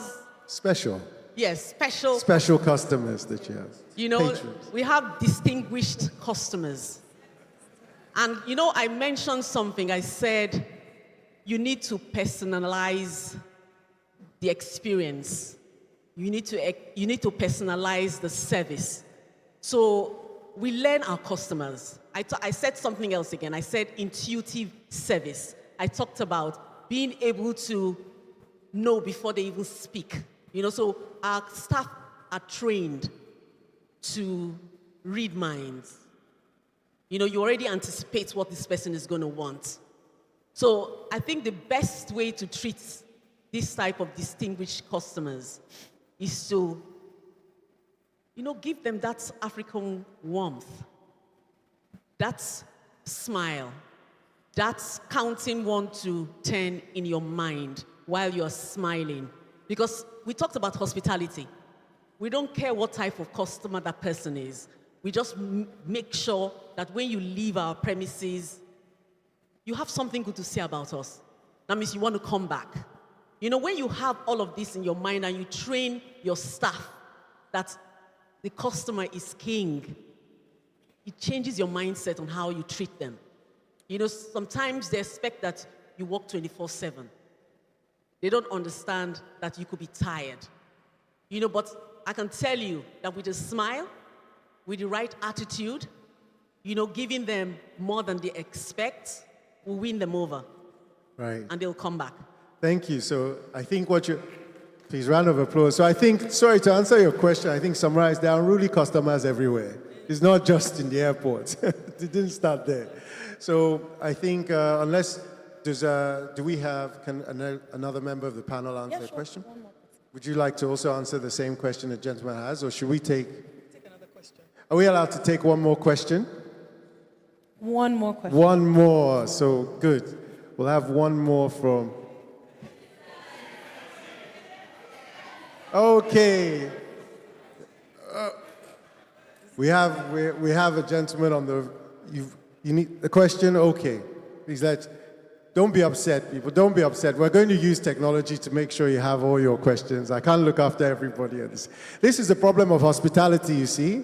You're getting experience here. You have nearly 300, 400 customers. You're trying to keep everybody happy. So please, go ahead. Thank you. I've been trying to ask questions since. My name is Femi Olowoyo, CEO of Advanced Consult and the convener of Hotel Owners Dinner Outreach.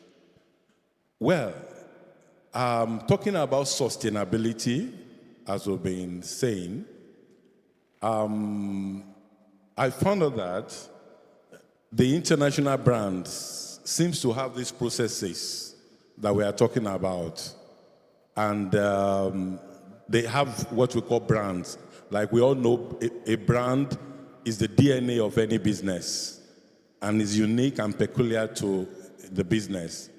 Now, what can we do to help our indigenous brands from building businesses around themselves, building personalities as against building brands?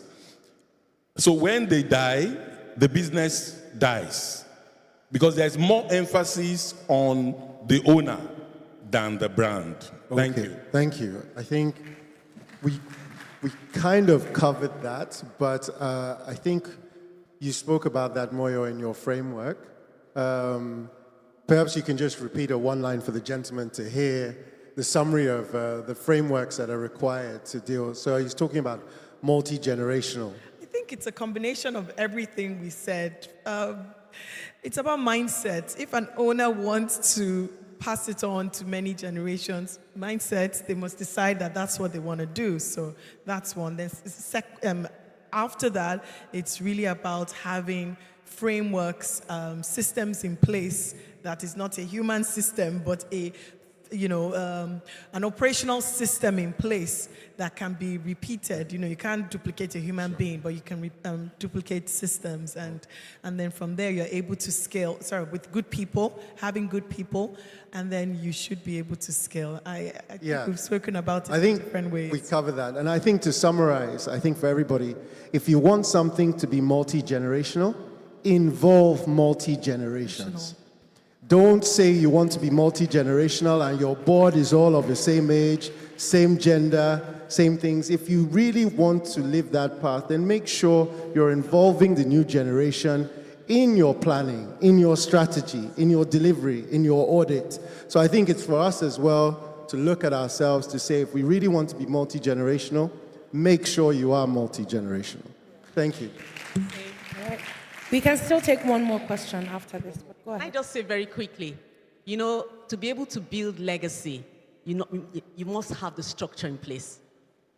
You can't run away from it, because those are the structures and those DNAs that would go generation after generation. You know, your dreams will not die with you if you share your dreams with your workforce. So it's so important. Thank you. Yeah. So we've taken from this side. Let's take one from that side, please. The gentleman who's had his hand up at the far corner. I don't know. Okay, the lady as well. I can't see your hand against the black backdrop. Okay, so please just take it to her first. I'm sure you'll allow us one more.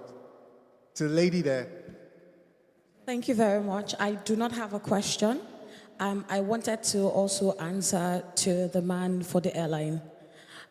For hospitality, if you want to get what the hotels do for their customers, you need to be able to switch away from getting things done, getting the money, to creating experience. So that is what hospitality focuses on. If you want to deal with, in quotes, unruly customers, the way we look at them, like Mrs. Uzo said, she said that we treat guests as king. If the airline can focus on that and treat guests as king and not just get people out of the airport, you would be able to deal with unruly customers, and you will have less of them, because now they would see that you're not just getting them into the planes and out, but you're now focusing on them having quality experience in the process. Thank you very much. Thank you very much. So again, we'll just ask a quick question from the gentleman before, and then that will be our portion. Good afternoon, everyone. I just wanted to ask, how do operators who rely on legitimate financing compete against hotels backed by capital that isn't concerned about profitability, pricing integrity, or long-term returns? How do we stay competitive when some players undercut rates simply because they don't need the business to make money? Okay. So I think I have a lot of questions. We can tell. There's a lot of questions in that question. So I think we'll just summarize in that. Would Uzo like to take this? So you're saying, how do they remain competitive? Could you summarize that in one short question, please? So in a lot of smaller markets, I don't know about Lagos and Abuja, at Enugu, for example, right? You have a lot of hotels that are backed by funny funds. Should I say funny funds, right? You don't know where the funding is coming from, but these structures are being erected on a daily basis over there. Okay, right? so really insights into how do they do it and what do they do that's different from what the smaller people are doing. I'm not sure. What he's saying is how do we compete with people who have unlimited funds from funny sources? What we spoke about. You can't track their funding. Okay, it's so actually like what we spoke about. Both of us were speaking earlier on. She would like to answer this question. We should answer it together. And then we'll go through. And then we have all kinds of challenges there, right? Government taxation, levy. How do you stay competitive? Okay, so thank you. Let's just answer that question. Nigeria is a difficult place to operate. We all know that, with different sources of funds. But I think what I've come to realize is that anything that's ill-gotten cannot last. It will last for a while, but after a while, it will dip. It will dip because the things you need legally or statutory-wise, you can't back it up. After a while, there are too many challenges in the industry that will mean that I can't dip. Apart from that, operationally, it's really hard because the people that usually have that kind of fast type of money, they don't usually have the operational discipline to make businesses last. So it's just fact. Doing business and it's not about how fast, it's about how long. Hospitality is tough. I will tell you, most people here in hospitality, they could have gone into other industries and they would have done fine.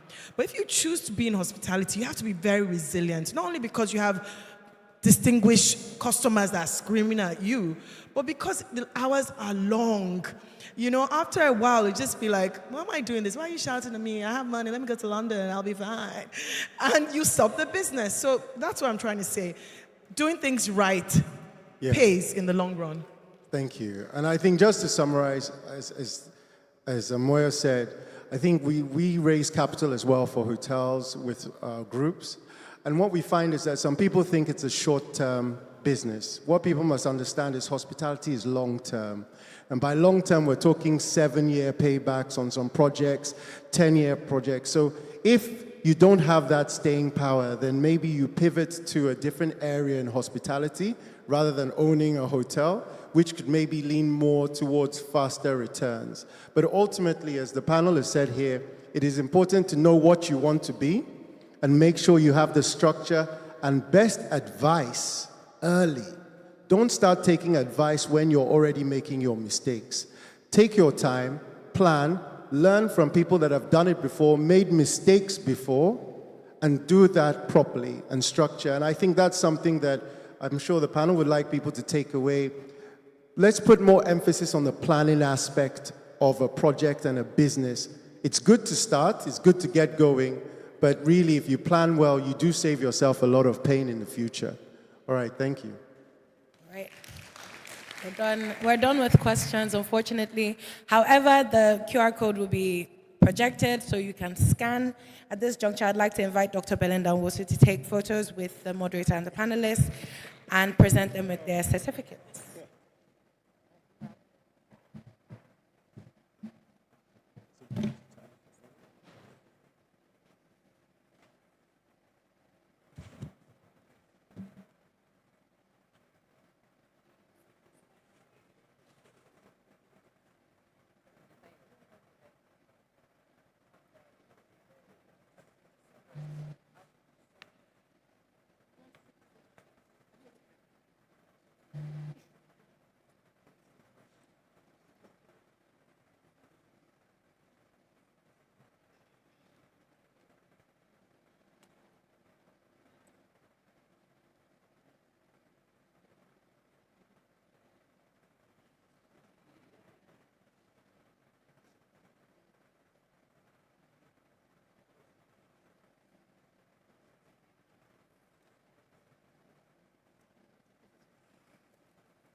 A round of applause for our moderator and panelists. This was such an insightful conversation, and I believe that the questions as well were incredibly insightful. We'll be speeding up into our next segment, which is, our sponsor acknowledgement, the industry report presentation, and closing remarks. And it's so important as we approach the end of today's session that we thank our sponsors once again for their invaluable support. We will now hear from Dr. Belinda Nwosu, who will share key insights from the industry report, acknowledge our sponsors, and provide closing remarks to conclude today's summit. Ladies and gentlemen, for the last time today, join me in welcoming Dr. Belinda Nwosu.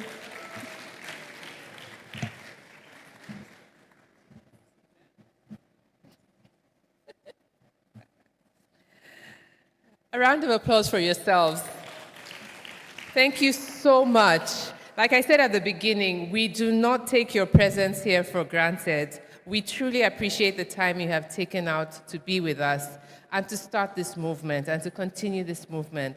We hear you, we see you. We have heard everything you have said. We remember the points brought up about building and the action plan happening today now.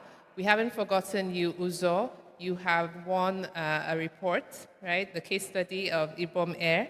And such conversations as that will continue. We'd like to say thank you to all our sponsors for believing in us and sharing this moment with us. And to all our friends, partners, we've been through a lot. A lot of you know how many emails you receive from us, how many text messages, constantly. You believe in this mission that we have here to start talking about Africa and start building Africa. To all our speakers again, we say thank you. I would like to also extend my appreciation to the team. We have the ushers, we have everybody who stayed up till past 10 p.m. Everybody in this hall must have been in touch with Olamide.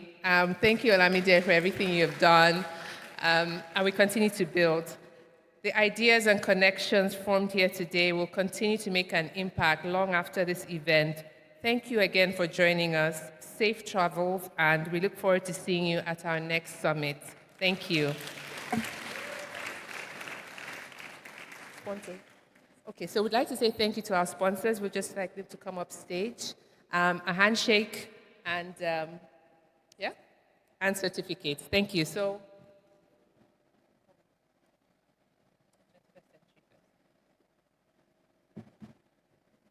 Ladies and gentlemen, let's appreciate our sponsors, 21st Century Solutions Limited.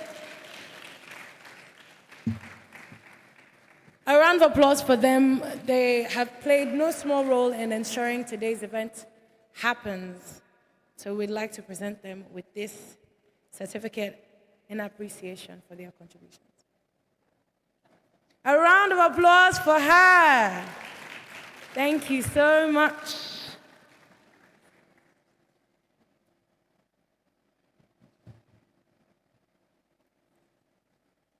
Next up, we'd like to invite the representative for Pod's Hospitality. Pod's Hospitality. Yummy. Oh, wow. A multifaceted queen, I stand.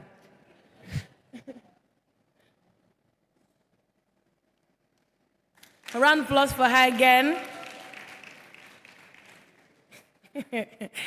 It would be so interesting if she comes up for this one also. Yes. Ladies and gentlemen, a round of applause for Amber Hospitality Services Limited.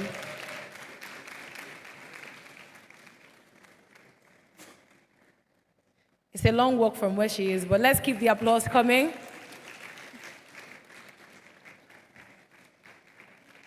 Yeah, let's keep it coming. Next up, we'll be having Just Food Limited, so you can start making your way to the podium. Just Food Limited, you can start making your way down here. Thank you so much. Next up, a round of applause for Just Food Limited. Thank you for the delicious ice creams we had during our break. Can the representative for Freddie Hirsch Nigeria Limited start making their way down here?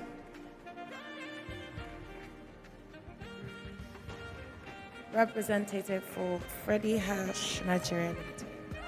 A round of applause for Freddie Hirsch Nigeria Limited.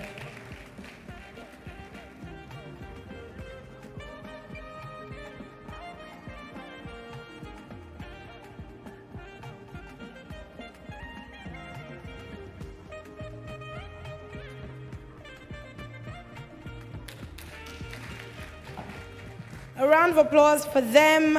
Ladies and gentlemen, thank you so much for joining us at the Africa Hospitality Summit 2025.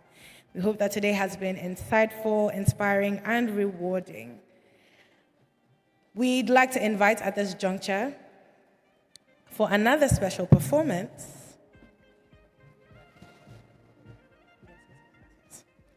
for another special performance. Benaya, our incredible saxophonist, for another special performance. A round of applause for him. While he comes up, I'll just pass across some information. The QR code will be up for feedback.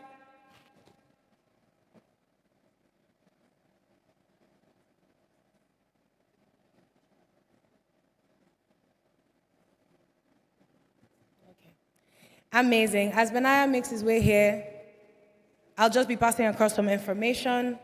You can come. Lunch will be served in individual packs distributed by our ushers in the foyer. For our attendees with executive passes, your lunch will be provided upstairs, and our ushers will be happy to guide you there. So by all means, meet an usher. Please take this opportunity to network, like we said earlier, continue conversations, and connect with fellow guests. My name is Emma Mata. It's been my pleasure being your host today. Ladies and gentlemen, Benaya.